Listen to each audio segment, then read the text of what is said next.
Welcome to Historic Sandown, the 33rd running that the Victorian Historic Racing Register has assembled here at the home of horsepower, the Sandown International Motor Raceway. We've been lucky enough in this instance to stand right in front of Abby Wingett's car, keep us out of the weather. We are assured it's Melbourne, it's this time of the year. There will be some showers, but the weather will clear throughout the weekend. I'm Darren Smith, and I've been joined by, well, the golden retriever puppy of Australian motorsport, Emma Dean. Oh my goodness, what an intro, Darren. Thank you so much. I'm not sure, we might have to refine that one a little bit. The clouds are certainly upon us and the heavens have opened up. We've got rivers everywhere across the track. But to the driver's credit, they're handling it really well so far, Darren, in practice and quali. It is certainly a packed program we've got here. Em, I know you're waiting to see all of those magnificent Group S cars and some of your friends in Regularity as well. Absolutely. Regularity is an interesting class for me. I love watching how these guys self-improve, but also Group S. I can't wait to see that Di Tommaso Pantera out on track in the Fly Yellow, driven by Ross Jackson. I can't wait for that. Certainly, we're just hearing in the background Andrew Madecki going by in his old open-wheeler car that stood in the dealership for a number of years, and he's out there in the wet now qualifying. Big welcome back to George Vidovic in the M&O sports cars. Unfortunately, the Can-Am McLaren won't make it out in the rain. His container of equipment's only just arrived back in the country with wets for that car. We've got Group N historic touring cars. Can't wait to see the Minis, the Monaros, the Valiants, the Mustangs, and the big booming Camaros out there as well for the historic touring cars. We've got a Ford-only race on Sunday afternoon. We've got the TT opening up proceedings here today as well. There is everything in between. If you like Brabhams, you like Renmaxes, if you like yourself a Lotus, we've got all of them here. Elfins from wall to wall. We're looking forward to a fantastic weekend of racing, and we'll be back with you from the central commentary position in just a moment. Well, through the magic of TV, we are here in the commentary booth, ready to go. Let's get underway with the Equity One VHRR 2025 Historic Sandown. And on the grid is the Apex Steel Tourist Trophy. I'm Darren Smith. I was just talking to you on the screen. Right next to me is none other than Emma Dean. We've already introduced her, but Phil Membry right alongside Phil, and we have got the Tourist Trophy cars already on the grid. We have, and interesting, at the moment, looks like we've got one missing off the front row there.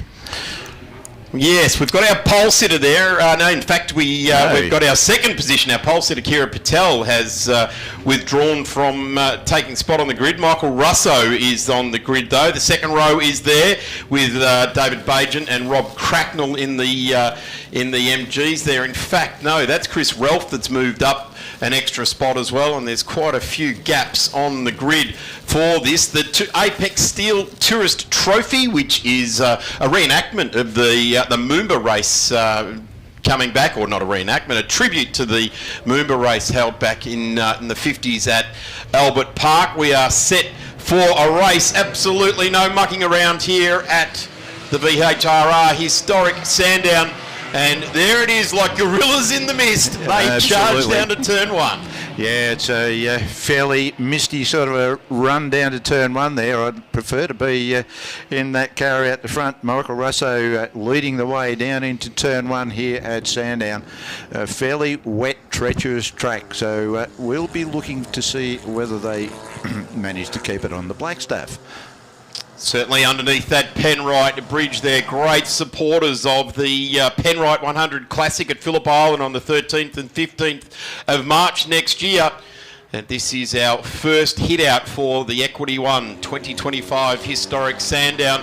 And it is a very, very wet affair. A timely reminder for everyone that coming to Sandown doesn't mean you have to get wet if it's raining. You can actually sit up in the magnificent grandstand, and yeah, it's whatever the ambient temperature is, but you can rug up, but you don't get wet. So we would certainly implore that if you intend on heading out here, please come and join us, take up your spot in the grandstand. Yes, you're going to need a blanket to stay warm, but certainly there's plenty of food vans. Car clubs have got their cars on display, so plenty to go on. But wow, this is tricky conditions.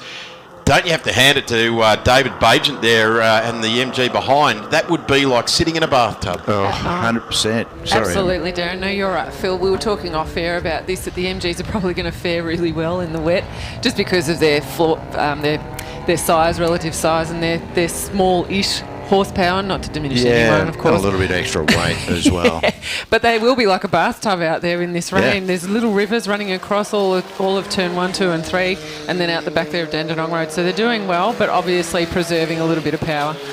Certainly is. This is Chris Ralph. He needs very little introduction to Victorian motorsport in the number 58. You can see him just tucked in behind that aero screen. I bet you he's wishing he put the big full wet weather screen on for this weekend or for today. Interestingly enough, the weather is definitely the talking point around the pit and paddock area. It won't be on Sunday. Tomorrow looks to be a whole lot different. Yes, we are going to be seeing rain, precipitation and showers right throughout today, sweeping the property, and we can see the wet tyres pumping that wet road dry. But certainly some of these cars that have got some good aero effect will be using it very, very nicely. It's about being a little bit braver than normal and trying to push your limits, isn't it? Did you say something about fluid dynamics? It's very fluid out there on the surface of the track. As I was reminded when a recent trip to the UK, there's no such thing as bad weather. It's just inappropriate clothing. Yeah, that is true. I'm sitting here in my historic Sandown polo shirt. But that's because I got very wet before, and it's the only layer that remained dry. Let's get back to this race, though. This is the 64, currently sitting in 5th place, David Bagent, who is a regular competitor on the Trico Victorian State Circuit Racing Championships in the MG and invited British cars. He's also racing within that field this weekend, but certainly enjoying the Apex Steel Tourist Trophy here today. A one-off race, which gives everyone just a little bit more track time. Behind him is the number 17 of Jeff Wright. Good to see Jeff out there. And Hank Zwarteveen as well, another regular on the Victorian motorsports scene. As the number 17, there he is, Jeff Wright, just tips in at the top of the hill. And it's not a tip in like we're used to seeing, is it? It's more of a, I'll show you the corner and we can get through it. Yeah, empty the bucket as you go around, because I think some of these cars may well need a bilge pump to just clear the water out from the cabin area. Interestingly enough, Gary Cooper did think of many things, and that little number 17, the Alpha Melalar, I'm pretty sure a bilge pump wasn't one of them. I know it's got a water pump in it, Phil, but a bilge pump I don't think was on Gary's list, although he did do the MS7 and all the MRs, which were open top cars as well, but certainly bilge pump not on the list with your Alpha Melalar out there. A magnificent brand, Australian brand of race cars, and it's one of the highlights for me every time we come to a historic style of event to see that Alpha name still being raced in all sorts of different categories. That's the thing, Darren. I'm glad you picked up on that, because, I mean, despite the weather, we could keep talking about the weather all day, and we probably will, because it's just so inconvenient for racing. Oh, that was close, wasn't it? But it's so lovely to see these samples out on track. It's just so nice to see these cars out. I mean, a lot of people have these cars. Melbourne is mecca for motorsport and automotive in the southern hemisphere. Sorry, I tripped over my tongue. But we don't see them out. Everyone's preserving them. They're locked away in garages. So I've got to take my hat off to these guys. They've come out. They've known they could see the radar on the forecast. They've come out anywhere, and they're still racing. Now, it's not the racing that we'd all love to see, because obviously they are preserving the cars a wee bit, and it's a bit silly to go flat out today.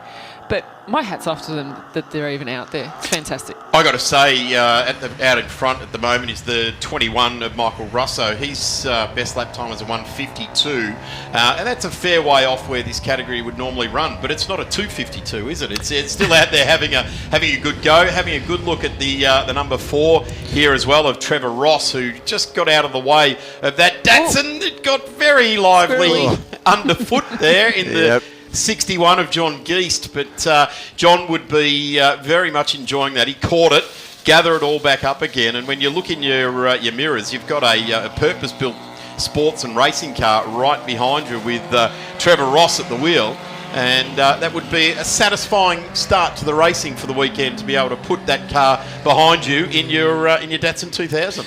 100%. They're a pretty smart little car, and give that a dry track. I think the situation may well be reversed, but you've got to be able to drive in all sorts of conditions, and that's what motor racing brings to the fore. Just saw Chris Ralph going through there. Chris started out of position number 5 quickly in the opening lap, worked his way up into position 2. He's had to wave goodbye to Michael Russo in the 21 in the Tiga SC84. But certainly has gone, but holding on position number 2 in these tricky conditions. And that lap time I referenced before, the 152.81, was definitely Michael Russo in the Tiga. Yeah, Darren, I just wanted to reiterate for the viewers, we've got some amazing camera angles here this weekend on the track. So what you're seeing is not an illusion. We do have a lot of standing water on track.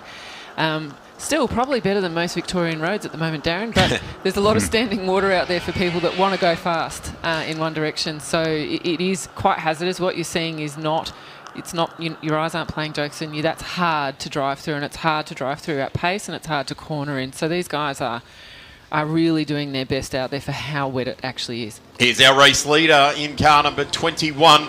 3.5 minutes remain in this one there, and we get a good shot down the straight, and we're looking straight at Graham Wright there as well in the number 92, and Graham is on board the VHRR Special 2,000, or sorry, 2 litre. I was going to say 2,000 litres. That's a fair way short. That might be coming up later on when some of the Can-Am cars come out there, but certainly that is tricky stuff. There's the 92, which we're just referencing there, just tippy-toeing through some of that standing water, and with all the patchwork quilt, which really is Sandown's racing surface these days, you have to have your absolute wits about you. And when they last resurfaced that run down into turn 1, there was the absolute stars of Australian motorsport in the touring car form that were all spearing off down there in the rain, because it is very, very tricky. Our race leader driving up the back straight now, and a little bit of bodywork coming loose on the car there, but continuing onwards. Here's one of those camera spots, and the rain has definitely found its way right onto the lens, hasn't it? There, cuts out the middle section.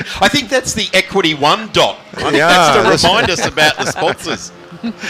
I might send you out in a couple of minutes, Darren, to just go over and wipe that clean. I might write Equity One on the bottom of the screen so it reminds us to do that. Nice. This is nice work. I would suggest this is tough. Right here, right now, this Michael will be certainly enjoying what he's doing. And there we go. Thank you to our cameraman down at Dandenong Road there. Awesome we get a clear look.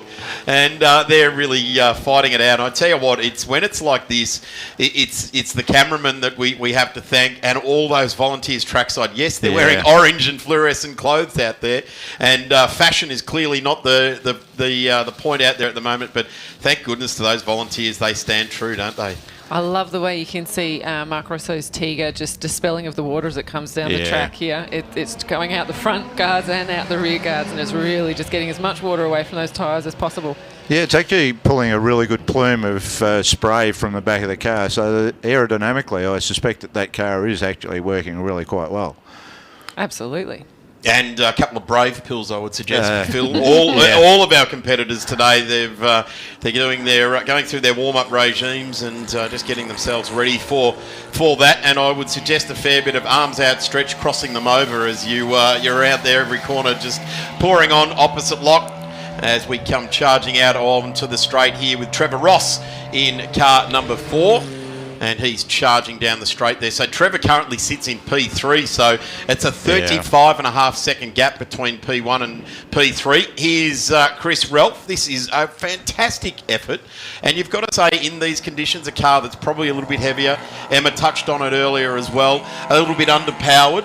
And it's the great leveller. Even the great Jim Richards could be caught in the wet by someone that didn't have as much power as him. Having said that, no one could catch him in the 635 CSI. Gentleman Jim, he was certainly a man in the wet, and was an excellent steerer.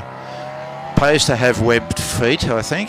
That's a beautiful machine rolling around there, and That's young Ross. You can tell these cars have had to comply with some modern regularities, and the high intensity lights on the back of these cars, which is something that isn't period perfect, but you know, we never used to wear seatbelts and have ABS as well. So just adding some of those features, and these are the conditions that those high intensity lights are designed to work in. 100%. You rely on being able to see in front of you when you're driving on anything, but even more so when you're racing, I think.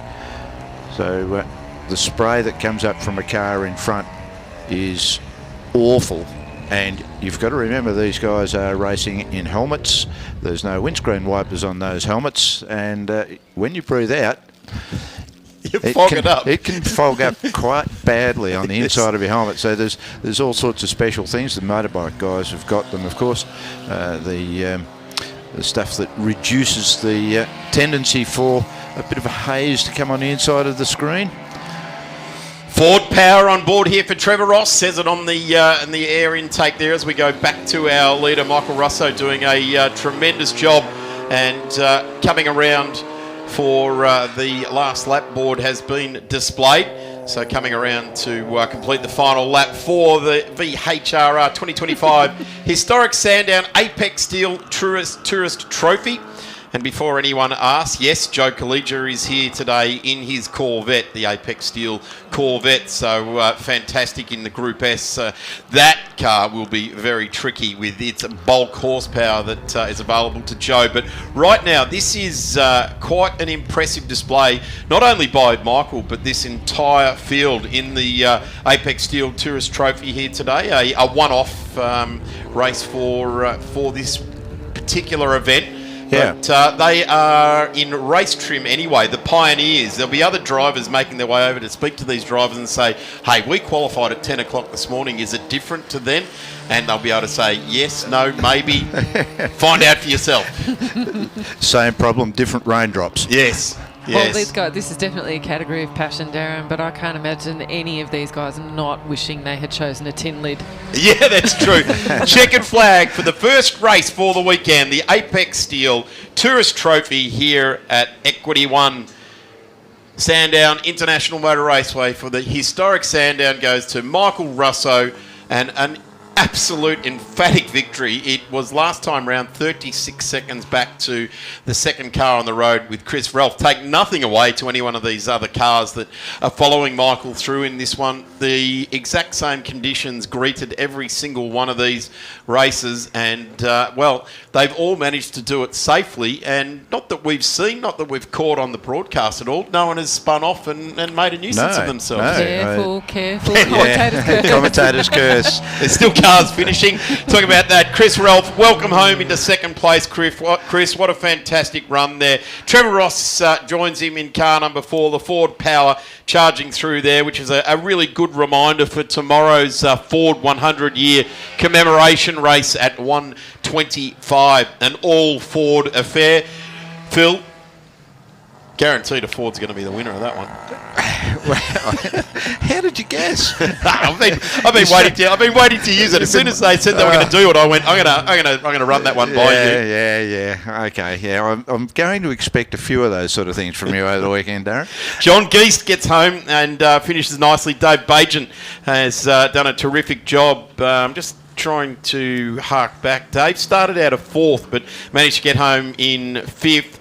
The 161 Lee Harbrow is the next one to the line, and we've already had the number 32 Flavio Piccinelli come into the finish there as well. Wright Harbrow has now finished, so that is the field that gets through. There was quite a few that didn't actually front up for the start of this one, so they certainly have done very, very well to get that going. Checkered flag has been rolled up, and there are the finishers. Russo, Ralph, Ross, Geist, Bajan, Wright, White, Harbrow, Pichelli, and Wright getting home there in the end as well. That is the first event for the weekend, guys, and I think everyone did it nicely and didn't have a spin. Yeah, look, it was really good. And whilst you've been talking, I've thought of an anagram for Ford, fond of rainy days. Well, there you go.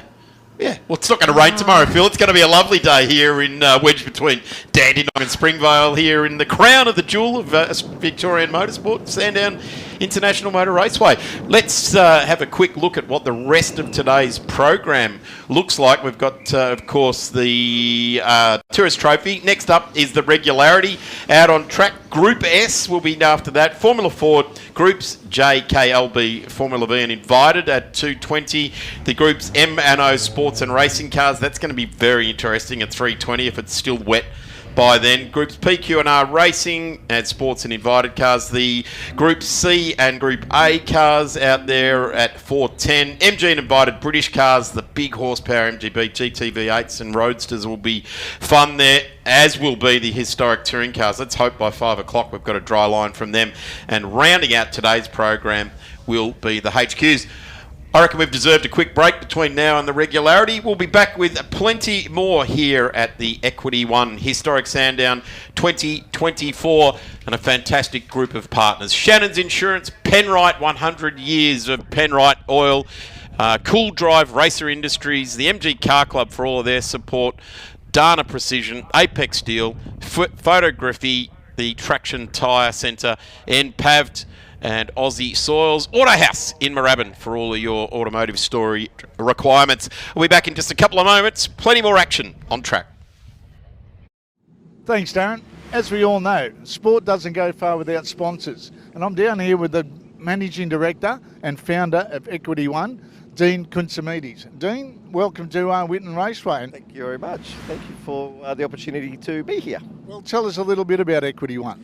So Equity One started about 30 years ago. We've got two personalities. On the one side, we're a fund manager, so we look after investors, retail investors that come to us for fixed interest. So they just want to park some money with us for a year or so and get some interest. So we're a fund manager in that capacity. But the other side is that we're also lending to developers and commercial borrowers secured by first mortgage. So the interest goes from the investors, the funds go from the investors to the borrowers, and obviously the interest flows through to the investors. So we're a mortgage fund, and we've been doing it for, as I mentioned, just under 30 years. And I noticed that you got the driving suit on it, so you're not only sponsoring the event, but you're also getting out there and getting the adrenaline going a bit. Yeah, absolutely. Look, I've been driving for about 20 odd years, but it's a typical story of getting into business and then getting into driving in later years. I certainly didn't come up from karting or anything like that. However, fell in love with it, like we all do, and then kept going. And I've driven a variety of different things, but predominantly GT cars and prototypes. But at these historic events, I've fallen in love with the historic Formula Fords, and the category is massive. There's about 40 cars. Everyone's super competitive and super friendly, I just love coming back and doing it. But aside from that, Equity One has had a long history in supporting other young drivers in Australia. We've participated sponsoring and supporting some Formula Ford drivers, Formula 3, F4, and even helped debut a couple of drivers do some overseas events in Asia Le Mans and the Le Mans 24. So we've been involved for quite a while. So we thought it only made sense for us to extend the visibility of our brand into the historic racing fraternity. And so that started earlier this year with sponsoring Phillip Island, which I wasn't able to personally attend, but I heard it was fantastic. A lot of our clients participated. And we've also announced that we're the naming rights sponsor for Sandown at the end of the year. And obviously we wanted to participate with this as well. So it gives us a chance to have our brand visible. A lot of our clients, both investors and borrowers, come from the motorsport ecosystem. So it just made sense for us to continue that with these events. Does that help with all these drivers coming and team members coming to you for advice as well? No, it doesn't. They do not come to me for, they don't come financial to me advice. They don't come for driving advice. But look, we might have the occasional chat over a coffee, but it's more just building those relationships, and then the conversations happen when the weekend's over in other areas. You said you had been racing other forms of motorsport. What was the attraction of Formula Ford? Was it the size of the engines, the open wheelers? What was it that got you into it? Look, it's very pure and there's nowhere to hide. I think relative also to the cost. I mean, it's not. I mean, it is expensive, but it's not uber expensive relative to a whole lot of other categories that you can drive. Particularly, I've come from Australia GT or Fanatec and raced some prototypes overseas, which, you know, that's a little bit of a different game altogether. So when you consider the bang for buck and how competitive the category is, and also how much you learn driving these cars, it's made me a better driver for driving them. So and it's just fun. And around here, there'd probably be one of the cars that's really suited to this layout. It loves this layout. It loves this surface. The hard compound tyre just seems to map really well with the surface, and no, it's good. So obviously we've got a great day today. It's nice and dry and the air's cool, so the cars are going quick. And yeah, it's just a lot of fun to drive these cars anywhere, but particularly here. Well, go out and have some fun then, Dean. Indeed, thank you. And thanks for joining us. My pleasure. Thanks very much. And now you know, Darren, if you need any financial advice, you know the man to see. He's down here in garage number 20, and he'd be more than willing to talk to you. Back to you. Thanks very much, Braxy. Great to see that down there with Dean Koutsamides. He's the man at Equity One, and we've got a lot to thank him for here this weekend at the Historic Sandown. Equity One are a great partner, and we really do appreciate everything that they get and do with Australian motorsport. And Dean is racing here in Formula Ford today. A bit of a mid-pack qualifier in earlier qualifying today in the Formula Fords. Check it out at www.equity-1.com.au and have more than just a conversation with them. Give them your business, as we have got Regularity out on track this morning. I had all brand, so I should be right for this one this morning for breakfast. But Phil, there's that green elephant I was chatting to you earlier on today about, the one that I am very, very interested in. Yeah, and I think certainly you'll buy love that car. I don't think I've got the option to anymore. The new owner looks to be having so much fun in it that he won't hand it on. 100%. I just see Scott Ball, the young chap from Camperdown, and a Mini go through there. Scott's a bit of a racer. He's been a scrutineer as well in motorsport, so good to see him out there having a bit of a crack. And I'm not too sure what time he has nominated. Scott Ball has nominated a 2 minutes and 8, I think, is his nominated time. So, yeah, and we've got Formula Vs, we've got HQs, we've got Minis, we've got all sorts of things in this.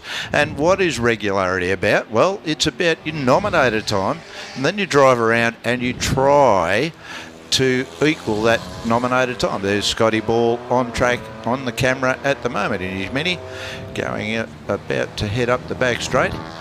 So we've got car 68, and That's Kynan Taylor out there, and there you go. There's actually some Hyundai XLs in there, which run in the Victorian State Circuit Racing Championship on a regular basis, and getting some laps in, and that would be pretty comfortable. There's the Mini that we're referencing also as well. There, Nick Jackson in the number 80 white Mini out there as well. So having a bit of a go at it.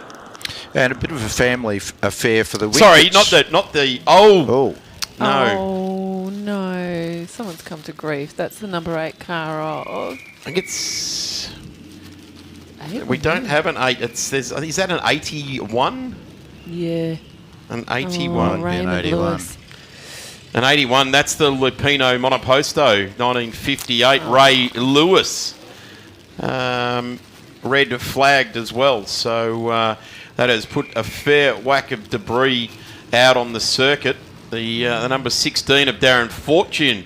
Great to see Darren back out on track, albeit for only sort of half a lap or lap and a half there in the in that menacing-looking HQ. But just drifting past that scene there as well. There's the 120Y. M. How did I know that was going to happen, Darren? Oh, my goodness. For all the listeners listening at home that weren't listening to the Winton Festival of Speed, I flipped one of those years ago on a rally track in my defence. But, yes, I do love a 120Y, or I did. Thanks for pointing that out, Darren. Oh, it's almost my go-to now. I'm driving down the Monash Freeway now, and I see a 121, and I go, I am. It should be upside down. Good to see it all on four paws. It is also good to see Ray walking over to our medical crew there as well, being headed up by Martin Doxey here this weekend. Very experienced medical team, and the Victorian Fire and Rescue Squad, two fantastic volunteer organisations, service organisations, and I tell you what, there is some multitasking going on at that flag point right underneath the Penrite Bridge. We've got a white flag for slow-moving vehicles. We've got a red flag for you're not supposed to be a moving vehicle. You're supposed to be making your way back to the pits, and the double waved yellow, which means the track is substantially blocked. So that is all going there at once, and I think there's only two flaggies on that point actively involved. So that's you've got to coordinate two hands out there as well. And I tell you what, if you want to get involved in motorsport and you haven't got a budget to put a car together, one of the better ways, even if you do have a budget to put a car together and go racing in between events, come and join the volunteer officials. It is a magnificent way to meet people, and as they always say, you cannot get any closer to the action. You do have that, obviously, the first row of defence being a guardrail between you and the action, but they would have seen that incident unfolding with Ray right before it happened, and I've got to say that is going to be a tough old put that back together. The Lupino Monoposto, built in 1958. Yes, I think the front wheels on that certainly need a little bit more than just a wheel alignment to get those back in the straight and narrow. We're going to take a quick break trackside here. The tow truck has arrived on scene there, so we're going to be a little while getting this all cleaned back up again, and I would suggest that's the regularity for the first part of today. We'll be back in just a few moments. I knew she was the one. The heart's going a million miles an hour, the mouth's dry. It's love, mate. Pure and simple. In 71, this was the fastest four-door car in the world. Back then, you could pick one up for a bit over $4,000. Insurance, it's got to be Shannon's. No one knows your passion like Shannon's. And with our multi-vehicle discount, you can even cover your daily drive. So call Shannon's on 13 46 46. Shannon's, insurance for motoring enthusiasts. Well, continuing the Holden versus Ford theme, we're here with one of the guys that's been racing one of these immaculate Mustangs for a number of years, Brad Tilley with his 67 Ford Mustang. Brad, welcome again. Tell us a bit of the history of the car. Well, the car, I originally built the car for one of my customers, Bob Cox. Then he eventually hung the boots up and I purchased the car off him. And it's been a great thing there. We've slowly developed the car further and further as the years have gone by. It's won many, many races and been a really good, reliable car for me. This car's got a lot of good memories for you, hasn't it? Yeah, it sure has. Particularly this meeting last year, we came down. I'd never raced this car here before. It turned out to be a great event. We won all the races and had a great weekend, and hopefully we can carry that on this year. So what's under the bonnet? It's a 289 V8 with quad Webers on it. And it runs a 4-speed gearbox and a Ford 9-inch diff, so it's a pretty reliable package. When you say development, this is a car that's nearly 50 years old. How much development can you do before you've got to go, well, that's enough? Well, it's never enough. We do this for a job, and I'm really passionate about it still after all these years. And I just love to make it go faster and faster, and it's, braking, suspension, steering, there's a lot in it. The engine-wise, there's not much more in it, and you're sort of restricted a bit what you can do. And the level of competition, is there plenty of respect out of there, or do you come back with a dented guard every now and then? Oh, no, it's very rare we ever get dents in it. But in saying that, everybody's really having a go out there. It's not sort of like processional racing, where really everyone wants to win. And how long have you been doing it in your racing career? I've been doing it since I was 16 years old. In various cars and various categories, but this is probably my favourite. I'm still enjoying it as much as the day I started. Well, the Mustang's one of my favourite cars of growing up, the Norm Beaches and all of that. What is the attraction for a Mustang for you that has got that little bit that grabs you? Well, originally I was actually into Valiants, my family. We raced Valiants in this category, push button, S-Series. We've also had the Ford background. My dad had quite a few good XY GT Falcons and stuff. And then I started racing Mustangs as well, and just the reliability and the availability of body panels and parts, mechanical parts as well. It's that sort of got my attention, you know. And then to drive them, they're just such a great car to drive. Plenty of power, it's good power to weight ratio. They have great brakes. You know, it's sort of like they were developed to win in the 60s. So could anybody come up here and offer you a bit of money, or money's not going to replace this car? No, this one's not for sale. Thanks very much, Brad, and back to you guys up in commentary.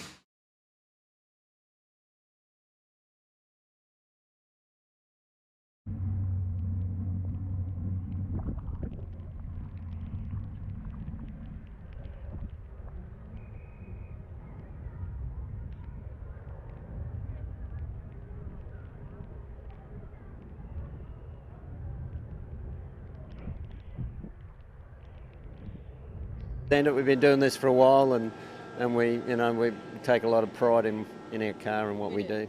Well, Tracy, you've got the driver's outfit on. It looks like you like getting out there for a bit of a steer too. Definitely, it's good. And how long you been doing it for? 25 years now. 97. Yeah, 97 I started. So yeah, 25. What were you? What did you start with? Mazda RX-3, and then went to Mazda RX-7s, and then what do we have after that? Sports sedans. Oh yeah, sports sedans, all different classes, improved production, sports sedans, and now into historic racing in the sprint. So Bruce, do you get out and have a steer as well? Well, she usually gets me to go first, and I'm supposed to come back and say, this car is perfect, all ready for you, honey, off you go. That's her deal, and then you can't get her out of it. So you got to get into it first, otherwise, she push you out the door. Pretty competitive, are you? Yeah. Like a bit of biff and barge, but then again, you can't do too much biff and barge with these amount of money involved in these. No, not in this category, but yeah, a little testosterone goes a long way in this category. So tell us a bit about the car that you've had. Right, well, we've actually just put a new motor in it. It's 310 cube Windsor. It's got a dart block and AFR heads, roller cam. We ran it to 7,800 on the dyno and it made 580 horsepower. It's got a Jericho Tex 101 dog box and a True Track 9-inch rear end. So it's built pretty tough, and we don't want to be at it. We just want to run that car and service it and keep it. And have fun in it. Still pretty reliable with all that horsepower? Definitely, except for I'm a bit rough on gearboxes, so. Well, at least you admit it. There's not many drivers that do. Well, it's quite challenging. I've never used one of these boxes before, and I'm always used to, the double declutching or getting it right, and it's really easy. But this one requires a bit of force, and of course it's on the opposite side because it's a left-hand drive.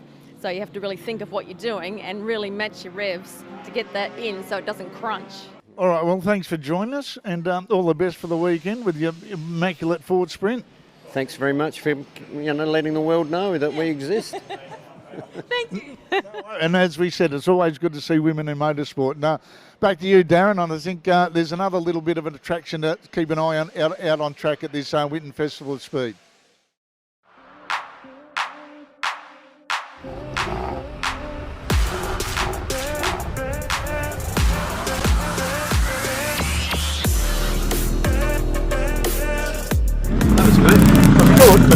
I think it's a sense of community, a sense of purpose, of belonging, and a sense of pride.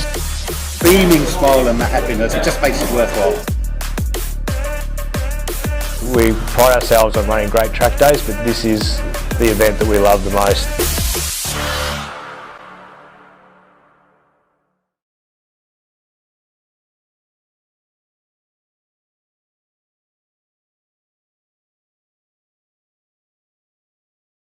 From an early age, I knew some cars were a statement of style and elegance. This is my SL63, my most prized possession. Friends say it's more like an obsession. It's my car, and I absolutely love it. I'm a motoring enthusiast, and Shannon's is my insurance company. Shannon shares your passion. Call Shannon's on 13 46 46. Shannon's, insurance for motoring enthusiasts.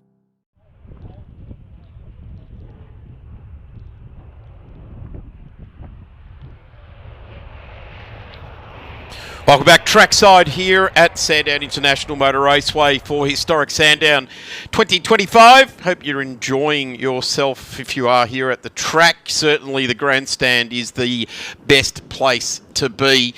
We have got all of the recovery vehicles making their way back to their positions after we had a nasty off there for the Monoposto in the Regularity. So the Lupino Monoposto with Ray Lewis, who was appeared to be okay, walked away from the car, but the Lupino Monoposto did not look very good at all, and looks like there's going to be quite a few weekends getting the Monoposto back together. Very, very sad to see that. We are just waiting now for the Group S cars to make their way around to the grid. Great field of Group S cars, and there's something for everyone right throughout the Group S field. We've got a massive group of very loyal sponsors to thank as well. Apex Steel, of course, they were sponsoring the TT that got things underway for us earlier today. So big thanks to Apex, and we will certainly see Joe Collegia out in the next race, who is the man at Apex Steel, and he'll be coming out of position number 10 for that. Cool Drive Auto Parts, the Penrite Oil organisation, and we certainly thank them for their involvement with the VHRR for what will be called the Penrite 100 Classic at Phillip Island in March next year. So very much looking forward to that event. It'll be the 100 years celebration of the Penrite Oil Company, March 13, 14 and 15. And Margaret Diamond from Penrite has accepted the role as the event patron during the company's 100th anniversary celebration, and really looking forward to getting to Phillip Island. So note that one down, March 13, 14 and 15. The Penrite 100 Classic at Phillip Island. Definitely worth getting yourself trackside for. March at Phillip Island is a beautiful time of the year to see all of the action. Racer Industries, of course, doing a tremendous job supplying our industry. Of course, Equity One, Data Precision, Photographic, Apex Steels we've mentioned, Traction Tyre Service, NPAVT, Aussie Soils and Auto House in Moorabbin for all of your classic and prestige, any sort of vehicles, storage, highly secured storage there in Moorabbin. So check out Auto House in Moorabbin. Our emergency vehicles just making their way back. Of course, they were all scrambled once that incident occurred in the Regularity. Will be making their positions back in the pit lane. You can see on the long shot down from turn one, all of those surface vehicles back in spots, and you can actually see the designation of colours of our volunteer officials. The orange with the reflective tape will normally be trackside officials and flag marshals in wet conditions like this, and then you can see sort of in pit lane and on the grid the marshals for the grid there. The yellow tops do stand out, but they're certainly not welcome trackside when the race gets going, because you don't want to have a high-vis yellow vest being mistaken for a yellow flag. So as you'll see, the cars come to the grid, those marshals will make their way back off the track. Cars making their way out onto track right now for the first of our Group S races, which there'll be 3 of across the weekend. And here we go. Germany, USA, right across the world, all the finest sports cars you could ever want, and they are making their way out on track. Oh, Darren, I don't know how good I'm going to be on this call, because that Di Tommaso is just going to distract me the whole way around. It's in the gorgeous original fly yellow that the Pantera came out in. Ross Jackson at the helm there. His son Chris has driven that car. Has been known to drive the car on occasion, but Ross was climbing the walls at Winton Festival of Speed because it had been going through a bit of a rebuild after a wee bit of a close conversation with the wall, and so he's got it back on track. It is looking stunning, and when I spoke to him before in the pits, I said, "How are you going, Ross? Is it nice to be back out on track?" And he goes, "I can't use my horsepowers. It's way too wet." Even though that thing has tyres the width of most small cars, he still can't put the pedal to the floor this weekend at all, unless the track dries up at some point. There's the Joe Collegia Apex Steel number 44 Corvette. It looks magic out there on track as well. Really looking forward to seeing him enjoy himself after having an engine issue and by that it wasn't in working condition after the Friday at the Winton Festival Speed. So really looking forward to seeing a guy that contributes so much to our sport having a bit of a run this weekend. Absolutely, and to reiterate again Darren's point from before, yes, it is raining and it is wet down here, but the benefit of Sandown is we've got this massive grandstand that you can come and watch the races from, and you'll be under shelter. And I really do recommend you guys come down and have a look. And I'm completely biased, but Group S, if you walk through the Group S garages, you are going to see some gorgeous cars that should never be museum pieces. They should be out as long as they can be. And that Corvette of Joe Collegia's is just up close and personal, a stunning, stunning car. Let's have a look at how this grid comes around. It will be on pole position, James Calvert-Jones with a 139 position, obviously done in the wet that time. Great to see the two Porsches lock out the front row. Great friend of the commentary booth, Alex Webster, as well, in his Porsche out of position number 2. Joseph DiBertoli in the number 2 car out on track there as well. That's the first of our Chevy Corvettes. Ross Jackson in the Pantera. Terry Lawler, Ray Narkowitz. Then we go back to Mark Johnson, Hung Du in the number 6 Datsun 240Z. And now that is going to be an interesting car in these conditions. It will be a good piece of kit to drive. Mark Johnson is next on the grids. Joe Collegia out of P10 in the 44 Corvette. Hugh Jackson in the number 79 Alfa Romeo, I think that is for Hugh. Yeah, the GTV. And he will be just inside the top 10. 11th is Scott Farquharson. Tom Wallstab in the number 3 Porsche 928 4.5 litre. That will be an absolute weapon around here, and Tom drives that brilliantly. Richard East back to John Floyd. John Geist, who we saw in the first race of today in the number 61 Datsun 2000. So some of these cars finding their way up through the field, as we see Chris Ralph also in there. He's had a good look around. So watch for some of these smaller cars. John DiColo, David Badent's already done 6 laps as well in the first race of the day. Peter Sagletti, Tim Linus, and we go back to Chris Blandon, Patrick Townsend, Rowan Hodge, Phil Powell and Samuel Markovitz there as well. We've got a couple of gaps in the grid there. Phil, not quite picking up on what grid position it was. No, I wasn't either. I just noticed it looked as if one of those cars may actually be a little bit in front of his grid position. This is going to be a ripper race. These conditions will suit these Euro cars. Watch the Porsches with their transfer of weight to the back. The big pendulum effect takes off and away they go. Everybody just walks themselves nicely off the grid as we just have a bit of a look at Ray Narkowitz. He gets a very tricky one off the line there. Who squeezed that little MG in there? There was an MG that was squeezed up against the fence post like Vegemite, but managed to get through there quite rapid off the start line as the Porsches just clear out down into turn 1, followed by everybody else as we watch on our screen here. We've got MGs, Datsun 2000, Datsun 240Zs, Corvettes. We've got the whole shooting match out there, and a beautiful little Alpha. There's plenty of Alphas out there as well. James Calvert-Jones gets away very nicely, but totally monstered into turn 1 by Alex Webster. He just tickled it up through the gearbox in his Porsche and drove down to turn 1, grabbed himself a very, very handy lead early on in this one. There goes Tim Linus in the 928 there as well, just starting out of position number 20. So a great field of cars here as they all stream their way up through turn 5, the top of the hill. There goes Narkowitz in the Corvette. And, of course, Ross Jackson tips it in the very bright yellow. Gee, I tell you what, in these dark skies, the yellow really jumps out at you, doesn't it? It does, and you just about need something to jump out at you on this track because it's going to be a bit difficult to see, particularly down the fast parts of the straights with the spray coming off the vehicles in front. It was a bit reminiscent then of the generation of the cars coming down the back straight there. It was a little bit Le Mans-ish in the rain, which I really liked. But that seeing these guys come through the apex of turn 2 there, Darren, there's a little mini Lake Eildon there that they're going to have to avoid, which is a bit nasty. There's a lot of standing water there at turn 2.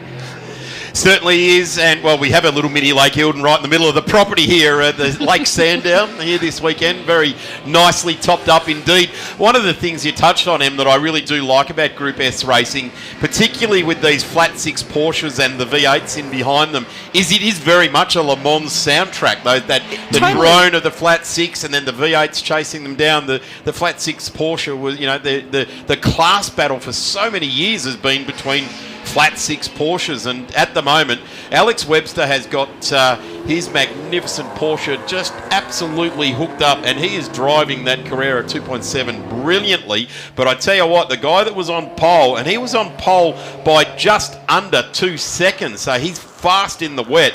He's starting to climb back onto the back of Alex. Alex was the clever one. He just walked the car off the line. Absolutely, Darren. And honestly, Alex's car is such a beautiful example of the 2.7. It's such a beautiful Porsche, and they're so suited to this weather and these conditions. Even the older Porsches, the cold air they'll be loving going through the intakes, and the displacement on them and the way these cars handle is just perfect for the wet too. So love to see these guys. They'll probably be able to go a little bit harder than the other guys that are straight line power and high horsepower. But just love seeing the whole category out there. Ooh, gee, that got loose on that little bit of water across the track there. One of the things I'm just watching Alex on here at the moment is he is absolutely not afraid of driving onto the ripple strips as well, and that's almost a no-no in wet conditions. But he just, on the run down to Dandenong Road, just went across the ripple strip, guided it well, pointed it at it. No, there was none of this soaring away at the wheel. He just pointed it at the corner and rode the ripple strips. Let's see as they come down to turn one. This is a very tricky braking zone in the wet.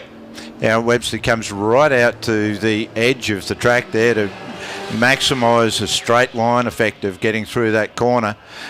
Didn't really pay out for him through the corner because Jones just caught right up on him coming through there, and he didn't take the narrow line. So has he got a better set of brakes under that car? Talking about the water, there's a lot of standing water down there at turn two, and these two Porsches just ease the way through. It's always the clever way. Keep the steering wheel straight as you possibly can.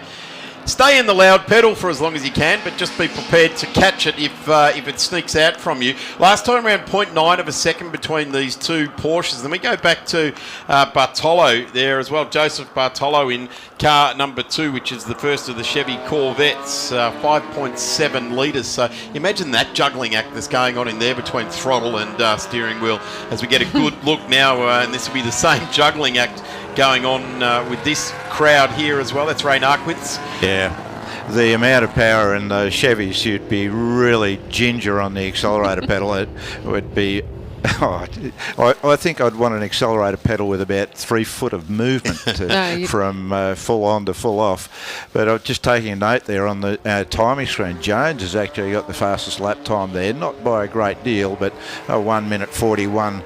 No, Webster took it, and then Jones took it straight back. So consistently, Jones is just that little bit quicker on his lap times. I'm kind of just silently wishing these guys had fluoro gloves on so we could see what was going on with the steering wheel at the moment.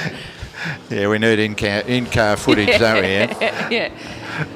No, Alex and James are completely just owning this race with those two Porsches up front. I love seeing this. I mean, completely biased, Darren and Phil, but just love seeing it, and I love seeing them go for it in the wet too. Look at that. Yeah, we hadn't noticed your bias at all, Em. And I tell you what, though, these guys are rewarding that at the moment. The drivers of car 7 and 40, Webster and Jones, are just getting a class above. They obviously sat on the front row of the grid, and in any wet conditions like this, if you've got the car out in front in the clear air, you're at a distinct advantage. As we see the Philip Powell 308 coming down the road, just getting through on some of the slower cars there. Looked like an Austin Healey just being disposed with by Alex up the straight. That's the best way to get rid of some of these lap cars. I'm not too sure who was in the Healey, but that would be Pat Townsend out there, and Pete Sagletti in the Ferrari 308 GT4. And boy, that's a synonymous shape with Ferrari out of that era, isn't it? Yeah, the beautiful car, and good. Oh, here we go. 58 has decided to see if he can drive backwards up the track. So that's Chris Ralph. He came second in the Tourist Trophy not 15 minutes ago. Yeah. Or sorry, 45 minutes ago. He's going. getting confident. He's found a little bit of edge, got up on that painted ripple strip. Yep. Yeah, he's got to be careful here because he's a bit unseen as he's trying to get the car around and clear the track. Manages to get himself out of way and back underway where green flags are going down there. So that's an exciting little manoeuvre for him there. I tell you what, this traffic has been used very nicely by Alex in the number 7 car. The James Calvert-Jones car has certainly been the fastest car on track, and it's just that I've said it 3 times now. It's just that Alex walked the car off the line and managed to get himself a 2-second gap by turn 4. And James is managing to chip away at it by doing the faster laps. But, wow, it's a tough gig to try and get past in this sort of weather. And Alex caught the first of those back markers in a straight line. So that's always very handy. Yeah, So both Alex and James are both using the inside of turn 3 as a little bit of a guard wash. Yep. And they're both chewing up the chicanes as well, the ripple strips, I should say. So, I mean, that's a Porsche thing. I mean, most people that drive Porsches will be using those ripple strips. They've got no problem getting it onto 2 wheels. It'll hunker right down, slaps the kidneys around a little bit, but, you know, it's just these guys are just used to doing that kind of style of driving, and it's working, whether it's dry or wet. How lucky is Alex Webster? He races Porsches on weekends and then works with them during the week. Yeah, I'm slightly jealous of the guy, to be honest. He's always got a brand new car. Life doesn't just happen like that. You've got to work hard for that, and Alex embodies that work ethic. So let's have a bit of a look back down through the field, and here we go. Here is the cars that are currently just inside the top 20. That's Blandon and Tim Linus in the 928, and our race leaders are now starting to catch up onto those guys as well, with only just under 2 minutes remaining in this one. Oh, there's the replay. Here we go. 58. The Equity One replay, and Chris decided Ralph to see if he provides can drive us. So that's Chris Ralph. He came second in the decision right there to go around that way, wasn't it? Yeah, it was. It's always a worry when you've got someone that's rotating in front of you. Where do I go? And when they're rolling backwards, it's... And to be honest, on screen, that didn't look like a highly risky incident, but on-screen racing is always a hell of a lot slower looking on TV. So that would have been a new jocks moment for both of the guys in the Alphas. Yeah, there's a point there where excitement overtakes something else. Get a good look at John Del Callo there as well in the 56 Datsun 240Z. So I mentioned at the start the Euros and the North American cars, but certainly some of the Japanese cars have done very well. As I mentioned, Hung Du, he qualified in car number 6 in position number 8, and that's a 240Z Datsun. And that was car 6. We're getting just a bit of a look back through the field now because our leaders are starting to charge on through. Those trees moving around like that, that's artificial, that's AI. The trees, it's actually sun out there at the moment. You've got to be careful, kids. This AI will bring you unstuck. Yeah, right, Darren. Checkered flag has just been waved and it's been dropped a tad early. But I tell you what, Alex Webster will have greeted that with a smile on his face. James Calvert-Jones, maybe not so much because, again, he was just ticking the boxes. So the first 5 laps of this race, James Calvert-Jones was the fastest car on track, so he was only improving. And I've got to say that at the moment, the spray from the cars has diminished quite a bit, so we have not actually got rain falling right now. Try and tell that to the drivers out there, Darren. I think they reckon it's just the same. James Bartello comes home in position number 3 there, so that is our podium. Alex Webster and James Calvert-Jones. I got to say, Alex won that in the first 200 metres of that race. He just got a brilliant start, drove away nicely. James Calvert-Jones was certainly the fastest car on tracks. James Bartello, Ross Jackson home in position number 4. Is Joe Collegia. Good drive there by Joe. Started out at 10th, and he has muscled that behemoth. Car number 44 home into position number 5. That probably wouldn't have been a bet I would have taken, Phil. No, me either. He's very good car and she's a very good driver, but boy, in these conditions, that's a tough package to drive. Terry Lawler in the Shelby American GT 350. Don't call it a Mustang. It is a Shelby GT 350. I've been warned about that one, so that's a good drive home into 6th. Then it's Johnson, the 79, Hugh Harrison, who started out of 9th, finishes in 8th. Hung Du's gone back one spot in his Datsun. Rain Arkwitz is the next of the Corvettes home. Then it's in the Stingray style of Corvette. Then it's Geist, John Geist, who did very well in the Tourist Trophy earlier on today. Floyd and Farquharson rounding out that top 15 cars for the Group S's on track now. Looking forward to plenty more Group S racing tomorrow. What time are the Group S cars on track tomorrow? 9:35 tomorrow and at 2:10 p.m. again. So if you liked the cars on track, as we just see the 56 motoring around there to on the final lap of John Delcallo, South Australian. So very big welcome to a very blustery and wet Sandown International Motor Raceway. Yes, it is the home of horsepower, but very gingerly applied today. Very gingerly applied, and you can come and sit in the grandstand and enjoy these things that are wandering around the track.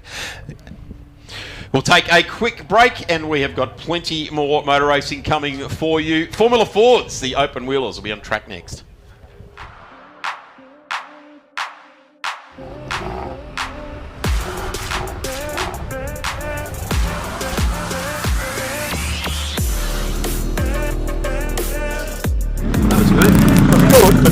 I think it's a sense of community, a sense of purpose, of belonging, and a sense of pride. Beaming smile and the happiness, it just makes it worthwhile.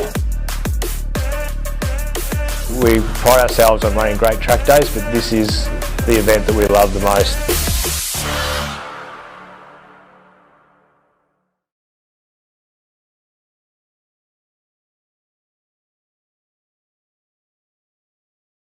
When I was a kid, I loved cars. I've been a motoring enthusiast all my life. My life is hot rods, designing them, building them, and racing. Hand-built with a stainless steel roof. I've won the Monte Carlo Rally 4 times. Like Dad, I've always been a Ford man. In 71, this was the fastest 4-door car in the world. Insurance?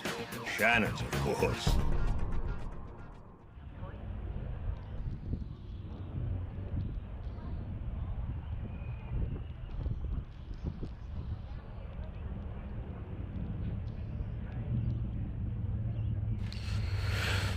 As I said before, if you're watching on at home, you've got to be very careful in this modern age of artificial intelligence. It's actually a beautiful sunny day here in at Sandown.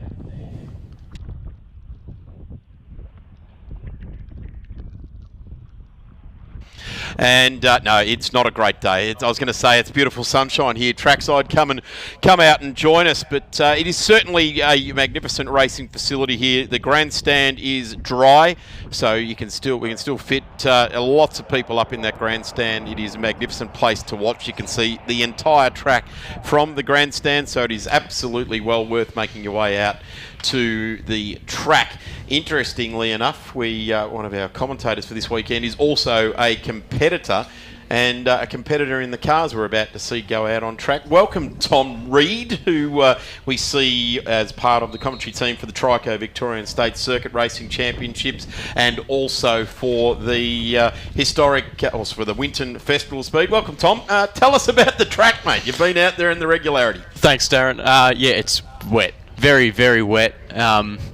Lots of standing water, a river between turn 1 and 2, and standing water all around the curb. So it'll be pretty tricky for all 20 drivers out there. We won't have Nick McBride, unfortunately. He was set to start off P2, but had a prior commitment that he made him unable to attend. So we'll see him tomorrow come off the rear grid. Evan Farrell also off the rear grid. He had a battery I do hope that you approached Nick and said, I've got my driving suit. I can. I'm about the same height as you, mate. I can slot in.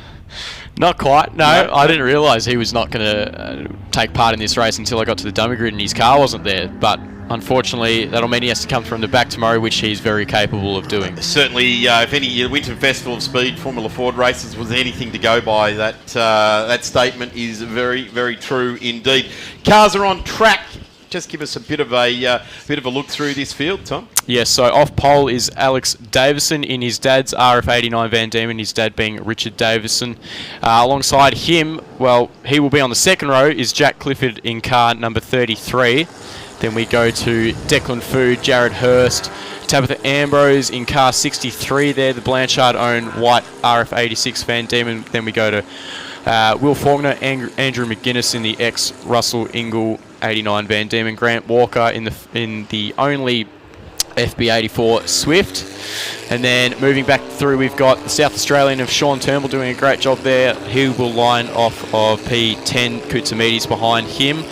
Marinon sharing a row there with Koutsamides, and we go to Jacob Wingett, who also is a fellow Regularity competitor and has done a fair few laps this weekend. Eric Bellamy, and then Andrew Barron, Luke Warwick, Craig Degatati, Greg Miles, Warwick Folletta, Ben Rawson and Evan Farrell will come off rear grid there. Really healthy field of Formula Fords, 22 cars out there, and certainly representing across those eras, FA, FCFD, etc. For those boffins at home that like to allocate the cars in their correct categories. But certainly very, very interesting to see the Davison name across a couple of these cars. Of course, Alex, famously international professional driver, driven for works teams like Porsche. So not surprised to see Alex in the Van Diemen sitting in position number 1. The RF89, a very, very nice car indeed, and that's been shared with a number of others, Dean Koutsamides and of course Andrew McGuinness. And this is something quite interesting. Andrew McGuinness in car number 2, position number 8. I reckon that's probably one of Andrew's not best qualifying down there in that in these tricky conditions. Obviously he's an exceptional racer, has got a number of magnificent racing cars in his shed, comes from a magnificent pedigree as well. But I'm going to keep an eye on car number 2 to see how he can push through the field. Yeah, hopefully he will be able to charge through the field. Very experienced, like you said. A big point here at the start of this race will be how they get these cars off the line. Some will elect to start in first gear, some even starting in second gear with a really low amount of reps. It's like driving off the line at Dandenong Road. Just going down the shops to pick up a loaf of bread or a litre of milk. So the front row of the grid will have Davison on it, not for the first time here at the home of horsepower. Have we got a Davison on the front row of the grid? Great to see Alex back in having some racing there as well. This car certainly the pride of joy within the racing family that is the Davisons. Of course, Tom just touched on his father, Richard, multiple in recent times Victorian Kent Engine Formula Ford champion, and should be respected, but doing a great job there. I'm going to keep an eye on that car number 2. Tabitha Ambrose in the number 63, which is on row 3. So yes, that is the daughter of multiple Australian Touring Car champion and Australian Formula Ford champion Marcus Ambrose, as they get away very, very nicely indeed. Jack Clifford, what an absolute ripper. He has just rolled it off row 2, just like Tom Reed said. Just get the car moving. Once you've got it moving, grab a cog and get on with it. Tabitha Ambrose had a great first conversion there, but something happened and she couldn't get to second or third gear across the gate, and it bogged down massively. But a great start there from Clifford, who's just behind your race leader. Look at Will Faulkner there, already in the yellow car up to P number 3. He was having a massive moment through turn 1, and there goes Tabitha, dropped a heap of spots back through the field. She's battling with Grant Walker and Koutsamides, who goes for a spin. And everyone seems to be able to get through cleanly through the river there on the exit of turn 1. Hopefully Dean's car isn't bogged and we can continue on with racing as he just gets out. Well done. Perfect, Dean. Great to see that. Gets himself back up and running there in the Van Diemen RF89. Great to see Sean Turnbull. As much as Tabitha went backwards, Sean went forwards in his number 66. So we'll see where Sean turns out. That's the RF86, one of my favourites of the Ralph Furman range of Van Diemens. But they look very, very well indeed. Gee, that's some tough vision. Incredibly, it's tough. If you've got a visor that's not non-anti-fog, it'll be incredibly hard to see there, as Will Faulkner, I think, may have dropped back to P5 here of Jared Hurst and Declan Fu going through on him. There's McGuinness too. He's made up a couple of spots as well. So Andrew's flicked the visor down and gone, I have to make up some time. Ambrose up the inside there. I think of Sean Turnbull getting that move done at Dandenong Road. Yes, got that move done, so moves herself back up a few spots here. Now Jared Hurst trying to latch back onto Declan Fu. Just look how slow and sideways they are out of the last corner. There is absolutely no grip there. Coming across the line for the first time, Davison to Clifford. And we've got Declan Fu. So 1, 2 and 3, that's pretty much how they started, but it was 1, 3 and 4 because Nick McBride not taking his spot on the grid. Faulkner, Andrew McGuinness, he started out of 8th and has gone up into 6th. So slowly and steadily he'll start to try and tick those boxes there. The 95 now just gingerly getting through turn number 1. Jared Hurst with a huge moment. Sorry, Darren, to cut you off, but a huge slide out of one. I see why. And yeah, Will Faulkner had eyes full of a red car in front of him. But through turn 4, again, an incredibly slippery part of the track here. Sandown is a very slippery track in the wet, probably the worst in Australia, I've been told. Through the kink, you've got to be a little ginger on the throttle through here, as there is a river that runs just across it after the exit. McGuinness through on shot there, but I think there could be a move coming from either Will Faulkner or Jared Hurst. They're side by side up the top, and Will just backs out of that one. Line astern with each other across the top of the famous hill here at Sandown.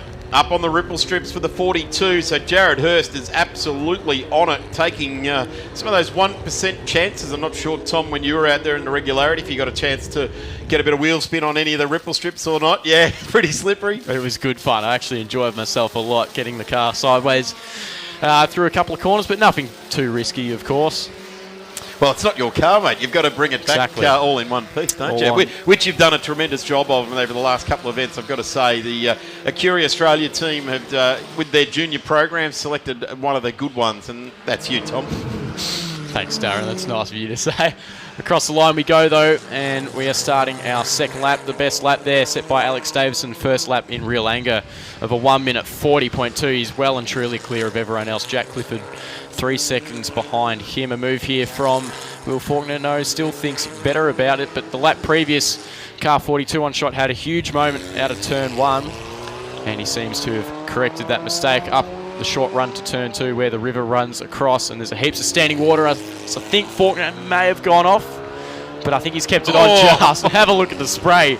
His suit will be drenched after this. You know, it's still got to be a month or two before you put the sprinkler in the front yard and run through it to keep warm, isn't it? He's just done a bit of a Melbourne in late January, sprinkled himself through that puddle there, but great catch there by Will Faulkner. He had to have a bit of a look, and he's going to have to keep having a little bit of a look at Jared Hurst to try and grab that spot back, because we're talking about 4th in this one.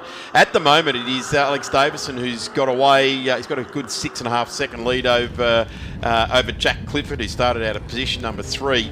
Then it's a good 3 seconds back to Declan Fu, and then we go back to this battle. And I've got to say, at the moment, Will Faulkner is getting a face full of spray. He's getting buckets of water come over the side pods through the radiators into his lap at the moment, but not really making any mistakes. You know, there's a couple of little indiscretions here and there, a little bit of a movement there with the water that sort of comes across the track there, but at the moment he is absolutely working very hard, is Will Faulkner.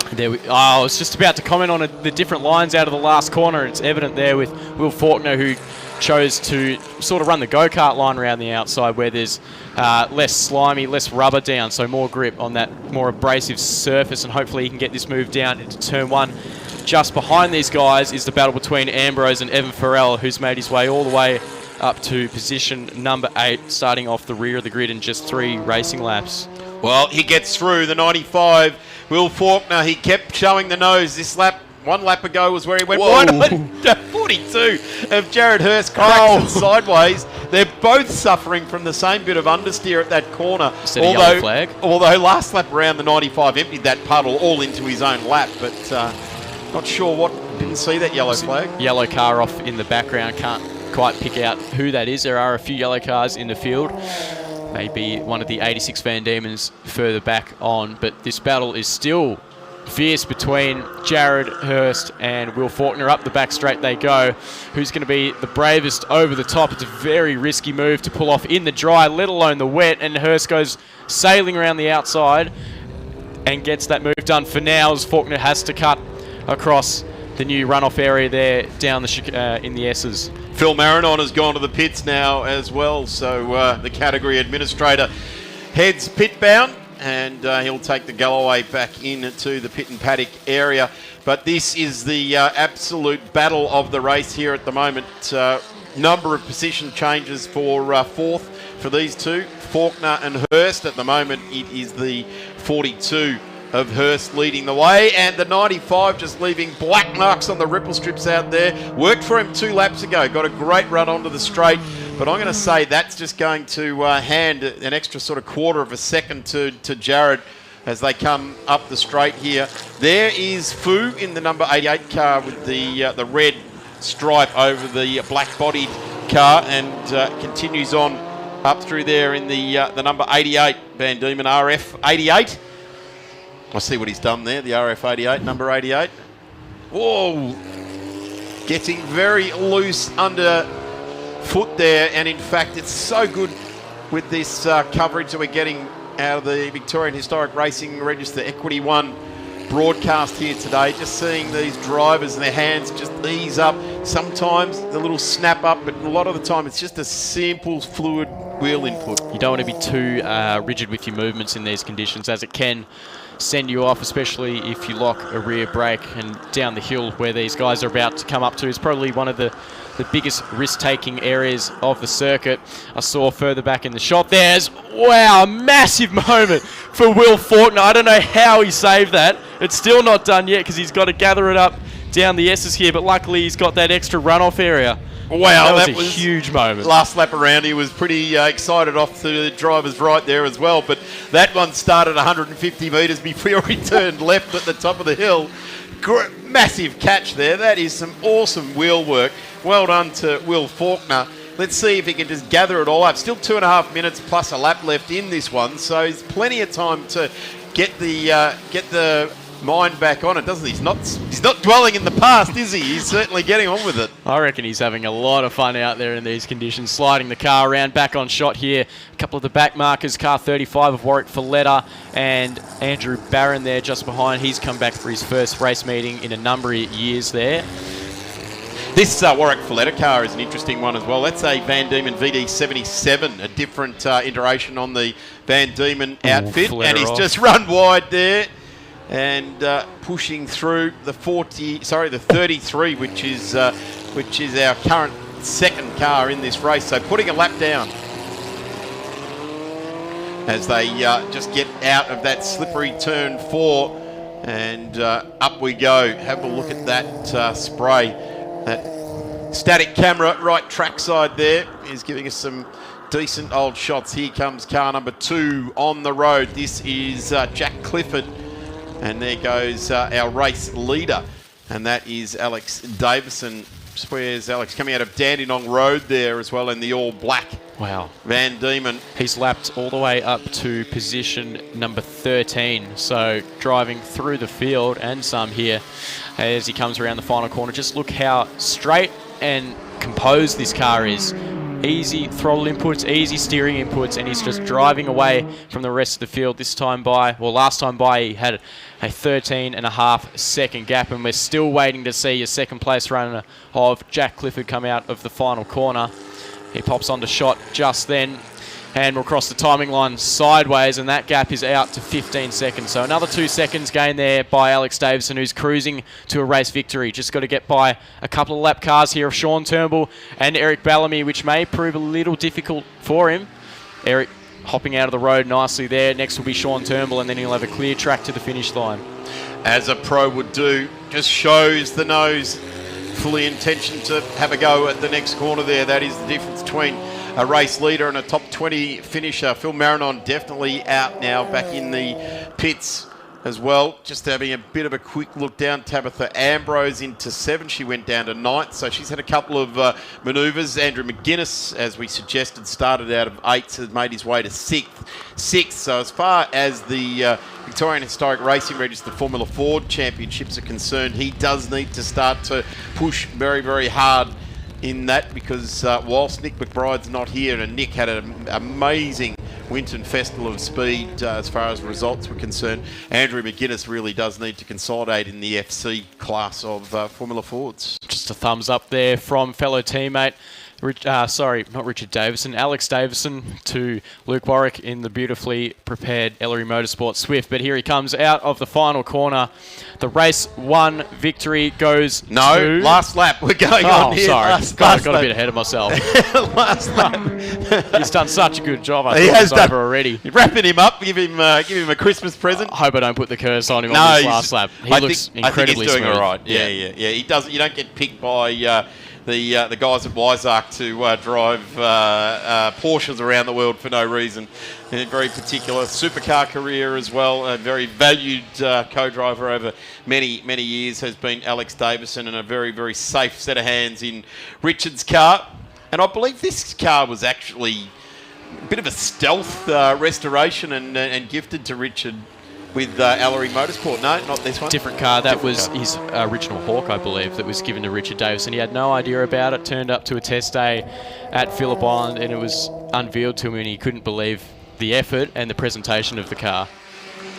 So, of course, this is the Van Diemen, and we are on our last lap. This is our race leader. Very, very healthy lead, charging through the mist. Acknowledging the yellow flags there over the top, so perhaps a car spun or stopped somewhere in this part of the circuit. So he backs off nicely, runs the curb down Dandenong Road through the S's, turns left here, and the green flags were waving there, so it's free to race and pass any lap cars, but there's nothing in front of him. Something for a young driver like yourself, Tom. Have you noticed his car placement on track this last lap? We've watched him. He's just been driving all but down the middle of the road. It just, the only ripple strip he hit was that run down into Dandenong Road, but he's just keeping himself very, very nicely. If the road has a crown, he's sitting in the middle of the road, and this is the difference. This is a guy that has made his living out of doing this sort of thing, and he takes race 1 for the weekend and the Equity 1 Formula Ford race. And just saying Equity 1, where is Dean Koutsamidas? He is 13th. Dean started out of 11th, so he's gone back a couple of spots there. But congratulations to Alex Davison. Second will be Jack Clifford, and he's a further 19.5 seconds off your race winner, Alex Davison, who just dominated that race. Coming across the line in the background there is Declan Fu, passing a lap car, so well done to him, finishing in position number 3 in car 88.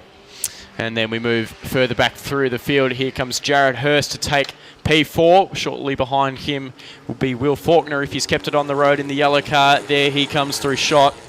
Then back to Andrew McGuinness in car 2, who will be hoping maybe for some dry conditions tomorrow to drive through to a podium spot potentially. Just waiting for him to come back through the top of screen there, and there comes car number 2, the 89 Van Diemen of Andrew McGuinness. Just behind him is Tabitha Ambrose in her debut race in the historic Formula Ford class. That is a John Blanchard-owned RF86 Van Diemen. Adam Macro is here this weekend, swinging spanners on that car and making sure it is as fast as it can be. Just waiting for a few more cars that still on the lead lap. Evan Farrell and Grant Walker coming through the shot now, and a drag race to the line, but give it to Evan Farrell. He gets position number 8 and 9, goes to Grant Walker. Rounding out the top 10 is Luke Warwick in that Swift. So I think that's about it for Formula Ford. Not too many cars to cross the line, mostly lap cars. Ben Rawson coming home in P17, Jacob Wingett in 18th, Phil Marinon, like you said, a DNF in the pit lane. And we've got a replay coming up here of a fairly ballsy move over the top, up the back straight. Just interesting to see all these cars getting through. There's only really a couple of little indiscretions there. Very, very tricky conditions.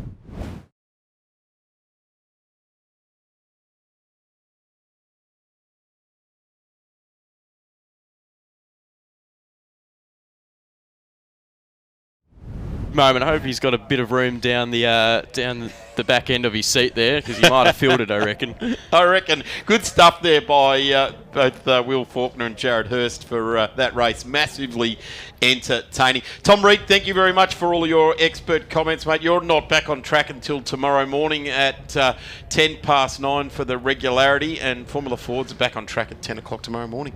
Thanks, Darren. See you then. Awesome. We're going to take a quick break trackside as we're about to go to Groups J, K, LB, Formula Ford and invited cars on track in just a couple of moments. Back soon.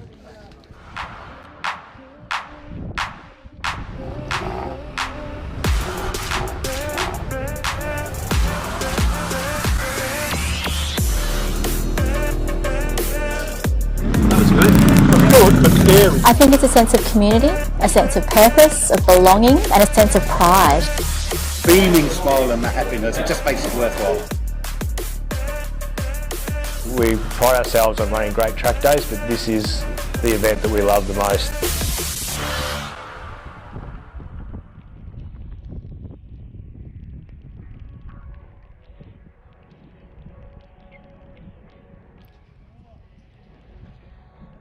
From an early age, I knew some cars were a statement of style and elegance. I've been a motoring enthusiast all my life. My life is hot rods, designing them, building them, and racing. My Coupe 4 is rare and very special. Beautiful, handcrafted, proper works of art. This is my most prized possession. Insurance? Shannon's, of course.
I think it's a sense of community, a sense of purpose, of belonging, and a sense of pride.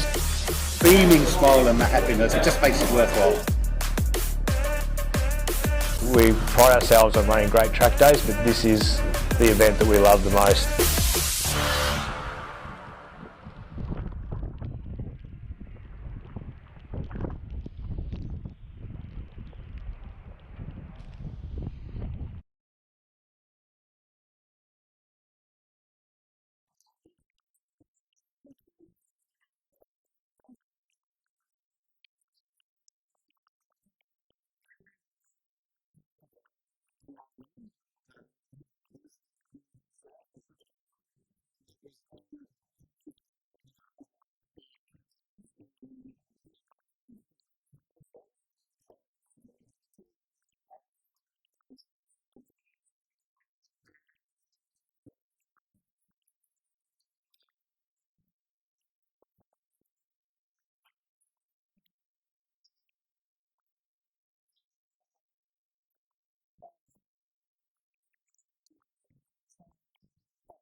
I was 16 when I first saw her. Loved her utterly. She was so sweet, so perfect. Still is. She's got a whopping great 2-stroke engine under that gorgeous aerodynamic body. Insurance? Shannon's, of course. No one knows your passion like Shannon's. That's why we offer special limited usage rates and even club plate cover. So call Shannon's on 13 46 46. Shannon's, insurance for motoring enthusiasts.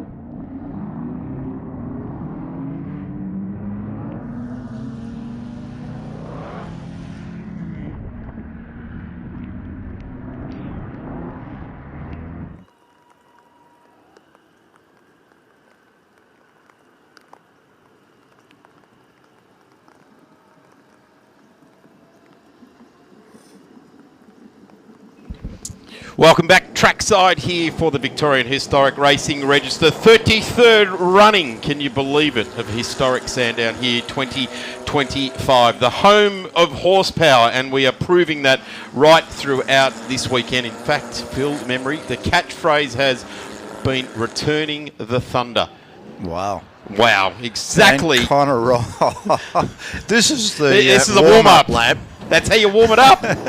Connor Ryan is drifting this car. He's just out there having a ball already. Yes, and it is the Demet Fueling Special from 1956. 4.4 litres on board there, and it is absolutely being driven like it's something from 2024. Yeah, he's a bit of a demon behind the wheel, as Connor Ryan. Certainly doesn't mind giving it a bit of right foot and opposite lock. Quite a good car. Groups JK and LB, Formula V and Invited. This is their first race for the weekend. Like everyone, 3 races across the weekend, and just some amazing pieces of equipment making their way out on track now, as I've just touched on, with Connor Ryan out of position number 1 in the 77 Demet Fueling Special. Chris Jackson is on the front row of the grid there as well with car number 80, and that is the Avanti Formula V from 1984 out of a group of VB. Then it is Josh Lowing in the number 85 there as well. Josh in the Elfin 500, magnificent piece of kit from 1966. Brendan Sala is next in car number 4, and that is the Melmark Elfin Type 500. As I mentioned in opening remarks, Phil, there is lots of Elfins, and every time we go historic racing, they get brought out, and thank goodness they do. Yeah, 100%. And look, the Formula V is just a great category. Been around for 70-odd years, Darren. Yes, it has. Peter George is next on the grid. Then we have William Sala, or Bill to his friends, in car number 12, and that is the Melmark Elfin Type 500 there as well. That's in the red and blue as opposed to the blue, yellow and red version just up the road there. Lee Ball in the number 81. Lee Ball, the Tube Frames Nimbus Formula V out of 1976. You know a bit about these guys. Well, that car's for sale, Darren. You could go and buy yourself a Formula V. How has it not been snapped up? Well, it's owned by Bill Roberts, or Harold, as he's known to his friends, and he's a great guy. But Lee Ball driving that car this weekend, he'll have a great time. And so we saw some of these cars, or I saw some of these cars last weekend down at Baskerville, down in Tasmania. David Reed in the Faux Pas. He was quite quick down there. It looks like he's a little bit slower in these wet conditions, and I do not blame him one bit. Cars making their way to the grid. Raymond Sprague next to Graham Raper.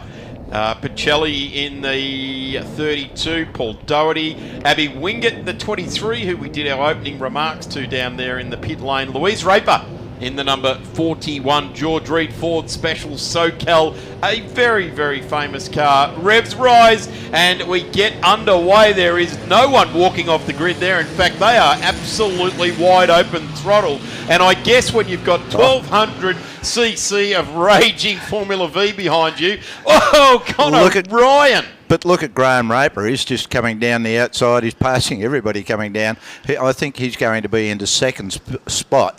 but he certainly is into second spot before they get down to the end. Connor Ryan drifting the car sideways. Beautiful control as he slides the car through there, wrestling the car absolutely magnificently. Hand out of the cockpit to play around with the gear stick. Look at the understeer. And it's understeer. It's drenching him. He's sliding the car. He's just having an absolute ball, and you can see him there adjusting a lever on the outside of the car. I assume that that's probably, well, it could be the gear stick, it might be a handbrake. I don't know. Let's hand the Bravery Award to Chris Jackson in turn 2, sticking it up the inside of Graham Raper in the Formula V. But Raper sent the memo early this morning, and he warned everyone up the road from him out of P2. So if you had an 8, 6, 4 or 2, I'm coming through. Sure enough, he did. Everyone read the memo. And, he just went straight up the yellow line there as we see Connor Ryan driving away for it. And there's Graham trying to just close that gap. I guess this is going to be the part of the field that is going to be very exciting as these Formula Vs all start to line astern with each other. There we go. Great shot of Formula V racing. Great shot. And Formula Vs, look, you haven't got much horsepower, you haven't got much brakes, but they're surprisingly fast. Their lap times, given that they're 38, maybe 40 horsepower, is quite respectable.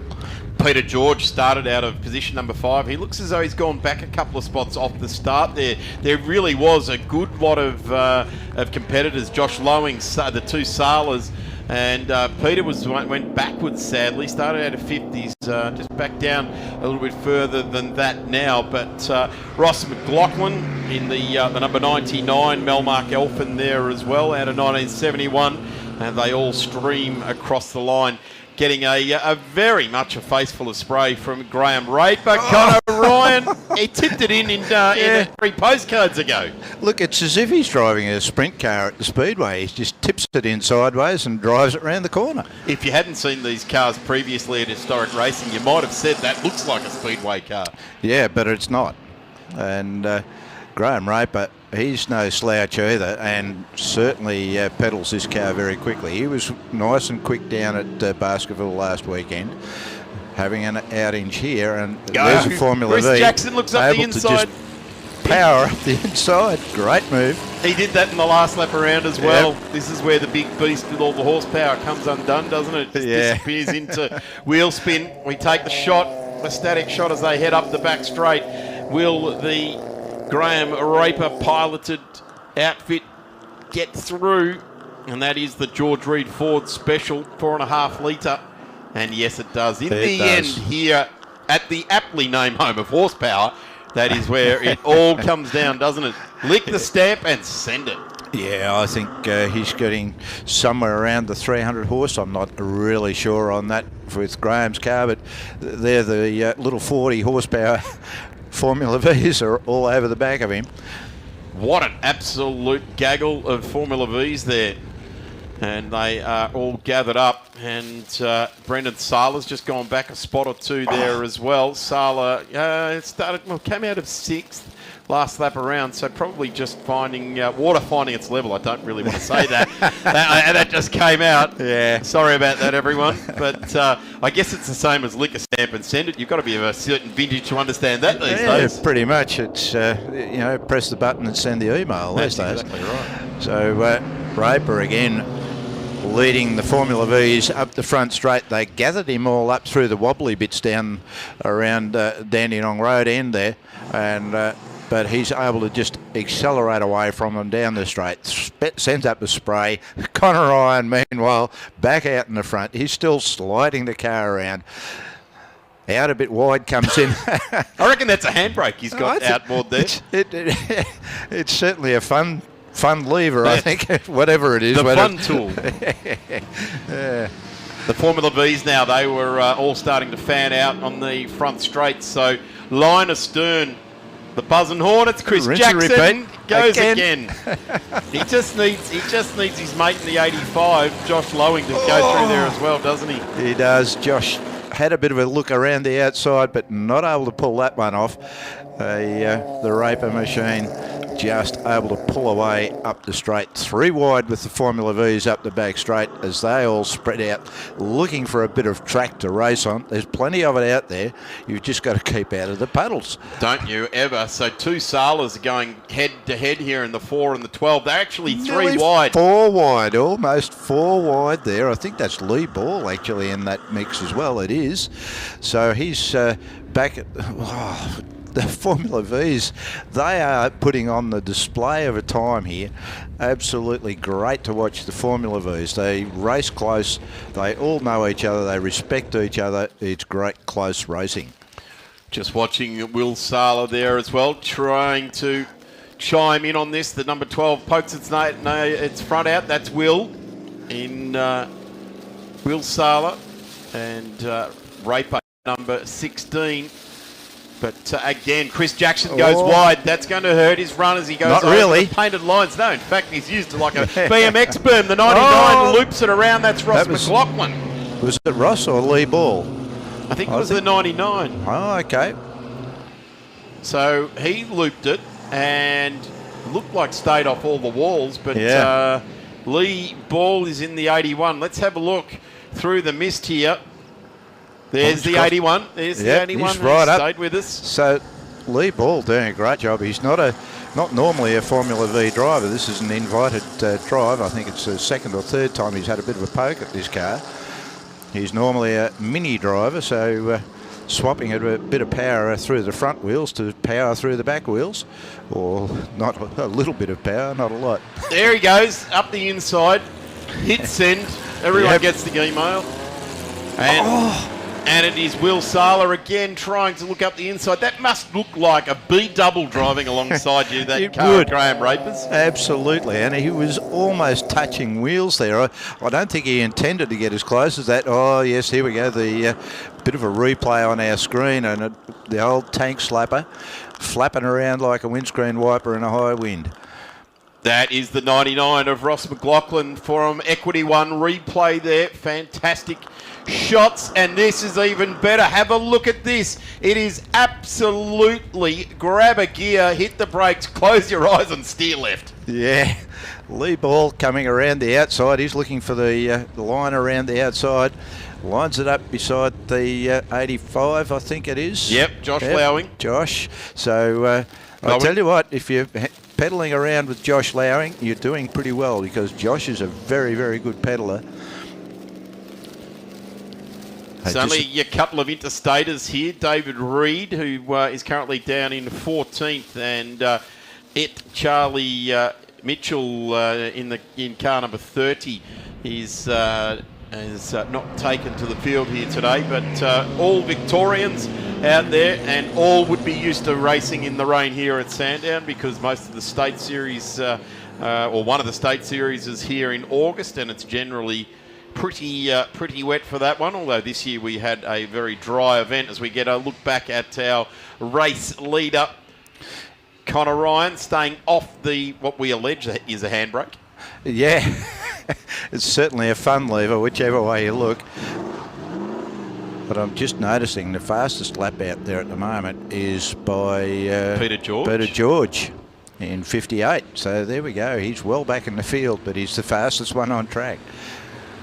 It is. Everyone is slowly getting their lap times down here. We've got 2 wide there again with Lowing, and he gets to look to the inside. We'll put him at the inside at the top of the hill, but you don't get to flow the car quite as well. In fact, Chris Jackson's probably closest he's been to Raper at that time at the top of the hill. It just draws out as they get up the top of the hill there, past the Penrite Oils advertisement. So they come up the back straight, hook it down to the left. Now they're not going to be going full speed, or I'm pretty sure maybe the Formula Vs are able to go full speed up and over the top there, but Graham Raper is going to be well out of the throttle coming up over the top. Oh, a bit of a touch there, and around he goes, and Lee Ball just in a spot that he couldn't do anything about, trying to select a gear and get the car going. They're both going again, so Brendan Sala sent a bit of a Hail Mary there, and in fact he drove on from that, and the other two were left scratching their head wondering what happened there, but definitely Brendan Sala, dive bomb down into the inside there in car number 4. And what that's done is it's ripped this whole group out. Yep, the number 4 into the side of Chris Jackson. Jackson gets put sideways, bends the nose down on the number 4, gives a little bit of a wallop into the wheel on Chris Jackson's car, but certainly the number 4 drives away with, I'm going to say, a bit of a blood nose, but the other 2 there. Let's hope that Chris Jackson doesn't have any damage to the suspension where his fellow competitor went into the side of it. Wow, that's an entertaining driving there, isn't it? You're that far out in front, you start to turn it on. And Connor Ryan has got such great car control. He has. He's been turning it on right from the get-go. He's just been having fun out the front there, Sal. Just having a little bit of understeer mid-corner there too. And wondering what's happening behind him. Coming up onto the back straight, and they release all of those 40 horsepowers and thunder up the back straight. There's our race leader. Got the track to himself now. Interestingly enough, still not actually the fastest car on track. Probably got the most amount of right pedal motivation at his disposal, but a tough gig when each time you apply it, it just breaks into wheel spin. And we're just watching that there now, and he is slowing. No, there's yellow, double yellows being waved out there. That's the 99. It's 2 cars spun there. Yep. 2 cars spun. That's Ross McLaughlin again. Yeah. Green flag there, so looks like no harm, no foul. Jackson and Sala have gone to the pits. And Ross McLaughlin, I'm pretty sure there was another car in the mix there. Anyway, let's get on with this because we have got the checkered flag now coming out, and that will see Connor Ryan take race 1 for the weekend in groups J, K, LB, Formula B, and invited race 1. And I guess for you and I, Phil, and probably everyone else watching on, is who comes 3rd, 4th and 5th, because that's where the battle has been. Line astern, side by side, in fact. Don't worry about line astern. It was side by side. Will Sala gets the 3rd spot there. Graham Raper takes P2. Josh Lowing, and then we've got Peter George getting through. Lee Ball in the 81. Pacelli. No, I'll give that another go. Puccinelli gets through there. Get that right by the end of the weekend, I promise you. And I apologise to the driver of car number 32, Abby Wingett. Great job there in car number 23. She came out of 13th and comes through to position number 8. So that's a massive improvement in these, I'm going to say, treacherous conditions. Phil. They are treacherous. It's no doubt about it. The track's very, very slippery, very, very wet. And to keep the car on the black stuff, they've all done extremely well. Certainly have, and everyone has managed to keep it there, except for Ross McLaughlin, and I'm just interested to see if there was another car mixed up. Here's the number 4, sans its nose cone, because it had a blood nose coming out of turn 4 with the collision with car number 80, and now it's lost its nose cone.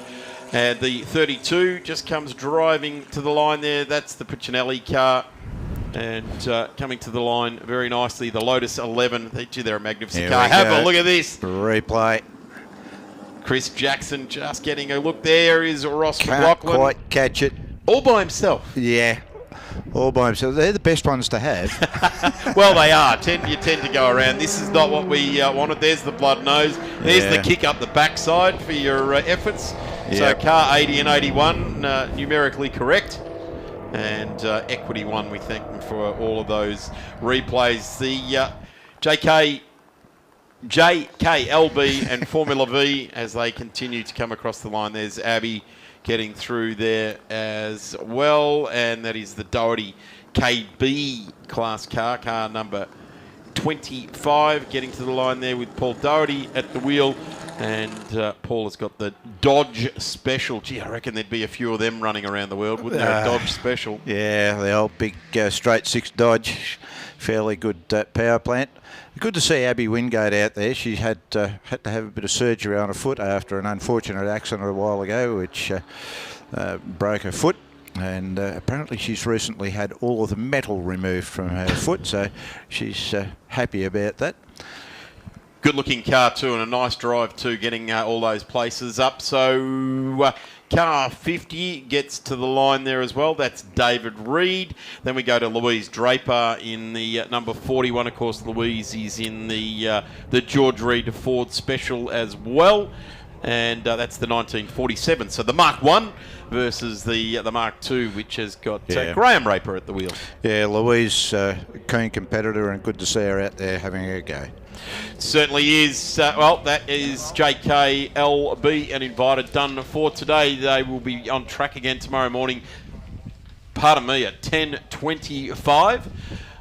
Phil, you and I are going to take a quick break because we've got Groups M and O Sports and Racing on track in just a couple of moments.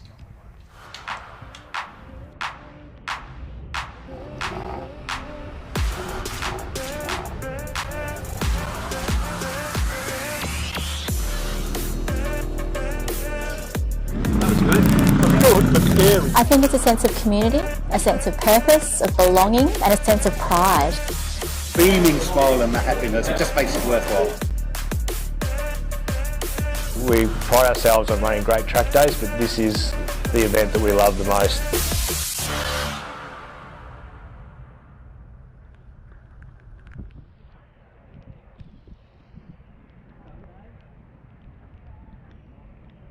I knew she was the one. The heart's going a million miles an hour, the mouth's dry. It's love, mate. Pure and simple. In 71, this was the fastest four-door car in the world. Back then, you could pick one up for a bit over $4,000. Insurance, it's got to be Shannon's. No one knows your passion like Shannon's. And with our multi-vehicle discount, you can even cover your daily drive. So call Shannon's on 13 46 46. Shannon's, insurance for motoring enthusiasts.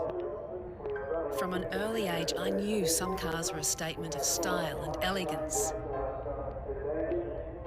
This is my SL63, my most prized possession. Friends say it's more like an obsession. It's my car, and I absolutely love it. I'm a motoring enthusiast, and Shannon's is my insurance company. Shannon shares your passion. Call Shannon's on 13 46 46. Shannon's, insurance for motoring enthusiasts.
If you're wondering who Equity One are and what they do, Equity One are a public, non-listed financial institution specialising in delivering reputable finance services for investors and competitive loans for borrowers. Investors can find a competitive fixed interest rate investment that has the capacity to generate an income.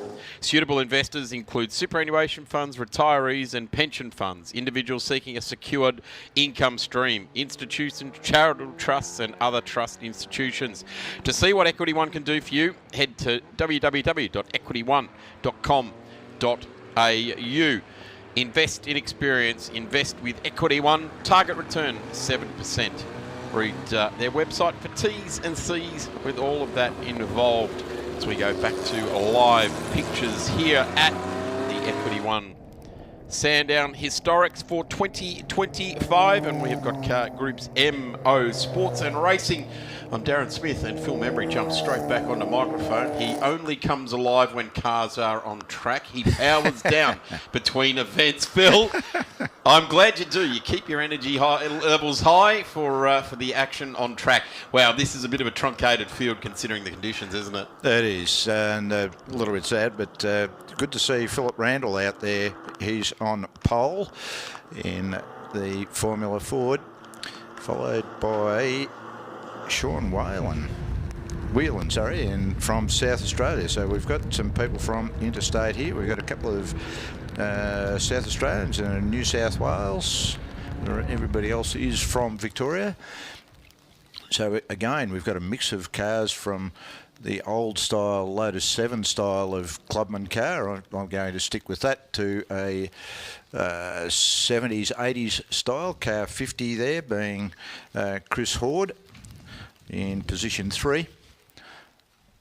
And that's the that's typical to the era too, Phil. That's the Ardbeen WDC1.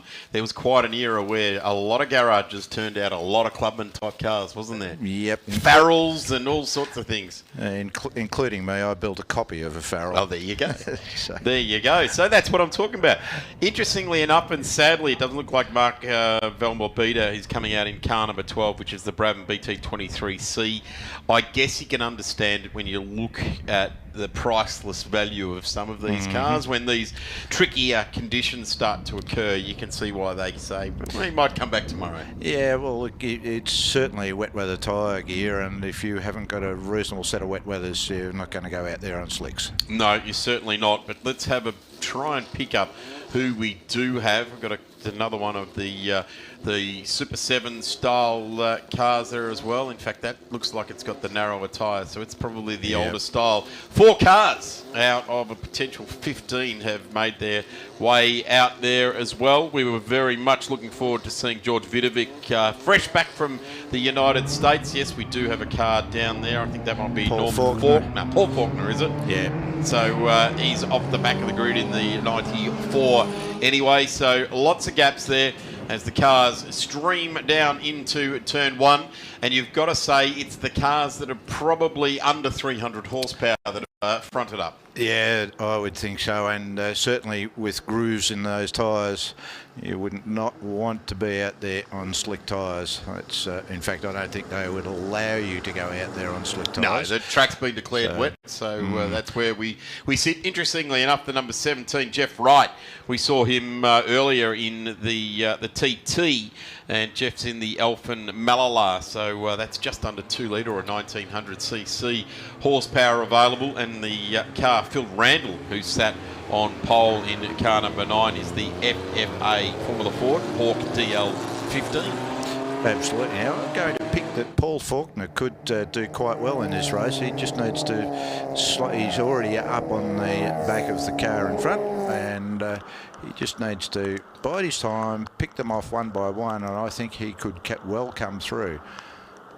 Beautiful silhouette, the Brabham BT29, only 1600cc, but that was when those classes in Europe went to the lesser capacity, and it certainly became lesser capacity, but they certainly matched some of the numbers on horsepower-wise when they started to develop them. Names like Cosworth and things like that start to appear. Yes, well, of course, these days you look at Formula One and how much power they're putting out, and they're, 1,500 cc's. So it's an amazing achievement that things can be done with engineering. That amazing what things can be done with engineering, yet they can't make the Formula One sound any good anymore. Oh, no, I like them. Yeah, they're going to flat note to them. I'm of the V10, V12. I really love the V10s too, don't get me wrong, but it's that engineering sound. As Paul Faulkner comes right up on the back of the clubman. Yeah, Chris just getting out of the way there. It would be pretty difficult to see, actually, the BT29 of Faulkner, even though you are low slung to the ground in a clubman. The only thing lower is the car that's drawing right alongside. Pretty much. These conditions with the spray in your mirrors, you'd be in a bit of strife to try and identify that. But Paul Faulkner is just taking caution here. The caution is the better part of valour here at this point in time. 100%. And recording it all too. You didn't have those GoPros on your roll cage back in the 60s, did you? No, not at all. And yeah, just looking at car 17 there, Jeffrey Wright. That's a beautiful little car, and works his way around, about to come on to the back straight. Nice and smooth through there, keep it nice and straight. Just the slightest little bit of tail waggle as he pulls it onto the straight. Paul Faulkner still at the back. I was a bit surprised by that. I thought he might have been able to open up the tap a little bit more than the car in front, but apparently not.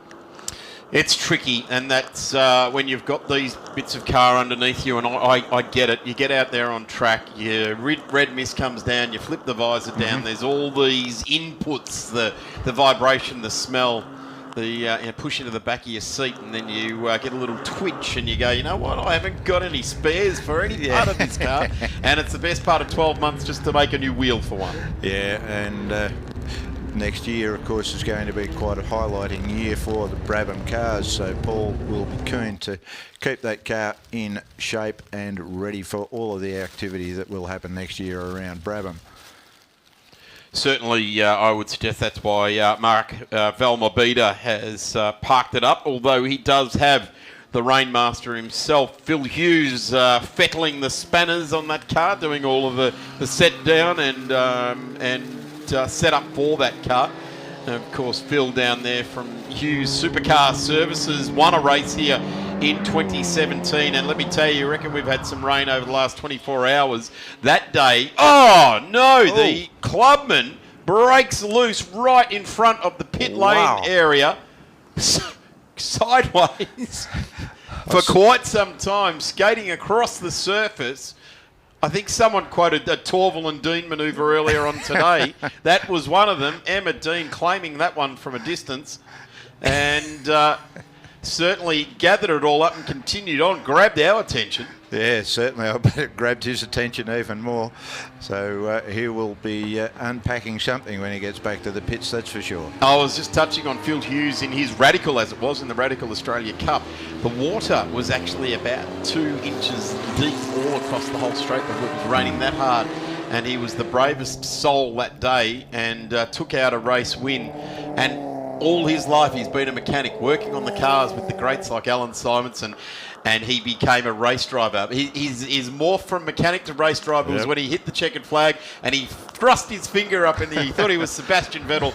Big shout out to Phil Hughes down there in pit lane. I know he's listening, and it was a great day to see the mechanic become a race driver. Just watching the white clubman there. It's car 161. It's moving around quite a bit. Luke Harbrough, and you've got to say, we had Tom Reed in here, and he'd been out in the Formula Ford in the Regularity, and he said that moving around is just immense fun. It's about just moving the steering wheel, millimetre left, millimetre right, or 10 millimetres or 50 millimetres, whatever the input that's required. And I reckon that's what we're seeing right now with Luke Harbrough. He's wanting to get through on the Alphen Malala. In fact, he's waved through. And I'm going to say immense fun until it's not. Yeah, that's life though, isn't it? He's gone through, he's pulled the manoeuvre off. Yep, Jeff Wright just put the arm out and said, I surrender, you go around that way and then I can control you going past, as the BT29 starts to have a bit of a look at what's going on there, and Paul Faulkner looking for a bit of a run on the Alphen. But I tell you what, Jeff Wright in the Alphen Malala bobs his nose out and says, I can't see anything in behind this clubman. Yeah, that mist is pretty immense, isn't it? It is. Oh, and around he goes. He was getting a little bit overconfident there. 0 to 0. Wow, it is the line that's often used. It is tricky, isn't it, out there when you Very. see a car just on his own there like that. So the 17 of Jeff Wright continues on. And your old mate Laurie Bennett was supposed to have started behind Jeff Wright in the number 65. He was supposed to start out of position number 9. Of course, he was with you yesterday, Phil, instructing some TAFE students. Yeah, no, not TAFE. I mean, not TAFE, sorry. High school students. Secondary school students, and a big cheerio to those students from Moe who'd come up yesterday, and I took some of them in. Laurie happily talked to them about things motorsport, and later on he gave me some feedback that they were a great bunch of kids, asked some really good questions, and he was impressed by their knowledge that he was able to pick up by the questions that they asked. They already knew stuff. I also took them to speak to none other than Malcolm Osler. So Malcolm, a bit of a Formula Ford man here in Australia, went overseas, ended up in Formula One and Indy cars as head engineer. Has come back. He's got, I think, 5 Australian hill climb championships, and he happily talked to them as well. Sadly, Malcolm had a bit of an issue later yesterday, and he's not here. Yeah, and what a career in Indy cars too. Multiple race wins. You've engineered with all the great drivers that in that era. And sadly, Malcolm not here with us today. Having said that, I think Andrew Madecki's filling his shoes quite well in the Formula 2 ranks as well. So we'll be seeing those cars coming up on track very soon as well. But this is, at the moment, everyone's trying to just find a bit of track where they're not getting spray in their face. But Randall now is, that gap is starting to be closed. 2.5 minutes still left in this one. So Paul Faulkner has managed to negate all the other competitors in this one and got into P2 with a 2:02.9 last time around and a 2:03.1. So it's only 0.2 of a second difference between first and second, but it's just on the 7 seconds gap. And at 0.2 of a second, you need about another 30 laps to be able to claw back that. But this car, once it points in a straight line, and we actually haven't had rain fall for about the last 2 or 3 minutes. We're not adding to the bulk of water that needs to be pumped clean. No, there's still a lot of water that needs to be pumped. And the Faulkner machine has got a set of tyres on it that appears to be pumping that water rather well, the spray coming up from those rear tyres. But he's got quite a gap, as you say, Darren, to make up to try and pick off Randall in the front position. We will keep an eye on that because I reckon Faulkner has stepped things up quite a lot in the last little while, and it's a clubman. In fact, it's the one we saw spin a little bit earlier in the main straight. There he is there. The twitchy bits coming up over the top of the hill there, watching the clubman of Herd as he is the fastest car on the track, making up some ground from having the bit of an indiscretion earlier and trying to at least get the fastest lap time, which that is a wicked bit of application of horsepower, isn't it, for Luke Harborough in the 161. And thrilling sort of stuff. This is often when you come to the racetrack, we might not be seeing the top speeds and the top lap times, but what we are seeing is drivers' skill and ability absolutely coming to the fore. Wow, this gap is now down to under 1 second. A 155, sorry, a 156 has been eclipsed on that last lap. 6 seconds a lap faster by Paul Faulkner. He's found his flippers he is going for a swim. He has. He's certainly found as you say, the flippers. I think he's found something else. I'm not sure what he's done, but boy, that's a big chop onto the time. As perhaps he's managed to drain all the water out of his helmet, and you can see where he's going. And he's right up on the tail now. He'll pop out and make a passing manoeuvre up the back straight, I'm pretty sure. But, well, maybe not. He might just like a bit of a drink of water from the spray from Randall in front. Equal capacity, these cars, both 1600cc. I'm going to say a Cosworth versus a Kent-engined Formula Ford. So there is a significant engineering difference, and I'm going to say horsepower deficit to the car that's leading this race, which is Phil Randall, and he's done a tremendous job over 5 laps.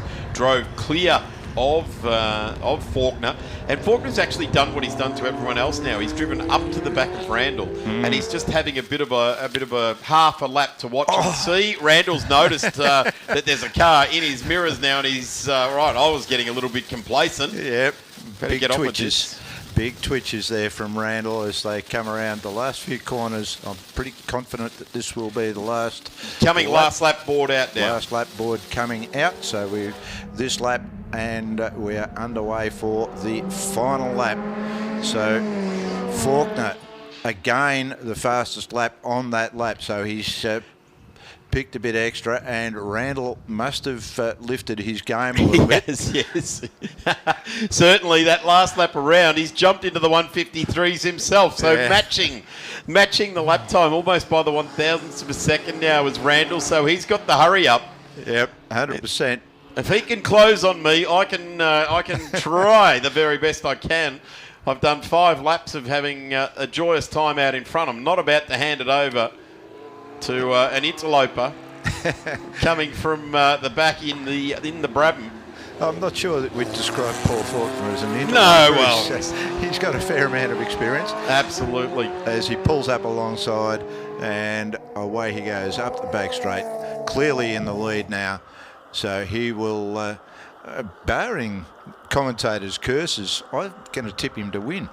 Well, at this point in time, you would certainly expect so. But well done to Philip Randall. These cars are sharing the race together. They are not equal in specification. You can tell that by the rear tyre width on these two cars here as well. He's got about twice the width of tyre, and hey, in wet conditions that doesn't always work in your favour because you can aquaplane fairly quickly. Yeah. But there's not a drying line. There is a changing wet line out there at the moment. Yeah, drive as fast as you can between the wet bits. Well, it's wet all the way around.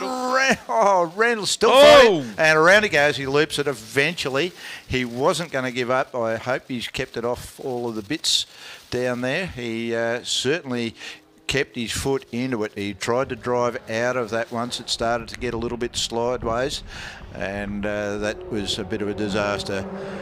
Oh, yeah. That, well, I guess the tribute to what he was trying to achieve there was to try and get that race win back, but Paul Faulkner from rear of field started out of position number 13, ticked the boxes with the other 5 cars in this race, and ended up greeting the checkered flag first. And here it comes. Here comes Phil Randall.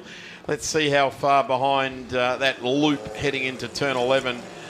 What it cost him. Well, it cost him 22 seconds. So gathered it all up, ultimately gets back home on the podium. So that's a great result in that respect. The Alphen Malalar of Jeff Wright will be home in position number 3. Chris Herod in the number 50 Clubman. And then we go to the 161 of Luke Harborough, and Luke is in the ARA Clubman as well. And that's only a 1500cc power plant in that one as well. Yeah, really pleased to see Randall get that back out of the boggy bits. I think he slipped out onto the green accelerator, but managed to avoid all of the paraphernalia beside the green accelerator. Well, that's true too. And we don't wish anyone to come in contact with anything out there. And the only thing we really want is the contact patch of the tyre on the black stuff as much as possible. Yep, that's it. Great job there by Paul Faulkner. And here we go with a replay with the Clubman getting all out of shape up the front straight. Yep, that was the ARA Clubman of... sorry, no, that wasn't the ARA Clubman. I got that wrong. That's Chris Herod. Yep, that's it. So in car 50, that's the Arbin WDC1. Randall again. He's fought it. He's sort of got it straight, and then he's fought it again, and it's just gone twitch, any which way but loose. Well, look at the spray come up there. There's a lot of standing water. That's like a Moomba ski contest going on out there when you see the wall of water go up like that. So Phil Randall ends up home in P2 to Wright, Herod and Harborough. And that rounds out our group's MO Sports and Racing cars for Saturday afternoon. They'll go racing twice again tomorrow. Their first race at 10:50 for this category. Up next is Groups PQR Racing, the Q&R Sports and Invited Cars, and they will be on track very, very soon indeed. We'll take a break. Please stay with us here at Sandown International Motor Raceway. If you're watching this on the live stream, we're still going to be here racing until 5:30 tonight. So if you're local in Melbourne, come down and join us, or set aside a Sunday to come to the Equity 1 Victorian Historic Racing Register 2025 Historic Sandown. Back in a moment.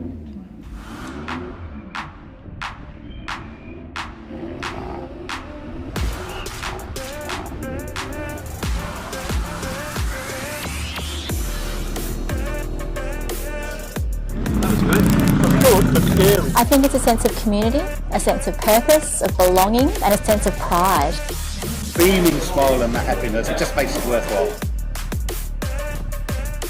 We pride ourselves on running great track days, but this is the event that we love the most.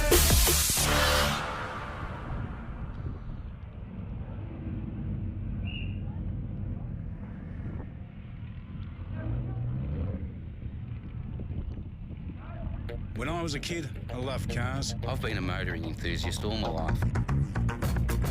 My life is hot rods, designing them, building them, and racing. Hand-built with a stainless steel roof. They've won the Monte Carlo Rally 4 times. Like Dad, I've always been a Ford man. In 71, this was the fastest four-door car in the world. Insurance?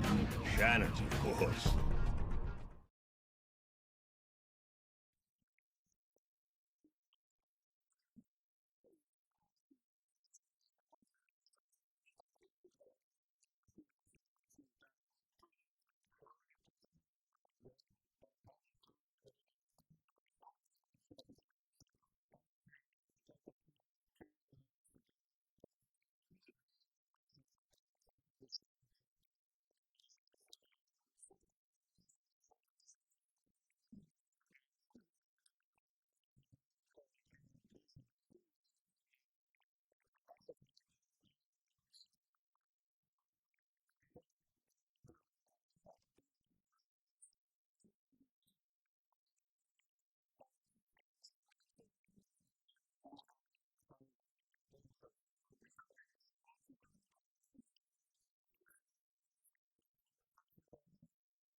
Thanks, Darren.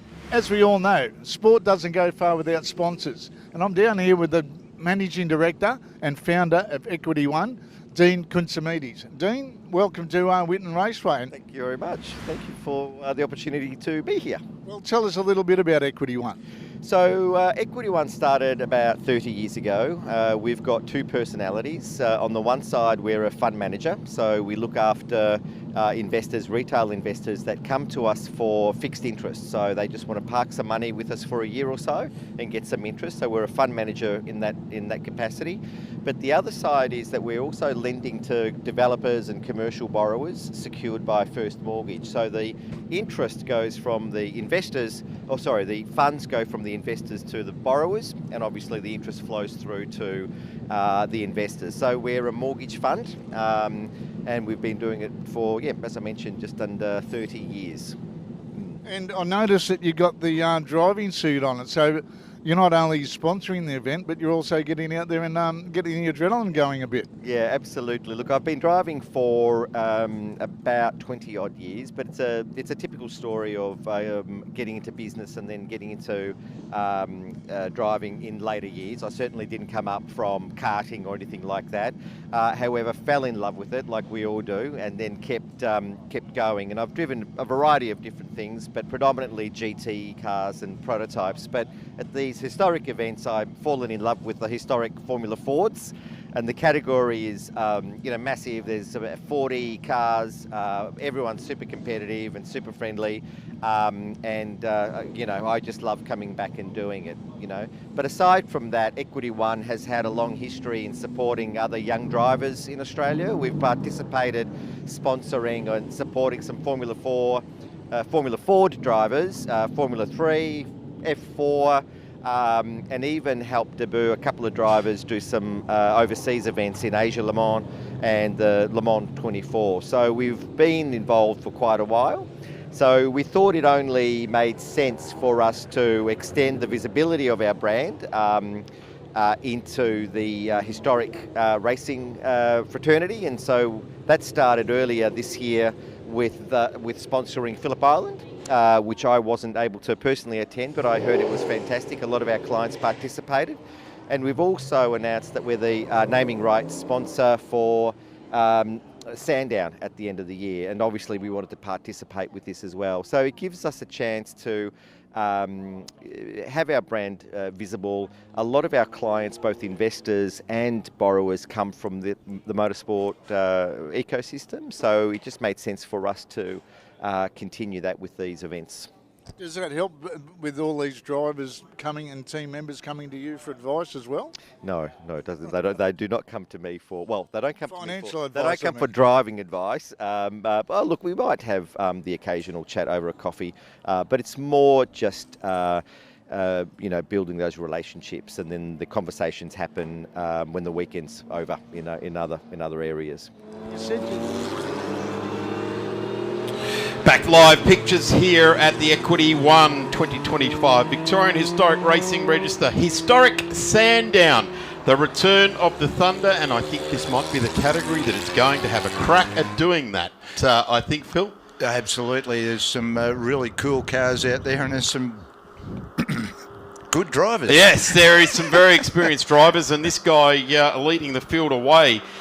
Multiple Gold Star winner, multiple Australian Formula 3 champion, Tim Macro. Right alongside him is Andy Madecki. So Tim is driving car number 11, which is a Pro Sport SC91 3-litre. So it's got European pedigree when it says 3 litre in it, because if it was from North America it'd be double that number. But certainly there is some really good storylines here. Andy Madecki out there in car number 16, the March 76B, and this car has hung up in their own Ford dealership for decades. They dragged it down off the wall and have given it the big restoration job. Yeah. And car number 16 with Andy Madecki at the wheel will be on the front row of the grid there as well. One of the interesting ones, and I'm not discounting Kieran Patel in the number 93 Porsche there, but they are certainly got some very, very nice cars. The one that I'm talking about is Rowan Carrick, and Rowan is in that yellow and blue car. Now, this has been in the family for some time. The CRD 852, which is the Carrig family car. It has had a massive restoration, and Rowan is driving the car that his dad raced. I can't think of a more, I'm going to say romantic, but certainly family links run strong in the Carrig motor racing family, and this is not lost on Rowan. He is very, very happy to be driving this car and have it back in the shed, if you like.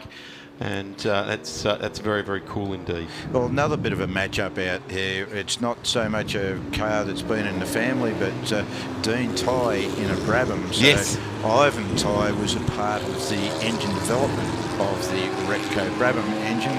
So that's a little bit of a tie in there. And Dean is actually packing up his hill climb car and taking it to the UK to run in the British Hill Climb Championship rounds next year, which is a bit of a feat. Well, I tell you what, when you've won the amount of hill climb championships as you have domestically, why not try and take your engineering and driving talent to the world? Exactly, and he's driven an Empire Wrath over in the UK, and he was built for a smaller man than he. Found it a bit difficult to drive, but he came away going, yeah, my car will go faster than this one. So, and then behind there's also Alan Foley, another hill climber. He's a bit new to the circuit racing stuff in a Kaducha, which is a really nice little car. Isn't it? Yeah, that number 77, just a magnificent piece of work. And then car number 2 is Dean Tighe, we've just been talking about there, the Brabham BT 36. They started to grow wings, didn't they, the BTs? Yep, and that one has been driven by none other than Graham Hill. So some absolute pedigree as we look back through the field there. This, where were we? We're up to Dean Tighe, David Crabtree in the number 15 car. That's the March car. In fact, I'm not sure that that's David is out there, is he? This is a rolling start. Tim Macro will now face the field as looking at the 72. Sorry, that's the Alan Foley car. Yeah. And we are away, and have a look at that. Andy Badecki gets an absolute ripper in the March, and he goes away with it very, very nicely in car number 16, the March 76B. As they head down into turn 1, the open wheeler just gets a bit skatey here. Underbrakes Macro, fills our screens, fills turn 1 with car number 11, and the charge down into turn number 2 through the water here. Whoa, look at these cars. They just move around underneath these drivers, and I can guarantee you that but neither Tim or Andy left any millimetres underneath the fully planted right foot. Rowan Carrig, the same thing. He dispenses with the Porsche, which you would think in these conditions is in a strategically better position with not getting the wind in your face, but certainly they apply the power. This is where the Porsche will start to move up onto the back of the CRD of Rowan Carrig. But the 2 cars out in front there, Andy Badecki, the magnificent number 16 March 76B, 1600 horsepower, Q Racing is its category. Yeah, and you can see these cars that have got the aero on them. They drag the water up with spray up off the track at higher speeds, and it gets really difficult for the guy behind to see what's going on in front. Oh, big flames out the back of that. That's that series of Porsche does well. The 930 certainly do light up the flames as we see Karan Patel in the number 93, the Porsche 930 Turbo 3 litre, and there it is. There Turbo winds up as Rowan Carrig, very much an open wheeler racer. We know him in the historic sense, and back in the era for his time in Formula Holden was a guy that spent many years racing Formula Holden. Still has his in the garage, and we will probably see that at Phillip Island for the Classic, or the Penrite 100 Classic. He was running the Formula Holden last year, so I expect to see him back there again this year in that car.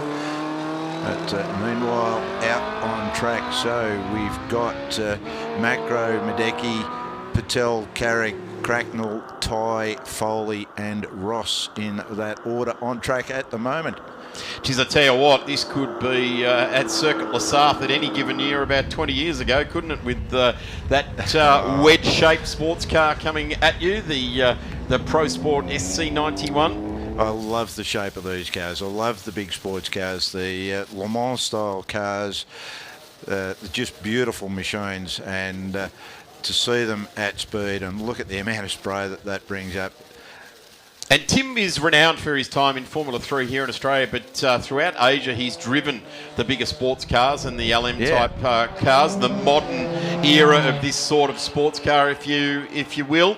And he finds himself very much at home here at Sandown, being his local track, and as does his family. In fact, I just run into his brother Adam, who's preparing cars here this weekend. I think Adam's actually working, certainly working in Formula Ford realm with Tabitha Ambrose. But I tell you what, this is a great shot. I love this head-on shot, particularly with cars like this that Andy Madecki is driving, the number 16. You can see the water pick up on the tyres and get it thrown off. It is very, very graphic. And for those that like the school of motorsport, you can see the front tyre feeding the rear tyre with water as well. And it picks it up and gives it a white patch right across the tyre. And this is the sort of thing that motorsport engineers, racing engineers, have to deal with every single time the driver comes in and says, I've got a lot of front grip, but for some reason I'm getting a lot of water on the back wheels. Well, that's because the front wheels are throwing extra water out. Exactly, and it's not an easy thing to drive these cars at speed. They are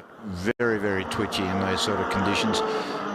Your reflexes need to be right on the money. So the Macro car is an R Racing outfit, and the lap record is held by John Bow, and it's a 109.69 and a March 7.41, and that goes back to 2017. I'm not saying Timmy's going to get near that, nor should he be expected to be, but at a 130 in these conditions, he's only 13 seconds a lap off it, and that's what we should be marvelling in. Yeah. The number 16 of Andy Madecki is, as I mentioned, a Q racing car, and the Q racing lap record is by Ty Hanger, and that is in a March Formula Pacific. So that is a very big jump in performance to the Formula Pacific. So you're talking mid-80s, and that actual lap record by Ty Hanger goes back 20 years. Yeah, that's a long time for a record to stand at any racetrack in Australia. It certainly is. But up the back straight goes Macro in that beautiful car. I want to try and shoehorn him out and get a steer of that car, or maybe is it got a passenger seat in it actually? I think by the rules it technically will, but you might find it's just a bit of aluminium that you've got to hang on to, and there's no seatbelt in it. What is really interesting for those watching on in the grandstand is watching this particular car and Andy Madecki's car going up the back straight. All you can really see on this car is the that yellow sticker at the very top of the yellow sticker. And a big plume of water, whereas Andy Madecki, all you can see is a big plume of water going up in the air. So the race tyres do pump the track dry, and certainly the aero package that this car comes with, it will use the air that goes under the car as effectively as it does go over the car. So just watching Alan Foley come through, they're still following Dean Ty and that beautiful Brabham, and they head on up the back straight. Alan's car is for sale, so if you want to buy yourself a Kadicha, there's one there that's for sale. Yeah, wow, the Kadichas with open wheelers and closed top cars, you can marvel for many hours on YouTube watching Bap Romano in that magnificent Kadicha. She used a lot of Formula One gear in it. Yeah, that was DFV Ford V8 powered, or Cosworth V8. And what a machine that was, or still is actually. The car still exists. So I got to say a very big thank you to Dean Ty in car number 2. It is magnificent to see this Brabham out on track. And you were touching on before, Phil, that 2026 is a special year for the Brabhams. Yeah. A lot of research to do on my part on that. I'm not going to reveal too much of that, but there's a lot going to happen, I believe, next year around the Brabham name and Brabham cars. So watch this space is all I'm going to say. It over the decades, the name Brabham just invokes excitement, doesn't it? That last iteration of cars that they made, the BTs, they stuck with the era, the 62 and 63, and those that built for the World Endurance Championship type of hypercars. They were just absolutely immense and were absolutely worthy of sitting on the family tree, weren't they? 100%. And of course, there's a bit of a special tie-in for me with the Brabham name. I was a bit of a toddler, and I'd heard a bit on a thing called the radio that there was some bloke named of Jack Brabham that had won a world championship, and I thought that was pretty cool. And I used to pretend I was Jack Brabham with all of my little Matchbox toys back in the day. So. And it would have sounded something like this. And Jack Brabham has come to the line, and he has taken it out in the car in his own name. That would be correct. Something like that. Down the crackly radio into the colonies, I'm sure. Yeah, absolutely. He's still the only driver to win a car bearing his own name. So I don't think anybody's, he's the designer. He did a lot of the design work, and along with Ron Turanak, who is probably the principal part of the design part there. But as we see Macro there slide past Alan Foley, just made that look really, really easy down the inside. Alan wasn't going to try and put up any sort of a fight, although the car does get a bit twitchy as he comes out of Dandenong. I challenge you next time you are watching a modern Grand Prix from any part of the world, wherever they are this weekend, to just stop and think that the guy leading the race designed, owned the company and won the race in that car. It absolutely stops you in your tracks. Yep. And to think of it like that, and that's exactly what Jack Brabham did. Very, very steeped in the Victorian Historic Racing Register as well is Jack. And the patron of the VHRR, but to also think about the Repco Brabham V8. So the basis of that was an Oldsmobile V8, whereas a lot of the other Formula One manufacturers at the time were designing their multi-cylindered 12s and what have you, and special engines just for Formula One. Jack went, I'll just go and I'll use an old V8 and we'll make some bits and put on it and make that go. And there were some great names, names like Phil Irving and Hoot Gibson and all of those sort of names that go along with the development of the Repco Brabham, and those engines were slung into so many different sorts of racing cars as well. And Frank Hallam was another one down at Geelong. For those people in Geelong that are a little bit older, they'd remember the Hallam engine reconditioners down there. Well, they were also involved. Tim Macro driving very, very nicely. Fastest lap on lap 4 with a yellow flag out at 12, so we won't be seeing a rapid one now. Last lap board has been shown, and Tim is bringing the Pro Sport SC 91 car number 11 to the line now. There's the 4. The Malala has gone around, but Macro will take the Group PQ&R Sports and Racing car number, race number 1. Last time round, a very handy 21 seconds ahead of Andy Madecki. But Timmy Macro gets the job done very, very nicely there indeed. Trevor Ross in car number 4. Sorry, that was the Royale that we saw go round, car number 4. He's a bit stranded there on the edge of the track. No damage, I don't think, but well away from any of the ancillary bits that hang around the outside of the track. He should be back at the next race. Just in the miss, it is Andy Madecki coming to the line, and we've got Dean Ty, who had gone down, was just about to go down another lap there. So Ty goes through, as does Foley, and Cracknell getting through there as well. So Rob Cracknell in the number 77. Tiga SC80 Sports, that was the closed body car just in front of this group. This magnificent looking number 2. The subtle wings that started to appear, and then they went about 6 metres up in the air, didn't they? They did, David. up on stilts. They were not 6 metres, but about a metre up in the air. Was it the Chaparral? Was it in the US that had the wing way, way up in the air? And they ran the ones on the front up off the front uprights as well. Yeah. Not the the suspension mounts.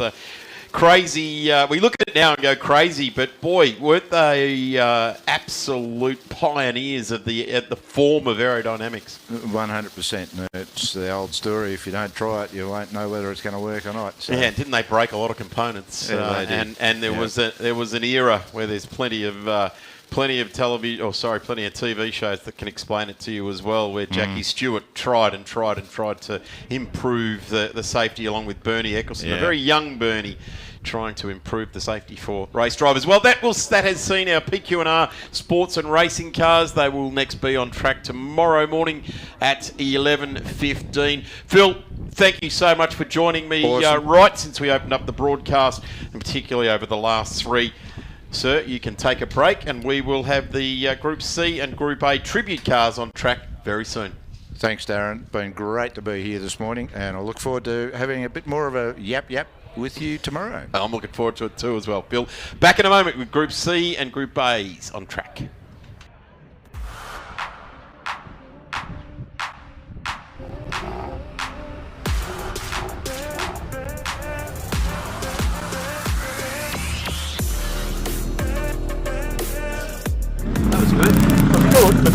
I think it's a sense of community, a sense of purpose, of belonging, and a sense of pride. Beaming smile and the happiness, it just makes it worthwhile. We pride ourselves on running great track days, but this is the event that we love the most.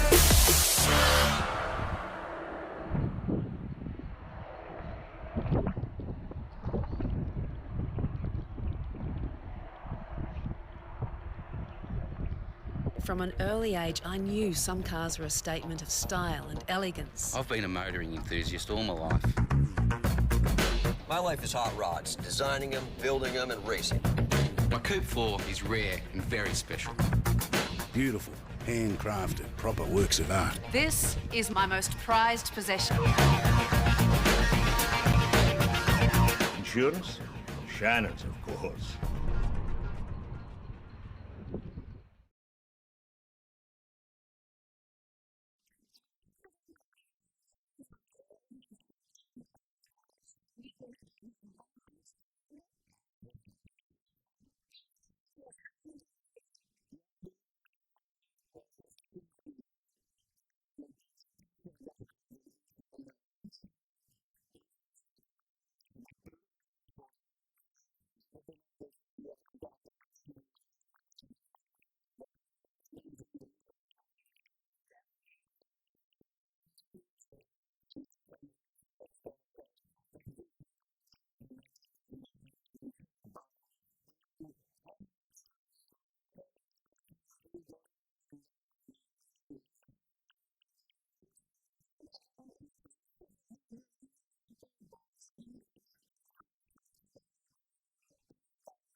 Fantastic stories there from Sandra back at the Winton Festival of Speed, and keep your eyes peeled to the VHRR social media, because the Winton Festival of Speed, after record crowds of record numbers through the gates in August this year, wait until you see what 2026 brings. The emergence of the Winton Festival of Speed on the historic racing scene has been nothing short of mega over the last 2 years, and with that as an introduction, a guy that works on making that event mega right throughout the last few years has joined me with I'm going to say the category that makes his heartbeat and his passion go right for it. Brett Florence, welcome to the Super Sprint for the Group C and A tribute cars. Now, just give those that are watching on at home, because there's not a lot of people that made their way to the track here today, but I implore everyone to do it tomorrow, because it's going to be amazing, great weather tomorrow.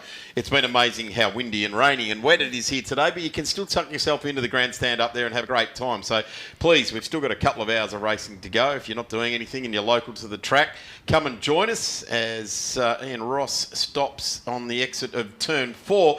Brett, just give us an idea, the rundown of the inception of this tribute style of super sprint type driving. Well, thanks very much, mate, for the invite. But look, this category has slowly grown to the point where it's now very popular for us.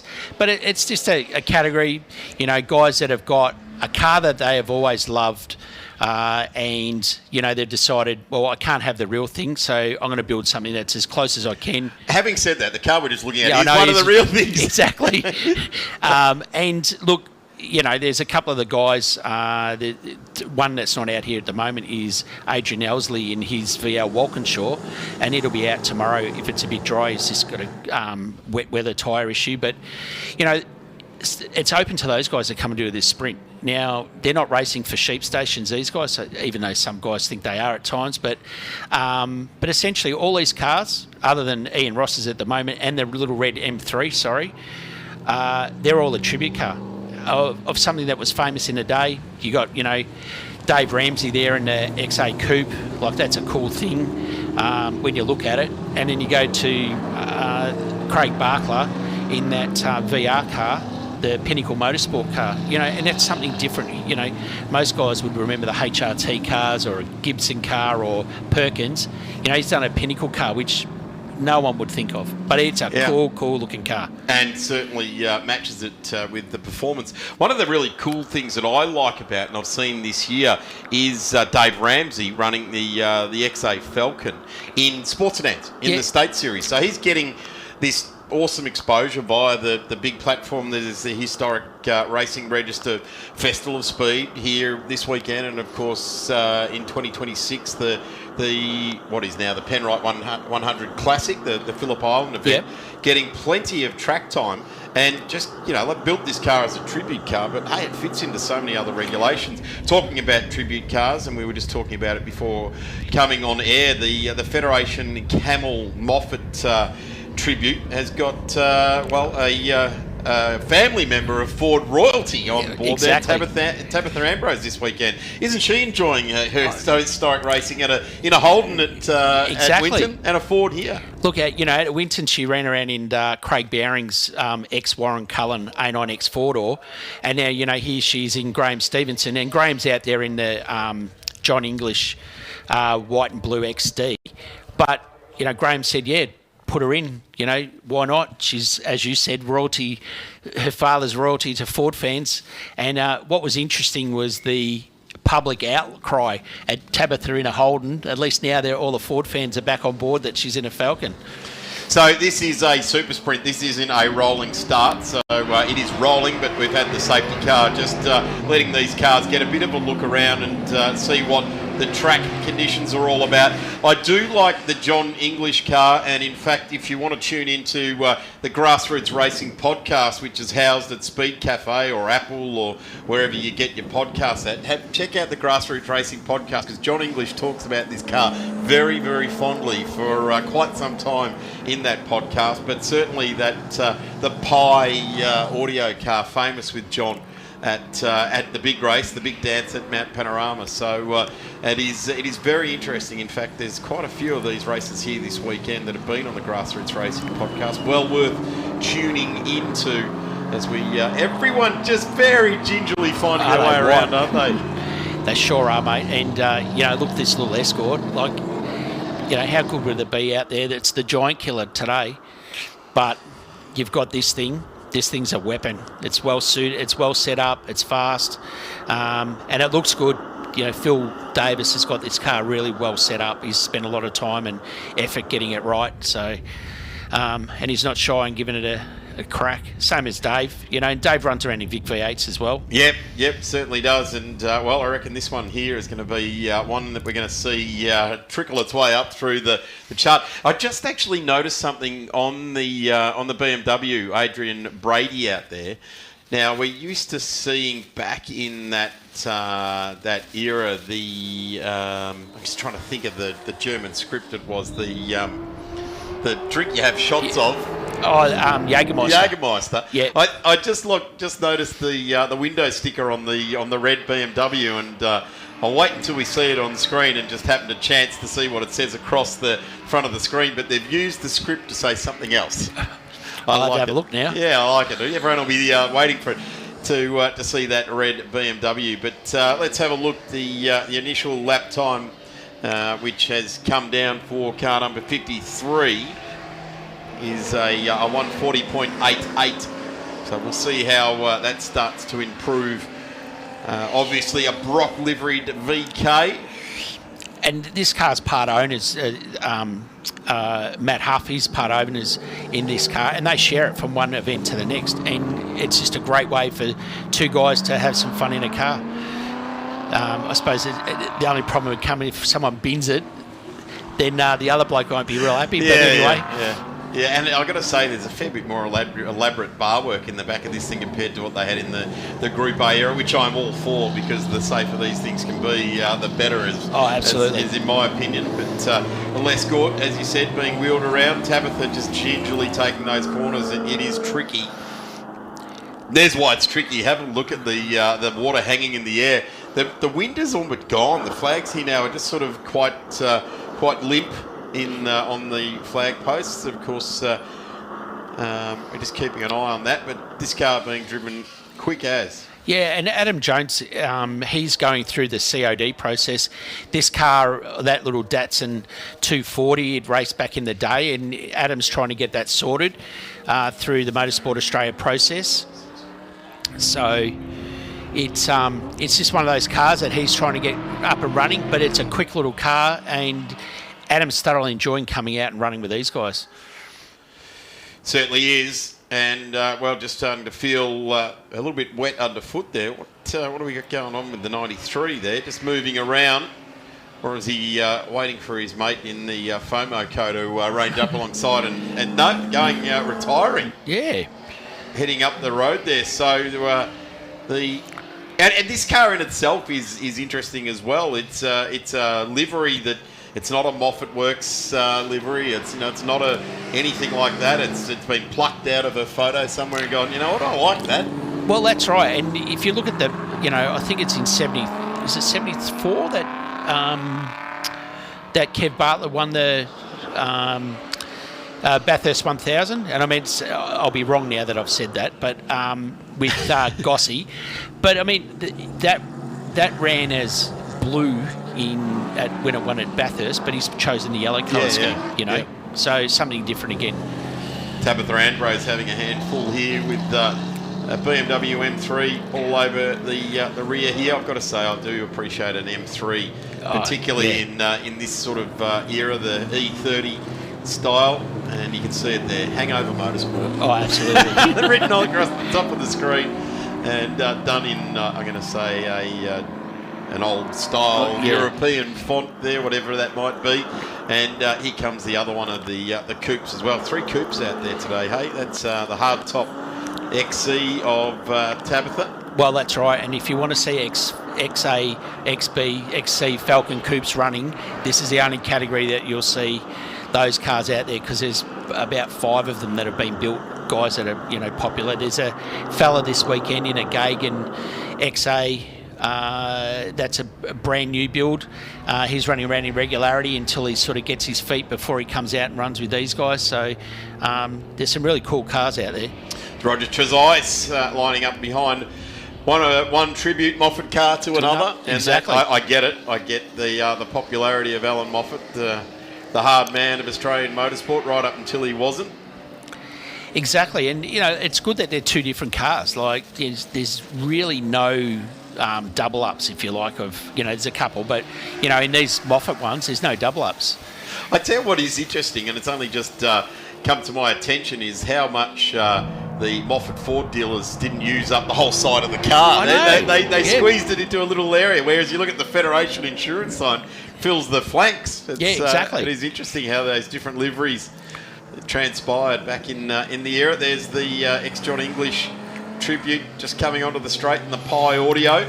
I mean, if you put these two as corporate cars, it'd be like Bathurst 77 over, wouldn't it? It would be. The your genuine 1-2 finish, hey? Yeah. Oh, he's got sideways there. Can you ever see Bathurst doing that again? Like the people forming them up to do that? It's just run too hard to the wire now, isn't it? Absolutely. And if you go by this year, I mean, Yes. how could you have done it? Yeah, But you could. Same conditions, but that's about it. But gee, it'd be pretty cool though. Yeah, I think we're going to be waiting a while. I think maybe the 888s of this world could try and orchestrate it, but they have to run very, very hard all day long to get themselves in a position where they're out in front. The interesting other thing is between the XA and the XC is the bobtail type rear wing rather than an off the bonnet or off the boot type rear wing as well. Yeah, exactly. And this one, nothing. Yeah, exactly. And I was about to say that. You look at the XA, it's got nothing at all. So, and I mean, it's a shame that the weather's been this way. We've got a couple of cars that aren't out there at the moment. A couple of guys were planning on being here and had a couple of issues. Like there was Paddy Kirby, who normally runs. He's one of our regulars, and with his V in Group A, and unfortunately he couldn't make it. And then there's Nick O'Higgins, who's hurt his knee and he can't be here at the moment. So G'day, Nick. Hope you're going all right, mate. We I don't know what those guys have done and sold that Corolla out from underneath you, but we hope you repair well, mate. So, you know, there's we've got Phil Jones, he's back out there. He must have got it running again. So, you know, there's some really cool cars that are around. So we just hope to get more and more out there as the category continues to grow. And, you know, most of the guys have kept the cars reasonably close to what they were in the period. You know, no more than, you know, that sort of 6-litre capacity engine-wise. And, you know, kept them at 4-speed if they're 4-speed. Some of them have gone to a 5-speed, but, you know, that's just the ease of parts in today's world compared to trying to, you know, keep them stock. What would be interesting, in particular in the instance of the VH, is trying to keep a 308 going these days, and instead dropping an LS or something like that in there where you can buy a crate motor out of the States for not a whole lot. You don't have to try and chase around an out of balance 308 and try and make it work for you. But certainly the car looks fantastic, and just watching them circulate around. And that's part of the problem with cars like this. I mean, you know, getting those period parts right.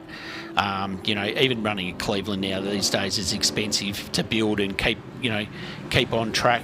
I reckon the cool thing is, you know, like Ray Gulson and John English and Geisler and the other co-driver of this car, seeing these cars, you know, they might have only done a couple of touring car rounds in a Bathurst together, and there's someone rebirthing the car that they drove. That's exactly right. You know, and they're not a Moffat or a Brock or a Johnson. You know, they're just everyday guys that, you know, were able to have a bit of fun in a car.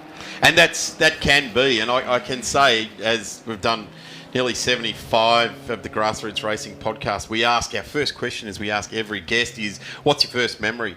And about 93% of them, and we've done the number on this, is sitting on the couch with Dad watching Bathurst at Mount Panorama. And they're not talking about the 12-hour or the 6-hour. They're talking about this era in the 1000. And I wonder where we'd be as a sport if it wasn't for sitting on the couch with Dad watching the 1000. Yeah, I remember it. Yep. You know, that's for sure. And most of these guys are choosing a lost livery as well. cars that are not out there racing in Group C or Group A, or cars that are sitting in museums, most of them are a lost livery, which is even better because it's the car that, you'll never see again. Phil Jones has gone fastest. Let's have a look at the competition aspect of this, not the teary-eyed emotional stuff that we're getting caught up in here. Ramsey has gone through in the number 51. That is the 72 XA Coupe in the yellow and red, who's getting a lot of racing, as he said, in sports sedans and big V8s. Then it's the 95 going through there of Ian Smith. That's the Brock liveried HDT or Holden VK, and that's a 146.64. The 21 coming through, it's another one of the Commodores 1994. That's the Pinnacle Motorsport white VR that I think it was that we were looking at. So that's got through and just been knocked out of the top 4 by the 87, and that is Matt Huff, also in a VK Commodore. So they're just starting to feel their way around here, and we haven't actually had any rain physically fall out of the sky for the best part of about 30 minutes or so now. So I'm not going to say there's a dry line because they're still pushing spray out the side of the car. Like we're just watching Phil have a red hot crack here. This is pretty cool to watch, actually. He's not holding back right now. And Phil used to be an Australian go-kart champion prior to this, so he's got some good, skill about him as a driver, which is, why he's so fast. And that's the end of the session. The checkered flag has been dropped on the field now, so for all intents and purposes, the fastest car on track is that one that just got the checkered flag, and that was Phil Jones, a 134.74. Tabitha Ambrose comes to the line. She's just jumped up one on Rachel's eyes, and she is in position 9 with a 158.27. What a big hulking piece of car when you've just stepped out of a Formula Ford. Absolutely. She's doing a fantastic job, and Tabitha's come on board as a VHRR junior this year. So from our club perspective, it's great to have young girls, emerging motorsport drivers to come on board and and share her knowledge as well to others. So it's just fantastic. And here's Graham, the owner of that Falcon Coupe. Car looks a ripper. Gee, the Castrol GTX. How many cars of that era had that on their headlights? It was a popular sticker handed out when you got your free bottle of oil at the local parts joint, wasn't it? Oh, it certainly was. As we just get a look at this Datsun as well. Where has Adam Jones ended up? Adam Jones, six. A 151. So that's pretty cool. And again, the rain is the equaliser. Isn't it? Yeah. I thoroughly enjoyed this one, and they're still with GTX on the headlights there. So a product known very, very well indeed. And the 95 just getting through here. That's Ian. That's Smith getting through there as well. Ian Smith in the VK, and just bumped up to 3rd on that lap number 7. So it looks like everyone got most of their quick laps done on lap number 6. Couple in 7. So everyone basically got 9 laps in that super sprint. And Jones takes out super sprint number 1 for the weekend here at the Sandown Historics for 2025. Brett, thank you so much for your knowledge, your description, and from all of those that enjoy this sort of thing, your commitment to the cause. Thanks, mate. Appreciate that. And I'll be definitely back tomorrow if you want me. So certainly, it's something different, and people are really starting to sit up and take notice of it. As we still see Pete Manson bringing the Escort Coupe. In fact, we just lost the timing screen there to see where the Escort will finish up, but he's continuing on around through turn 4. Brett, thank you. We've got still got plenty of racing still to go here today. The MG invited British cars up next with historic touring cars, and then the HQs will round out our competition. The Group C and A tribute cars will be on at 11:45, so you can have a sleep in, mate. Yeah, no worries. I'll see you then. Excellent. Thanks, mate. Bye. Back soon.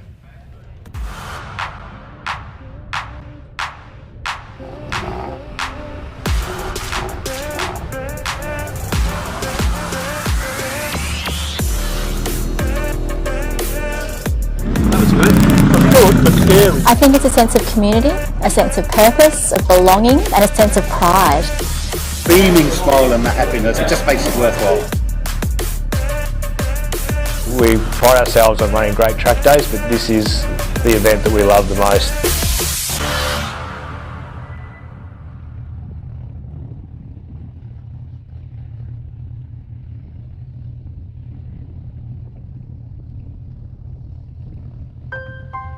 I spend a lot of time out here.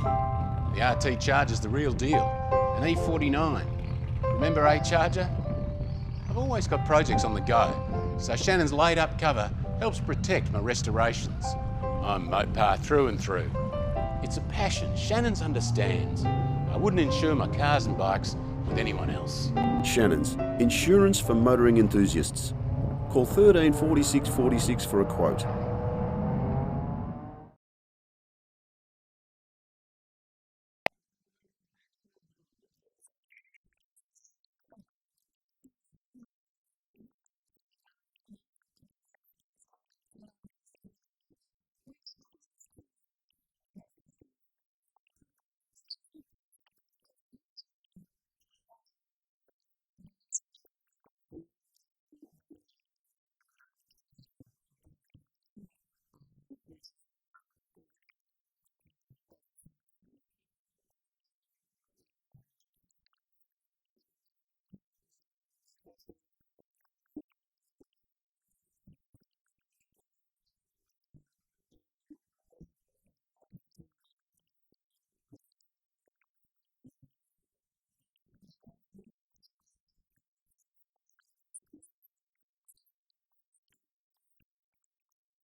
Cars on track now for the MG and invited British racing cars. A whopping field, nearly 25 cars have fronted up for the Penrite 100 years celebration. The MG and invited British cars make up so much fantastic racing right throughout the season here on the historic scene, of course, in the Victorian State Circuit Racing Championships and a number of other events around the country. Chris Gidney has joined us from the MG Racing, and Emma Dean has jumped on for this one as well. Chris, welcome, and of course welcome to the field of MG and invited British cars. Thanks, Darren. Thanks for having us here, and hopefully we're going to see a great race. We've got a very mixed grid after a very wet qualifying. So let's see how this one plays out. Yeah, absolutely. The grid comes down. Jason Edwards will be staring at an open track, and I would suggest probably for the first time sitting on pole position. Yeah, he's walking around the pits, head held very high today. So we'll see how he takes the pressure up against the multiple-time champion Phil Chester right beside him. Yeah, you've got to wonder how Phil's going to handle this. So he sits on position number 2. Trevor Dunford behind there as well. Paul Ziddy on debut in the MGs out there in the Bridge Builders Youth Charity entry. Put wheels on it and he will come. Paul Ziddy, a Formula Ford competitor of note. Richard Milligan in the MGB GT Roadster. Michael Trathen in the midget Murray Stevenson. He's got the lid on. It's probably going to be one of the better weekends to have your lid on. Rod Wells, Simon Elliott is well down the field there, of course, in the wet qualifying. So we'll keep an eye out in the RV8. He's down there. David Bajan has done more laps. So has Chris Relf than anyone here already this weekend. And great to have Robin Bailey an entrant, but hasn't made his way out on track. No, Robin made a call on the conditions, I think, with not doing much this year. I think it's safer to make the call this year to save the car. This is going to be pretty treacherous and come back tomorrow when it's better conditions. I think we're pretty set for a start here. Great to see Gary Bulmer in there as well. And yet, Chris, you say that, but you'd love to be out there today. We thought you'd want a day off. I would like to be out there, but I'm stuck here, so... Stuck. Well, certainly great to have you here, Chris, because there's going to be lots of questions about all of the different sorts of vehicles here as well, and right down the rear of the field is the Stag. Car number 40, Keith Ondaatje. Alana Ondaatje down there as well, and Keith just easing away from the line. But it will be Phil Chester that heads the field into turn number 1, and he's going to make it very difficult to get past that bewinged MGB GT.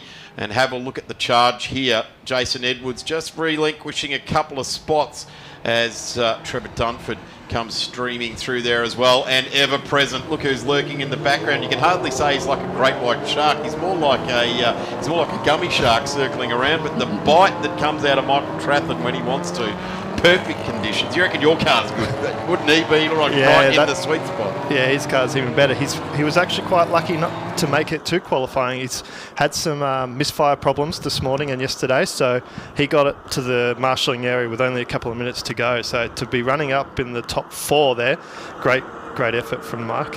Have a look at the RV8. It is pulled out of behind. Is that... not sure who that is that he's pulled out from behind there, but certainly in the mist standing out. There's Michael Trathland, car number 1. Paul Ziddy has just gone back a couple of spots off the line. You'd have to expect that. He hasn't started a race in this sort of vehicle. No, that's right. And the Fs, they're very quick off the line when you can get them off the line, but they do have a bit of an art to them. So I'm sure Paul will have worked out all the things he needed to work out from that one with the experience that he's got. And tomorrow we'll see that thing launching from... He does like this event. It was only a little while ago that he fronted up in an Elfin Clubman as well in a regularity event. So that was an invitation drive as well to the now celebrity racer of Paul Ziddy as he continues on and probably enjoying, being that he normally races a Formula Ford. There's tough conditions for a Formula Ford as he draws alongside Michael Trathland, and Michael Trathland's going, who's in this F that's having a crack at me? Just ducks back in behind. And there is, just trying to catch Richard Milligan in the back of shot there. They must be a tricky piece of kit when it's like this. Yeah, you can just imagine. They're not the heaviest of cars, but they've got so much power. And that was Elliott's problem in qualifying. He just couldn't get any temperature. Paul Ziddy hangs thick there with Michael Trathland and goes through on the inside here. He has to just allow that to occur because Paul Ziddy wanted the corner way more. Richard Milligan now ranging up in behind. And I've said it many times before, I used to come to the racetrack to specifically see this MG Roadster. And it is always a magnificent piece of kit to see on track. They're going to go side by side across the top of the hill. What is the advantage of the F over a midget in this instance, Chris? The F being mid-engine has very good balance in the wet weather. And just the engineering of them, they've just built a very good wet weather driving car. And you can see it's proof in the pudding. They're running 2, 3, 4 at the moment. Yeah, so there's a couple more back down through the field. The Chester girls, they've been running very, very nicely. Although I think we've only got Kayleen here this weekend, haven't we? Yeah, that's correct. Yeah, she's out there. And this is amazing. Have a look at these two cars. 1300cc versus 5 litre. And they come down the straight, and Richard hardly drives by. You would expect that he might just drive by, but the horsepower gets applied. Michael Trathland knows exactly what he has to do in the twisty bits. So, Chris, can you tell us, we just touched on a couple of the different variations in the MGs. With the MGs and the Triumphs all combined, what's your pick in these conditions and why? For what car I would want to be in? Yeah, apart from your own, really, because that's been stated a few times. Apart from the obvious of Phil Chester's car, I would go one of the MGFs. Absolutely. Yeah. And so why? Because of what you were saying to Darren before? Oh! There you see it. Note the day. Nice one. 360. Well done. Get it going. That is at 4:20 on Saturday afternoon. Michael Trathland spun the first time in 3 decades. And in the wet too. So he was trying. And that looks like one of the Stags is parked up down there. That would probably be Alana, wouldn't it? Yeah, that does look like Alana's car pulled off to the side there. Keith continues on, albeit down in 18th position. He has made up a couple of spots in car number 40. But here's this battle. This is probably where we're going to see this action. And they come out underneath the Penrite Bridge.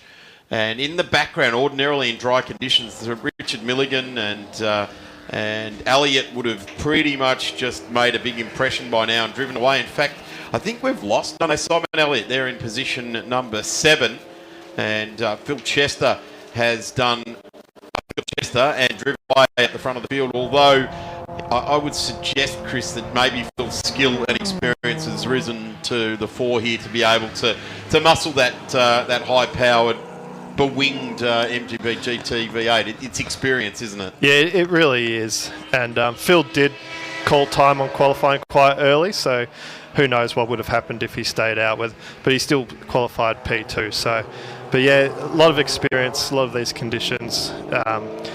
Jason Edwards has a fair bit of experience as well, but in relativeness is quite new to the game compared to Phil. Just getting a good look now. This is position 3 and 4 on the road, and in the background, the interesting thing is Murray Stevenson in the big sedan. And Murray started out as 7th, and he went back, but he's still maintaining that 7th spot. David Bajan also, he started out of 11th, and David has jumped up a couple. We've seen David already on track twice today, so did the regularity and was in the TT, so he's getting used to it. There's the Stag in the background, Keith Ondaatje at the wheel, talking about wrestling horsepower, wrestling overall dynamics in a Stag in the wet conditions, doing a tremendous job trying to recover from, I would suggest, not heading out in qualifying. But he is very big hand trying to just get him to the back. Right there, number 6, Chris. That's right up my alley. That are to see Jim Dodd out there. P16, pretty good. He's in a good little battle pack, and yeah, he's going to make a move up the inside of Bunyan, and they're coming up to the top of the hill here. So we'll see if he can hold it on the inside. He should be able to, but no, it looks like Bunyan on this angle has got a car length or two over the top of him. So that Keith is really catching up to the back of these two now. You're right, I can't imagine that thing would be a handful in the dry, let alone the wet like this. Yes, it is. The Ondaatjes do like their Stags, and I've got to applaud them for that, because I like to see a Stag being raced, and they do a great job. And what a fantastic way to go to a sport with your family. Everyone buy a Stag and let's go racing. Yeah, it's really cool to see, and I think it's only going to be a matter of years until Alana's son Asher is out there as well. He's always hanging around the pits, checking tyre pressures, doing up wheel nuts. I've seen him having a sideways look at the 40 as well. He's always looking at the 40 and going, "Hey, Keithy boy, how'd you get? Let me have a go." We're probably a few years away from that happening yet, as Richard Milligan charging. There he is. There it is, the number 40, the silver with the red detail stripes across the top of the car there, taking a couple of yellow cars, MGB and a Triumph there as well. Car number 78 of Gordon Bunyan, a guy that has, I couldn't tell you how many laps he's done in that car. Chris, been around for some time. Yeah, probably 1 million, I would say. Yeah, 1 million. Pluck a number. We'll go. Sounds like a 5-year-old. 3 billion. Just pick a number. We've got our race leader now, car number 72, 12.4 seconds over Jason Edwards. They both started on the front row of the grid. Car number 260, some 12 seconds back. The TR in front here. This is another car that, with given development, I love the fact that it's got the silver bullet across the windscreen, although I will argue that is the centerline suspension RX-7 sports sedan, but there can be more than one silver bullet. But a TR7 V8, what a piece of kit from the Triumph garage, that's for sure. Yeah, we haven't seen Ian join us for a while, so it's great to see Ian come out and join us for this event. So hopefully he can join us for a few more rounds next year. And Phil's just plucking away, isn't he? Putting the laps away. You know what? I never thought I'd hear myself describe an MG as looking menacing, but somehow Phil has made that BGT V8 look really menacing, and it's definitely menacing when it's in your vision. I think it's great that it's got LED headlights on it as well, so it doesn't have Lucas Prince of Darkness headlights in it. He's got very bright Le Mans style of flashes on the front of this car. Chris, there's a lot going on in the background of MG racing now, with a bit of change of thought, a different approach to try and open the field up. I guess the MG thing we know, but and invited British cars, trying to open the world up to invite more cars, and dare I say it, TVRs, different other British cars to coming along? Yeah, so as of 2026 season, the invited British the sports car will be dropped, and it'll be invited British, so touring car, like style of cars can come along, so hopefully that allows us to open up a bit more. And the year of acceptance, the cut-off year, has been raised from 1990 to 2000. So we could see minis, things like that, starting to be accepted? So obviously a British touring car, then, maybe even like an early Lotus Elise as well. There's still obviously an application program you've got to follow to submit it to the committee, and if that's proven to be okay and it fits in all the rules and the guidelines and within the spirit of the category, well then you'll get invited along and can come join the fun. Is there a TVR? I've got a soft spot for TVRs. Oh yeah, TVR. Yeah. The problem is this is a 6-lap race. It's going to challenge any TVR. Well, yeah. So great to see one out in the. Let's be nice. I do love a TVR. They are good, but certainly a Lotus Elise, like the Rover-engined Elises that came out in about 98, 97, that sort of thing. They would certainly be the right way to go. Have a look at this guy. We kind of doubted that the big MGB GTV8 couldn't get a victory here in the wet conditions today, but we should never doubt a car that is being piloted by Phil Chester. A 142.19, his own lap record here, but a big congratulations to Phil as he heads off on his last lap in this race. And just up the road is a guy that's not going to want to see Phil Chester behind him, and that's the driver of car number 40. A couple of V8s going head-to-head with each other, but he has absolutely got the eyes on him. In fact, he's even turned the wiper off, or dare I say it, has the wiper stopped working? It's a flip of a coin in an MG, isn't it, really, with the MG Electrics? So not a lot of MG Electrics left in this one, no. But certainly Phil has. He's going that fast. The wind's just beading off the windscreen. But just going back onto the opening up of the rules. It's obviously there's 23 cars here today. We see sort of 15 to 17 in the state series as well. It's about securing the future, really, isn't it? Bringing more cars in, and let's see 35 cars on the grid. Yeah, that's right. And like anything, you need to develop your base as well. So we've got to move with the times as well, and that's what it's all about. So moving that cutoff up, and it's going to be looked at every few years as well, whether that cutoff date moves forward along with the world. So we'll see how it goes, and then in the next couple of years, so we'll revisit and have another look at it again. But it should be really good. So opening the category up to some cars that don't really have a home at the moment, that are always looking to come and race, and hopefully those cars can come along and have some fun and secure the future of our grid. Well, that's the point all over for grassroots racing too. There are so many cars, we keep talking about it, that are garaged up and boxed away, and we don't get to see them. So it's a great way of getting more cars out. Fantastic. And certainly this category is run by a very skilled group of people that know the sporting and commercial aspect of it. And there's a guy who is at the forefront in Victorian motorsport on both of those fronts, just taking the win there. Phil Chester in car number 72 takes out the first race for the weekend for MG and invited British cars as they come down. Keith Andarchi has already will take the checkered flag when he next comes around. Held off just enough there, but certainly Jason Edwards, who started on the front row of the grid in car number 260, slides into position number 2. A great drive there, and terrific to see. And we're seeing it right across all of our categories. It's going to be interesting next with the historic touring cars as well. Someone different in these conditions bobbing their head up. Yeah, it's really good to see. That's nice to see the new faces and new cars get onto the podium. So it's great for Jason Edwards to get that result. And Paul Ziddy and Trevor Dunford, they were close, but Milligan popped them at the end. I guess the track got a bit drier as the race went on, and they was able to get the power down to the ground a bit better. The interesting one there as well is Simon Elliott started out of 9th and stayed out of trouble. There he is across the line, gets home in 6th place. Let's focus for a second or two here, Chris. Let's drill down, because the MG and Invited British Racing Championship is so alive and well with 3 or 4 of these competitors at the top of the field, isn't it? Yeah, it is. So Phil Chester, Jason Edwards, Simon Elliott and Mike Trathen are all in contention this weekend. So Jason Edwards is probably on the back foot with our drop your worst round rule.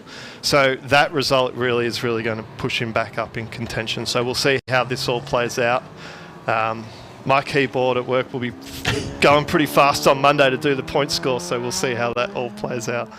Great to see Johnny Makem there as well. He got across the line there as well. I dare say he was commentating himself all the way to the line there as well. Loves a chat. If you want to go and have a look at an MG midget and get the history of everything about baseball, go down and have a chat to Johnny Makem.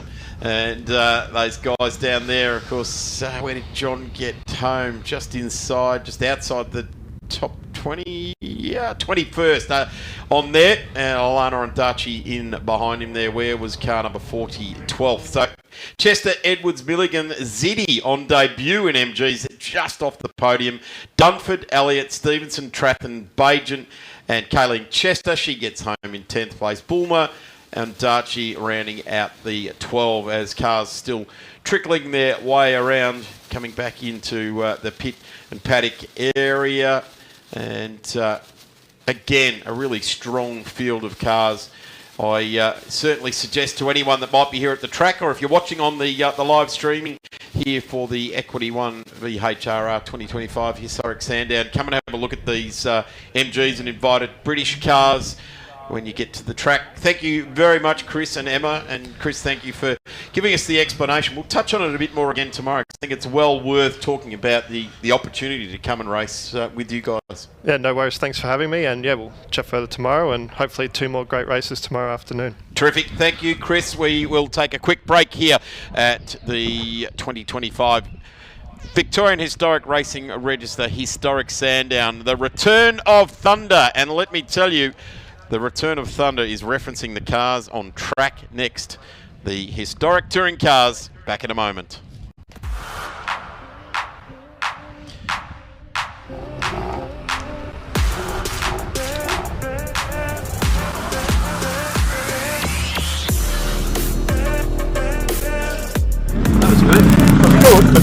I think it's a sense of community, a sense of purpose, of belonging, and a sense of pride.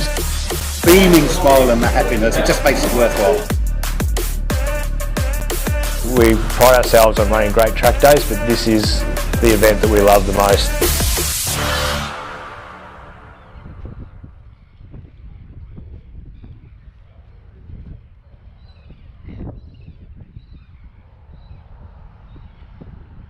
I was 16 when I first saw her. Loved her utterly. She was so sweet, so perfect. Still is. She's got a whopping great 2-stroke engine under that gorgeous aerodynamic body. Insurance? Well, Shannon's, of course. No one knows your passion like Shannon's. That's why we offer special limited usage rates and even club plate cover. So call Shannon's on 13 46 46. Shannon's, insurance for motoring enthusiasts. Thanks again, Darren. It might be the historic weekend of 50 years of celebrating the Holden versus Ford rivalry, but walking around the paddock with the amount of Commodores on display, I think the Holdens are winning at the moment. And here I am with another one that goes right back with a real racing history, an Alan Grice special. I'm talking to Ed Singleton, who's the owner of this pristine old STP VH Commodore. Mate, looking at this thing, it's another one that's straight out of the showroom, but I believe it's got a good history behind it. It certainly has. It started racing in 1982, so it's been almost running for 40 seasons. In period, it crashed all the time, so it got nicknamed Elvis, more hits than Elvis. Alan Grice talked about that on Racecam in 1983, and still got a sticker on the dash that you can see when it had Racecam in it, talking about it being Elvis. So when did you take delivery of it? I took delivery. I've been racing this car for 15 years. So I got it in 2009, and it had been restored as we see it here today. We did a full mechanical refresh, and I've unfortunately kept up its reputation, so I've had a couple of big ones in it. So Grand Prix 2015 was pretty ugly. It had to have the front cut off it, the back cut off it, and new ones grafted on. It was a big one. Concrete walls don't mix, do they? They do not. And in front of a Grand Prix crowd, it was a little bit embarrassing. I bet you got a few cheers, though. No, not quite. I was more worried about my wife watching at home on television. Had to quickly ring her and tell her I was okay. So did you go out hunting for this car in particular? It probably found me more than anything. Talking about the Holden versus Ford weekend down here, I was all set on getting a Falcon hardtop. It's all I wanted to race, from remembering the 77 1-2. But in the end, the Commodore, as this one came up, got recommended to me, went and had a look at it. And of course the iconic livery, everyone knows and remembers STP. Few people can tell you actually what it is, but scientifically treated petroleum. But yeah, it found me, I bought it, and I've had such fun in it. So what was the condition of it like when it was in pretty good condition when you got it? This car, the body had been restored. Mechanically it was tired, so we refreshed all the running gear. But this category and the way we have to run them, they're exactly the same specification when they raced back in the 80s. So it's reasonably simple to rebuild one.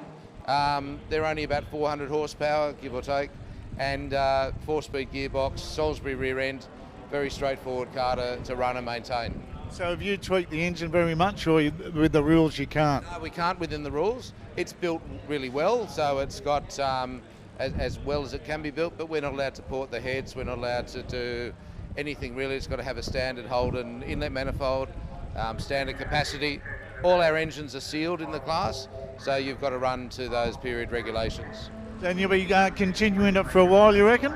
Well, yeah, I love it. I'm in my early 50s, maybe mid-50s. Been doing it for 15 years. I reckon I've got at least another 15 in me. As long as you get the adrenaline rush going, that's the main thing. Well, that's right. And it's living vicariously through a car like this. It's great. It's all about the car. I come and race them. People know it's Elvis. They don't know who Ed Singleton is. So it's very much about keeping these great old cars running and on track. Well, keep up the buzz, mate. Thank you very much. Really appreciate it. No worries. And there's another history lesson for you, Darren, but I'm sure you know just as much about it as what Ed does. Back to you. Thanks again, Darren. And continuing the Holden versus Ford theme of this weekend, we're down here with an XT Falcon with Graham Stevenson, the owner of this immaculate replica vehicle from way back in the 80s. Graham, welcome to the show. And tell us a little bit about this beast you got. It looks like it's another one that's straight off the showroom floor. It was finished on Wednesday night and it's just turned a wheel for the first time today. The car is actually the 83 John English Ray Golson Bathurst car. It's a tribute. The car was built from a 1980 Poverty Pack XD Falcon. So what was the attraction of doing this particular model of this iconic race, the 83 Bathurst, with this car? Well, I've got people who probably know the Federation Insurance Tribute Alan Moffat car. That's my coupe. And I decided that instead of beating up on the coupe, I wanted to do something new. And at the time we were only running in Regularity, so the idea was I was looking at going to Vic V8s or something like that. So when I started building the car, the idea was to potentially move into Vic V8s, get a full license. Then with the help of Brett Florence and Neville Kettles and a bunch of other people, Ian Ross, we've now created more of a tribute sprint class. So I decided to make it a tribute car and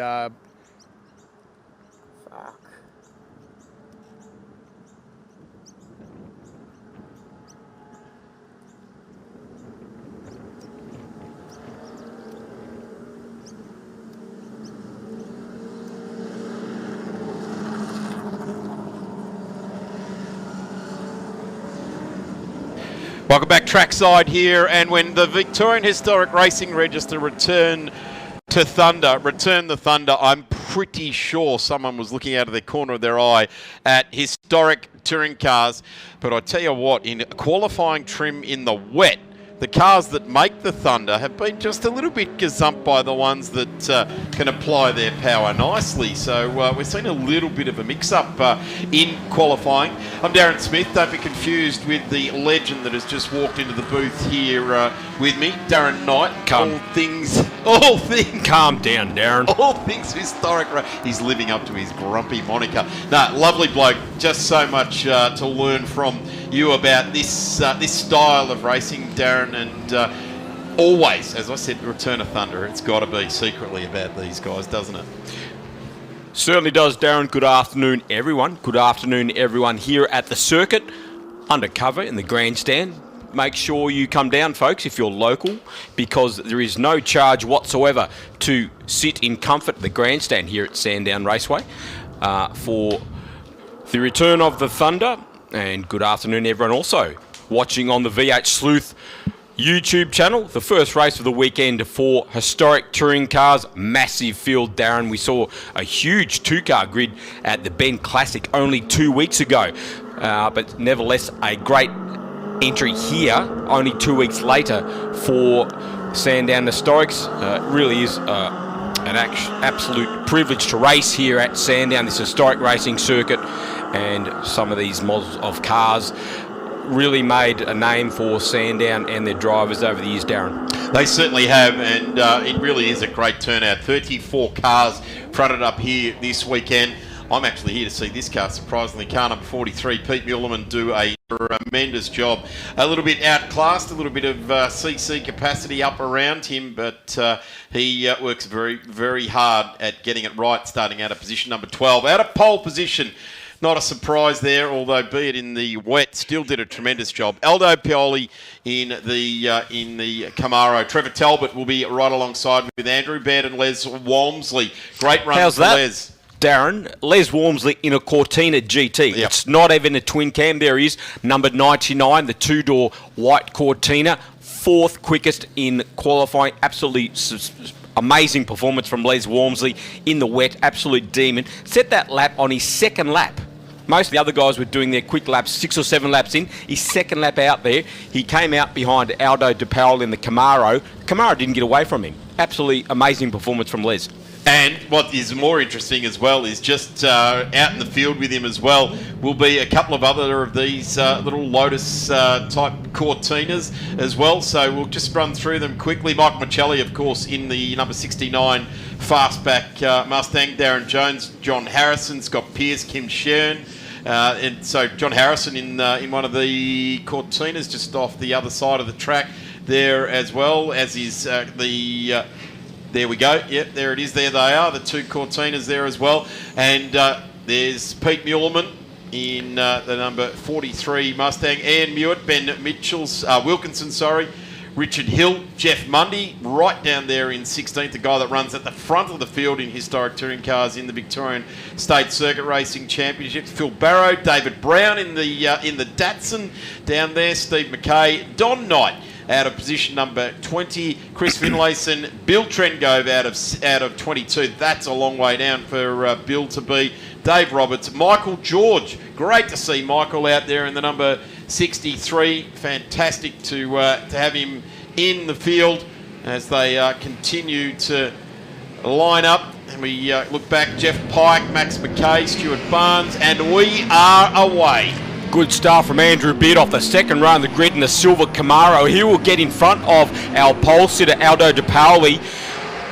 Look at the start from Beard. That silver and black Camaro has rounded up Talbot and De Paoli, who really took it easy off the line. Daniel Van Strockham also a great start in his dearly missed late father's yellow and black Ford Mustang. His first meeting behind the wheel of the Ford there. He's right behind the yellow Camaro of Trevor Talbot. Just the car getting squirrely in that big puddle there as they head down to turn 2 for the first time.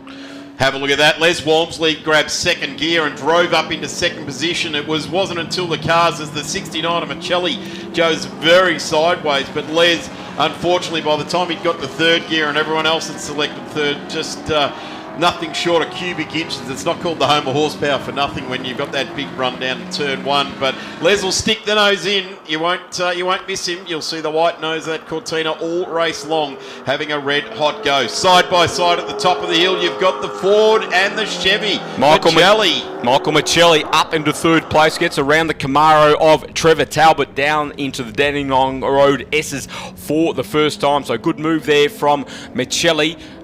Van Strockham in 5th behind Talbot. Talbot on screen now, the number 76, 68 model Chevy Camaro. So a few generations of the Camaros out there. Our race leader now is DePaul. He's got past Andrew Beard. We're just waiting for him to come back into view. There's Michelli in 3rd in the Mustang. Yes, DePaul into the lead. Andrew Beard back to 2nd. Just watching in the back of shot there, we got a good look at Joe Collegia as well. Joe should be in tune with the conditions. There he is in the orange and black striped entry.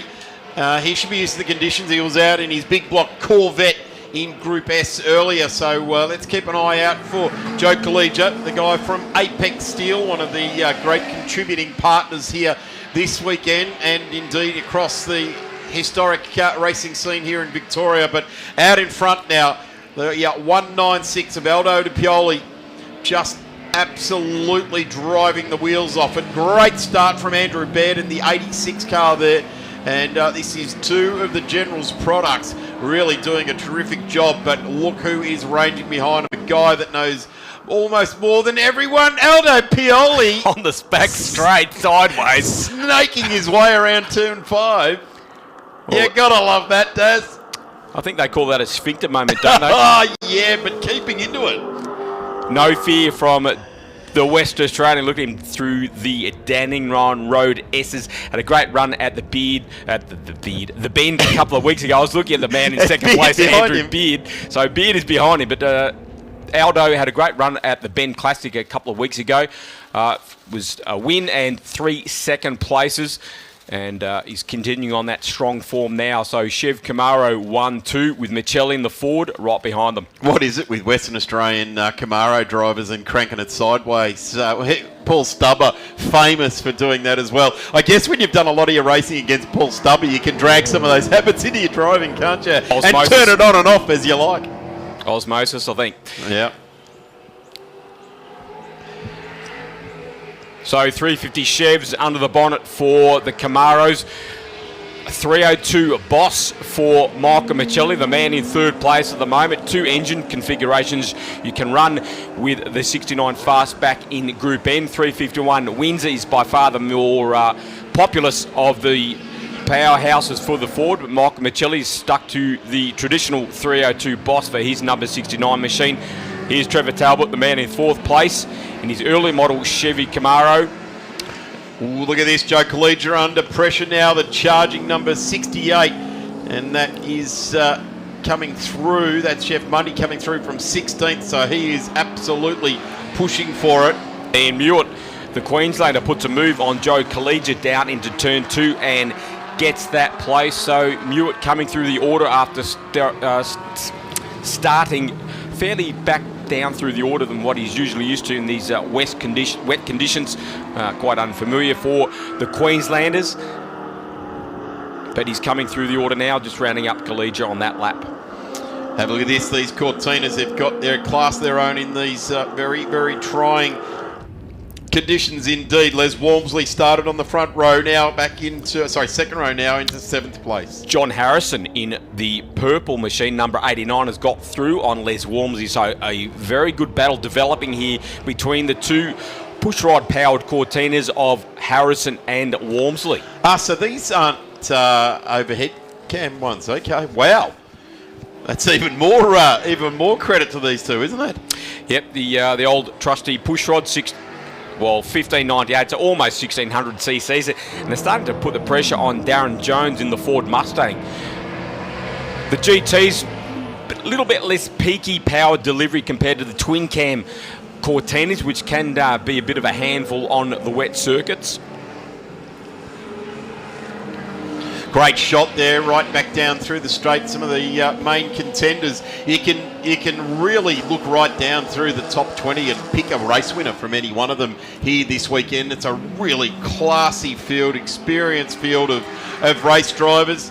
Pete Muellerman now up into 6th place in the NB car number 43. That's the black roof just disappearing out of shot at turn 4. Good look at Les Walmsley. A mini in the mix there. A couple of minis. They would like to see the rain absolutely teeming down, wouldn't they? Yes, Steve McKay in the yellow Coupe S there in front of the Mustang of Ben Wilkinson and the earlier model Mustang of Bill Trengrove. I think he might be grit limited here, Ben Wilkinson. Of course, took some victories here at the corresponding meeting last year in much drier conditions. So pretty certain Benny is running the drier tyre now as he's fighting for grip in the silver machine number 189. Just looking for where Stephen McKay is in the field. He's not in the top 10. Just looking to try and get off glean off our timing screen where 16th. Okay, so that's going well with Bill Trengove in behind. There's the 68 of Jeff Mundy. He's pushing very, very hard indeed. Now inside the top 10. Started 16th. Can be tricky, even though you do have the more horsepower underneath you in these conditions to use it to great advantage. We're just getting a good look at Joe Collegia in the number 44. Magnificently prepared car. Yeah, a car originally built by Perry Spirides. Joe purchased it some years ago now, and initially was putting a few drivers in that car when he was driving his Corvette. David Reynolds raced it a couple of times, Phillip Island, and also at Winton. And now it's good to see Joe behind the wheel of his own car. Did John Bowe drive this one at one stage?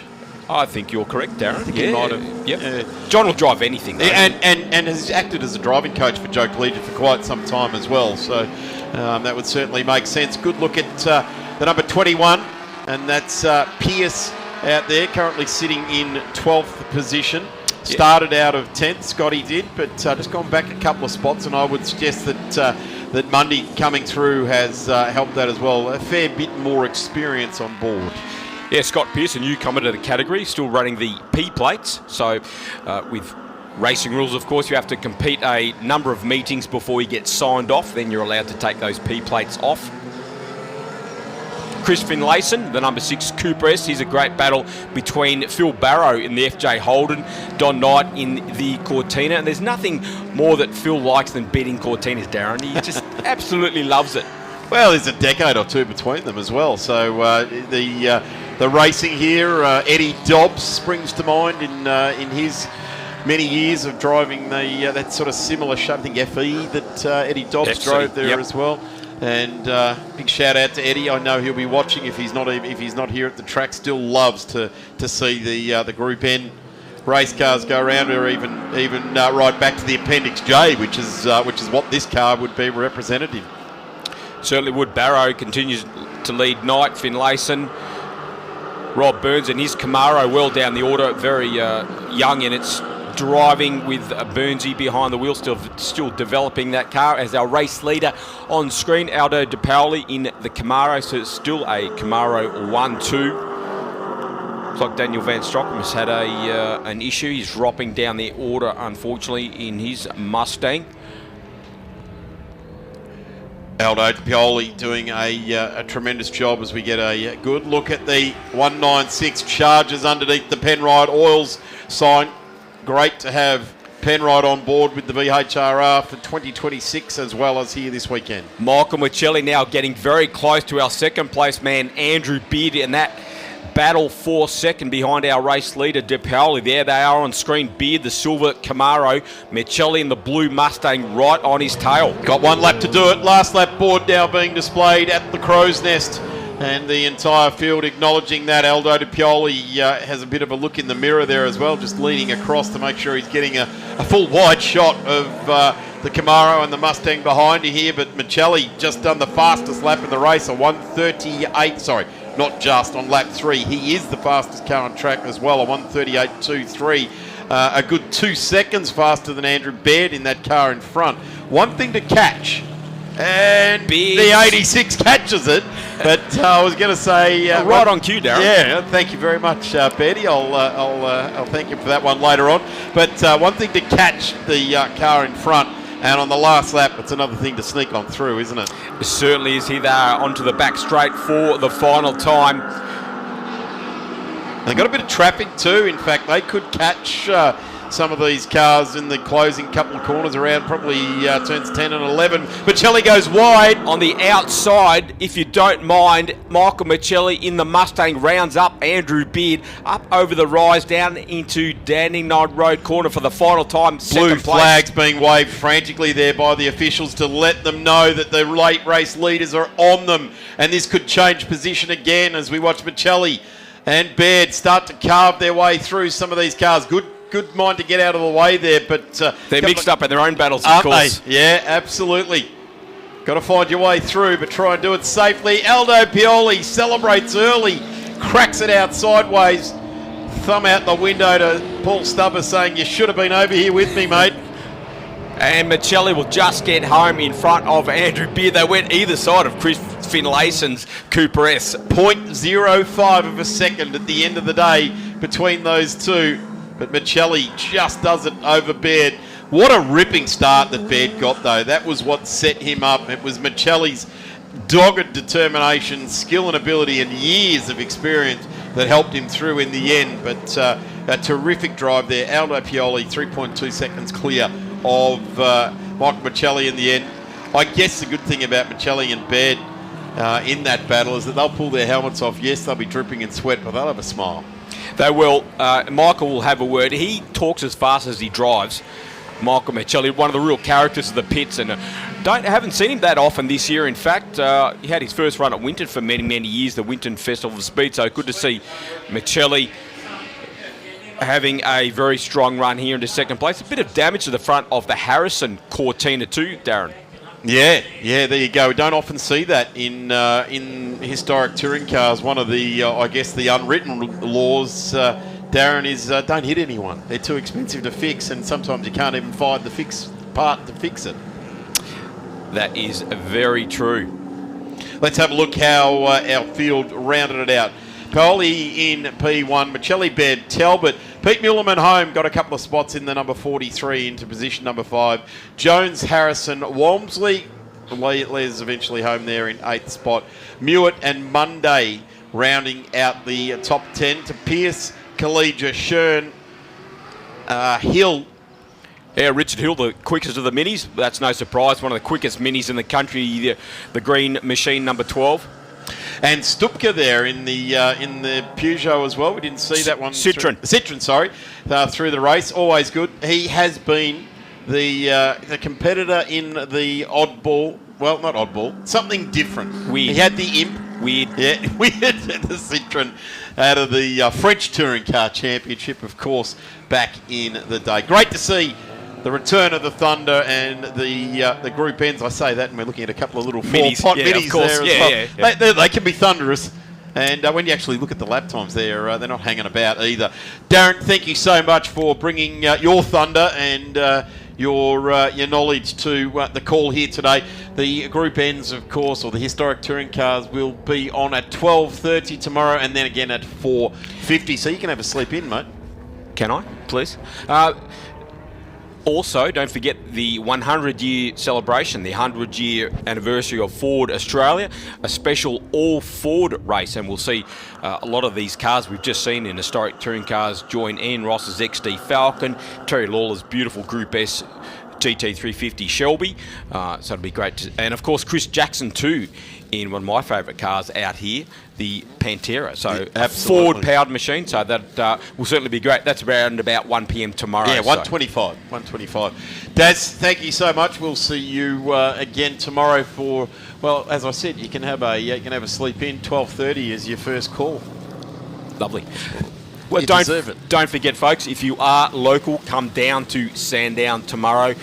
There's less than 1 mil of rain forecast, which will be great because my boots are wet. Yes. And they're going to be wet for some time. But dry conditions forecast for tomorrow. You do not have to pay to go into the pits and talk to the drivers and abuse the commentators. You can come in for free. You don't have to pay to get in the grandstand either. We offer the service to abuse commentators for free, do we? I'm going to put an invoice value on that. People don't need an invitation as far as I'm concerned. They're quite often frequent with their advice. So come down to Sandown tomorrow, $50 to get in. You can sit in the grandstand, come down to the pits. But if you can't be here, of course, we'll be on the V8 Sleuth YouTube channel. I certainly recommend you come down here. It's better in all dimensions, and certainly the grandstand is awesome here. You can see the whole track and enjoy a full day. Talking about awesome and seeing the full track, we've got one race to go, and it'll be the HQs. I reckon this is the ideal curtain closer.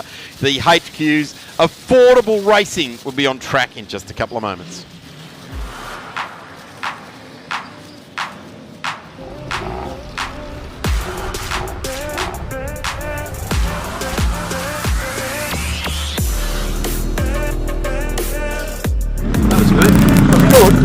I think it's a sense of community, One more a race sense to of go purpose, here, of day belonging, 3 and a sense of pride. Beaming smile and the happiness, it just makes it worthwhile. Victorian Historic Racing registered for 2025. We pride ourselves on running great track days, but this is the event that we love the most. Making their way out on track as we welcome David Amor to the commentary booth. Dave, let's just keep a lid on this one, mate. You just close the day off. We've had a very hassle-free run up until this point. Let's just get a nice field of HQs through for the next race. Well, mate, let's hope so, ladies and gentlemen. And, of course, we're running around about 15 minutes early as well, Darren, so it's absolutely been fantastic. The classes have been able to keep themselves on the bitumen, which is the faster stuff. And it's certainly been wet and rainy. And I'll tell you what, mate, if we haven't had 30 mil this afternoon, I don't know what 30 mil looks like. Yeah, and you're a guy from farming country, so you'd feel it in your bones every millimetre as it ticks on by, wouldn't you? So that is fantastic, and for tyre power, we see the HQs making their way around. Fantastic field of cars here. Andrew Magilton, a pole time of 153.00 in the wet, and absolutely brained them. And you know what? Gavin Ross is not a guy you think of when you think getting brained, but he did a 156.0, so that's 3 seconds behind. Gavin Ross is normally the one dealing out those 3 seconds to people, but he'll sit on P number 2. Stephen Banks, the fastest plumber.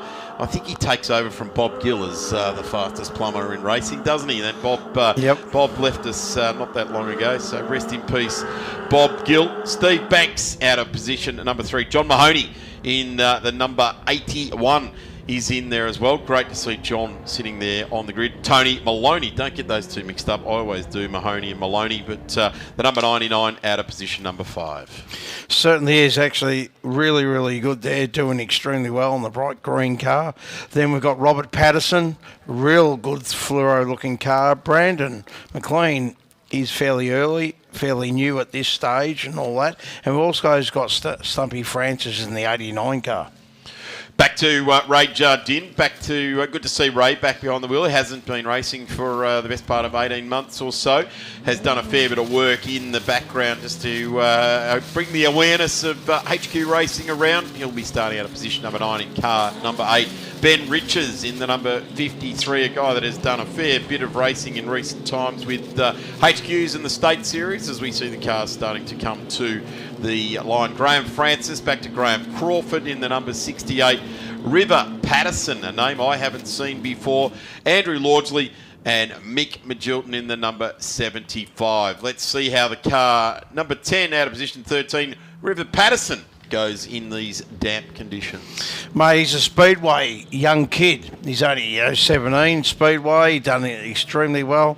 His dad decided to put him into the spare car this weekend, the number 10 car, the orange car. So it's good to see some new blood there, mate. Absolutely, there's Lordsley there as well. He's doing some good work. Andrew out of position number 14, and there's the number 10, a River Patterson. Mick Magilton just out of shot there. So it's a Magilton sandwich for everyone out there. Andy on pole, Mick on 15, and we've got a green car. That was Robert Patterson, eager to get up and go. It looks like Andy Magilton has disappeared into wheel spin. My golly, he's been gazumped absolutely off the line. Gav Ross, John Maloney, Steve Banks all wave goodbye as it's Mahoney in the 81 that looks out wide in the Shiraz coloured car. I suppose we call that maroon. Maroon would be normal. Now, Andrew Magilton, the number 14 car, once again, I'm pretty sure he got stuck in first gear. So disappointing. He's had issues and problems with that shifter. By now, I would have thrown it over my left-hand shoulder and gone to something a bit better, a bit smarter, a bit cleaner, mate. He always seems to have shifter issues. But look at Gavin Ross. Loves playing in the dampness. And is leading him through the gaggle of HQs coming out of turn 4. Ben Richards got it a bit sideways, exiting 3. There's Andy Lordgley doing a terrific job. Car always looks absolutely immaculate. Mick Magilton. I would suggest Mick's just watching them all get through these first couple of corners before he starts to wage his campaign on the 10-minute journey ahead of them. But Gavin Ross, who has been sitting on the sidelines for the best part of a season or so now, returning to the game, returning in really tricky conditions too. But this guy knows how to win races in HQs, and he'd be very happy to see a spray-free window at this point in time. Well, that's for sure, but Andrew Magilton has already gone from 5th up into 2nd position. He's already less than half a second behind Gavin Ross, so we'll just have to wait and see as they come through underneath the bridge there, coming down onto the corner there. So, mate, it looks beautiful and green outside. It is, yeah. And don't worry about it. That blustery tree, that's AI. Is it? Yeah, that's AI. That's not real. That's not happening. You've just got to be aware, kids, these days. I've been told 10 times this weekend, Dad, that's AI. Don't get suckered into that. So I'm just letting everyone know. Oh, we got a black flag being displayed there. Wonder. Actually, we've got a number board. No flag being displayed. I wonder what that's informing us. But what it's informing us is, don't look at the board. Have a look at the twin headlight front of Gavin Ross, because the single headlight front of Andrew Magilton is in absolute striking range, and he doesn't wait around for something to happen. Andrew Magilton will throw it down there at the first opportunity he has. Mate, he's absolutely in love with that car. If you see how smooth that car is through the corners, coming out of the corners and all the rest, Andrew's got some really good grip. It's got some real good mojo coming out of the corners, making some good power. Steve Banks, the fluoro red car. And also we've got then Richie's in the 53 car coming through turns 3 and 4. On the opening lap, he was trying very, very hard through there. So he's just found the grip level, hasn't he? He's gone off and just somewhere bring it back between lap 1 and lap 2, and that'll be the ideal line for lap 3. It certainly is, but have a look at this, just trying to work out Gavin Ross. Yep, Andrew Magilton, bang, straight past him, up the back chute, up over the top. I tell you what, I think he's thrown the shifter out over his left shoulder, and he's using his finger down in the tunnel there just to grab another cog in the number 14. But you're not hanging about if you're driving past Gavin Ross. That is for sure. The number 38 GMG out of Box Hill runs a very tight ship at his workshop. If you're in that area and you need some car work done, go down and see Gavin Ross. And in fact, if you need anything done in here this weekend and you see a sticker on the side of a car, like go down to Middies and get yourself a new fuse or something like that from the electricians. If you see a sponsor on the side of a racing car and you need something that they're in, go and give them a go. Don't just go and tack to them. Give them your business. It's what it's all about. Yeah, we really have to thank all our sponsors. Thank Tyre Power. On the HQ Guards, we have got sponsors all the way through all the different levels that sponsor each round or are a full-time sponsor. So it's absolutely fantastic. HQs have had very, very good luck getting sponsorship for many, many years. And talking about sponsors and people involved with motorsport, especially this weekend, don't forget Pit Lane Alley. Hopefully that'll fire up and open up, since we're not going to have any rain tomorrow. Yeah, all the food vans down there, they'll be well stocked up, ready for Dave Amor to come down and enjoy some of the cuisine and delights. Cars just getting it up on the Ripple Strip going sideways there. Graham Francis just in the back shot. They've got 3 wheels out over it. Brandon Wilson here in the number 97. He's got a gaggle of cars lined up behind him at the moment. Great to see the 53, Ben Richards, getting himself through turn 2 and turn 3 that time, hassle-free. It certainly is, and the Brandon is absolutely going fantastic. This is his first race meeting. It really is. He bought the car about 12 months ago. He's done a couple of practice days, but this is his first race meeting. I tell you what, he's going to know. He's going to Doing enjoy well. it a whole lot more when it's dry, isn't he? If he's learning it here and he comes back for more. Out in front now, we're celebrating Andy Magilton, who has got a 1.6 second lead over Gavin Ross, who has got a further 3.5 seconds back to John Mahoney. And just starting to shake it out there. In fact, talking about shaking it out, Steve Banks is giving Mahoney a bit of a shakedown as Ray Jardine ranges up on the back of that conversation as well. In fact, it's not much of a conversation. I think they're probably yelling at each other at the moment. So over the start-finish line, we've got Andrew Magilton, Ross, John Mahoney, Banks, Jardine, Wilson, Ritchies, Beckers, Tony Maloney, Patterson, Francis, Crawford, Patterson, Legality and Mick Magilton. So that's our 15 cars. As you can see in the camera angle there, the 38 car with the fluoro green lights. John Mahoney there in the 81 car. He's the captain of the HQs. HQRA Victoria there. Wiper blades. Come on, John, you're going fast enough. You don't need them. Or did he forget the Rain-X? Well, that's only your own worst enemy on a day like today if you're not applying some sort of substance to the inside and the outside of your screen, because there's nothing worse than fogging up. And we start to see, you can see in the 81 side window there, John Mahoney's got the what is called a knacker duct, which gives the fresh air into the cabin there. Big space, and what happens is you get some of the water in on the floor, the exhaust heats that up, and then what you get is that's like being inside a kettle. It's steam on the inside of your car, and that can be quite troublesome. Yeah, I wasn't quite sure what that duct was called, but you'll have to fill me in later on, Darren. N-A-C-A, knacker duct. Knacker duct. All right, have a look at this. The plumber. Banks has gone around the outside of John Mahoney there, up over the top, down in the dandy corner. You can see that. TV screen, mate. The picture's fantastic. It makes us look good. I tell you what, it's a lot better than what these poor guys will be having to deal with in not just the HQs, right across the board of all our competitors here all day long. It's been a tricky old day. And have a look at those guys dressed in orange out there. They're the ones, they're the real heroes today, aren't they? Our trackside officials have been absolutely golden here today. A tough day at the racetrack if you're a volunteer official and you're trackside. Yeah, they certainly are, but I've seen the barbecues have been firing up here in pit lane here for the volunteers once they come off there to dry out, warm themselves up, have a sausage, have a get-together. Thank you, volunteers. Thanks, flaggies, officials, everyone that's out there. Well, have a look at them. The picture shows a million words, mate. Absolutely fantastic. We love our motorsport from either inside the car or like us, outside the car, Darren. Yeah, exactly. And certainly all those officials trackside, they're well-trained. Motorsport Australia make sure they get all the training they need so that they can make the right decisions. And it's not just these ones trackside. We're in the control tower. There's a dozen people upstairs. There's more than a dozen people downstairs that work for weeks and weeks and weeks leading up to the event. The race secretaries, the coordinators, all of those people do such a wonderful job. And it's not just here at the VHRR Historic Winton. It'll be a couple of weeks' time at Island Magic for the Improved Production Nationals down there. Oh, across there goes Richards again. He's his tracks. He's just following it like a magnet now. He's noticed his lap time 0.1 of a second faster when he cuts the turn 3 out of it.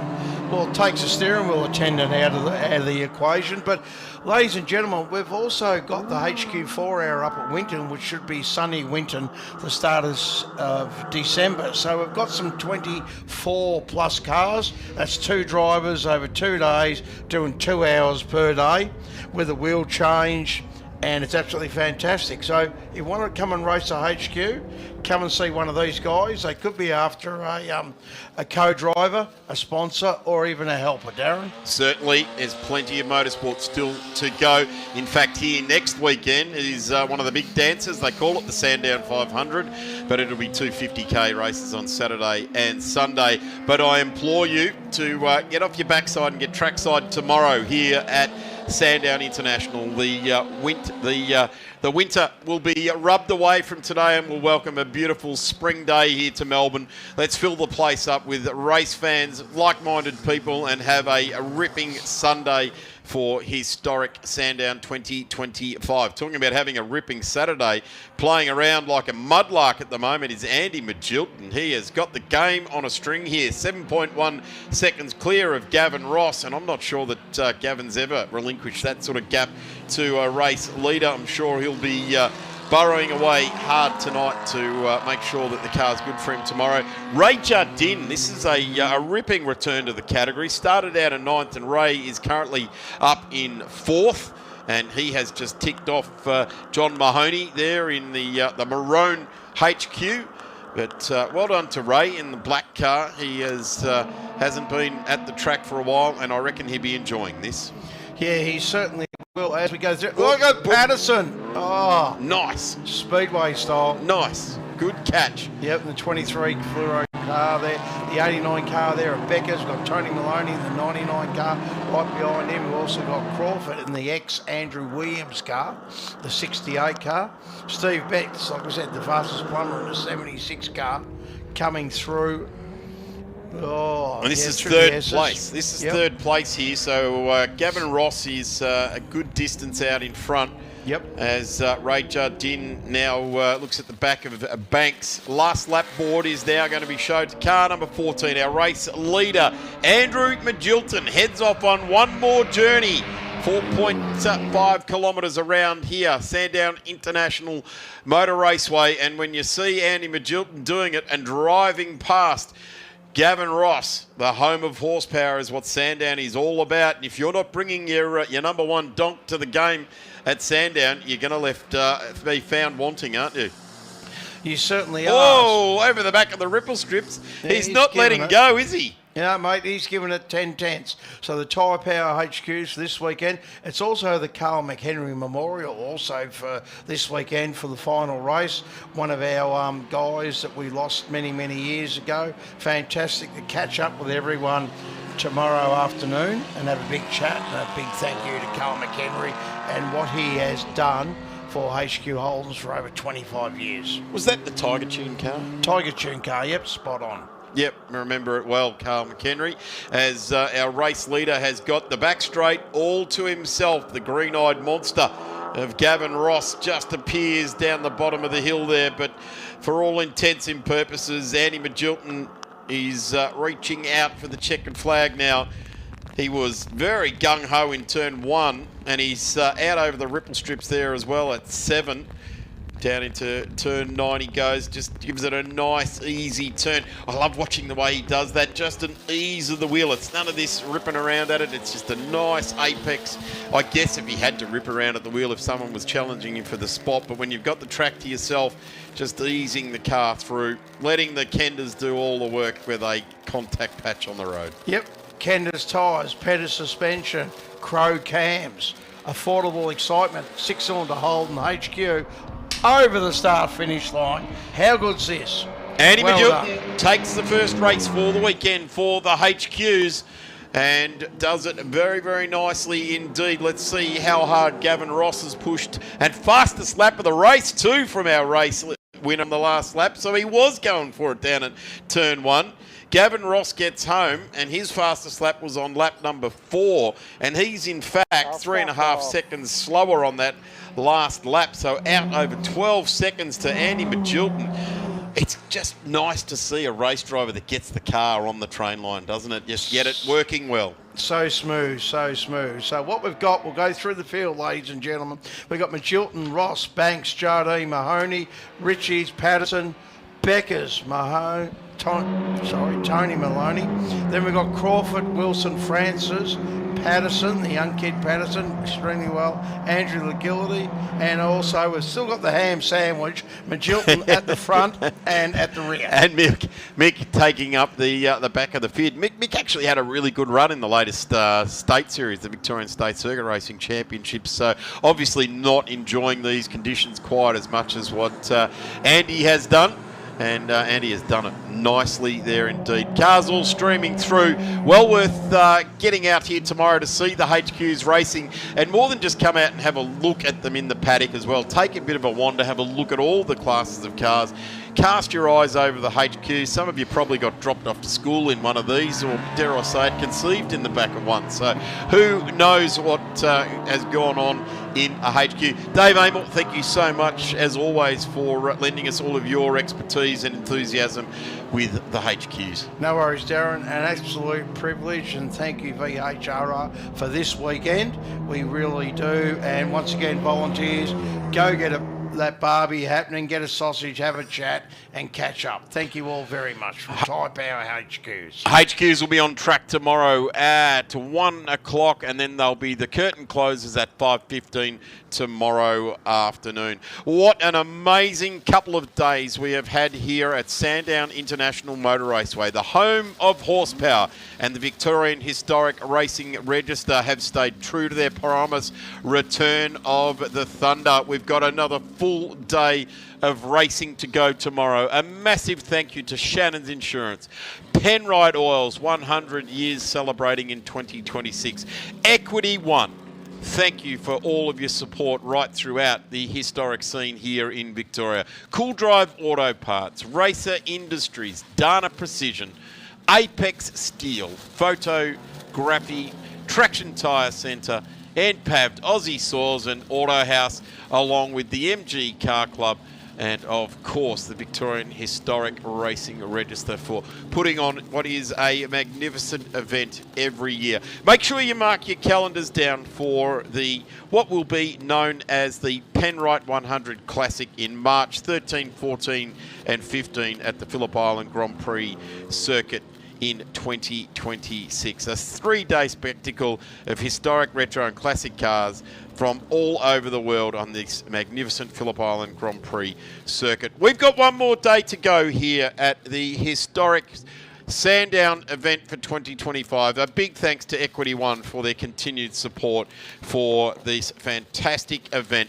It'll be a beautiful day tomorrow here at Sandown, so come and join us here at the track. We will welcome all and one. One entry fee gets you into the pit and paddock area. You can wander around, rub shoulders with the drivers and look at the cars that are racing here this weekend, and then make yourself at home in the magnificent grandstand and the facilities at the main straight here at Sandown International. I'm Darren Smith. I'd like to thank all the production team for putting together the live stream here today with Lennox Media, all of those fantastic camera people around the track that have been putting it together, all of our volunteers trackside, in the paddock, in the tower. A big thank you to everyone, and of course the team that have brought us all of the commentary here from the commentary booth here today. Emma Dean, Chris Jackson, who didn't make it up here, Tom Reed, Phil Memory, great to have Phil on board, Brett Florence, Darren Knight and David Amell. I'm Darren Smith. See you all tomorrow.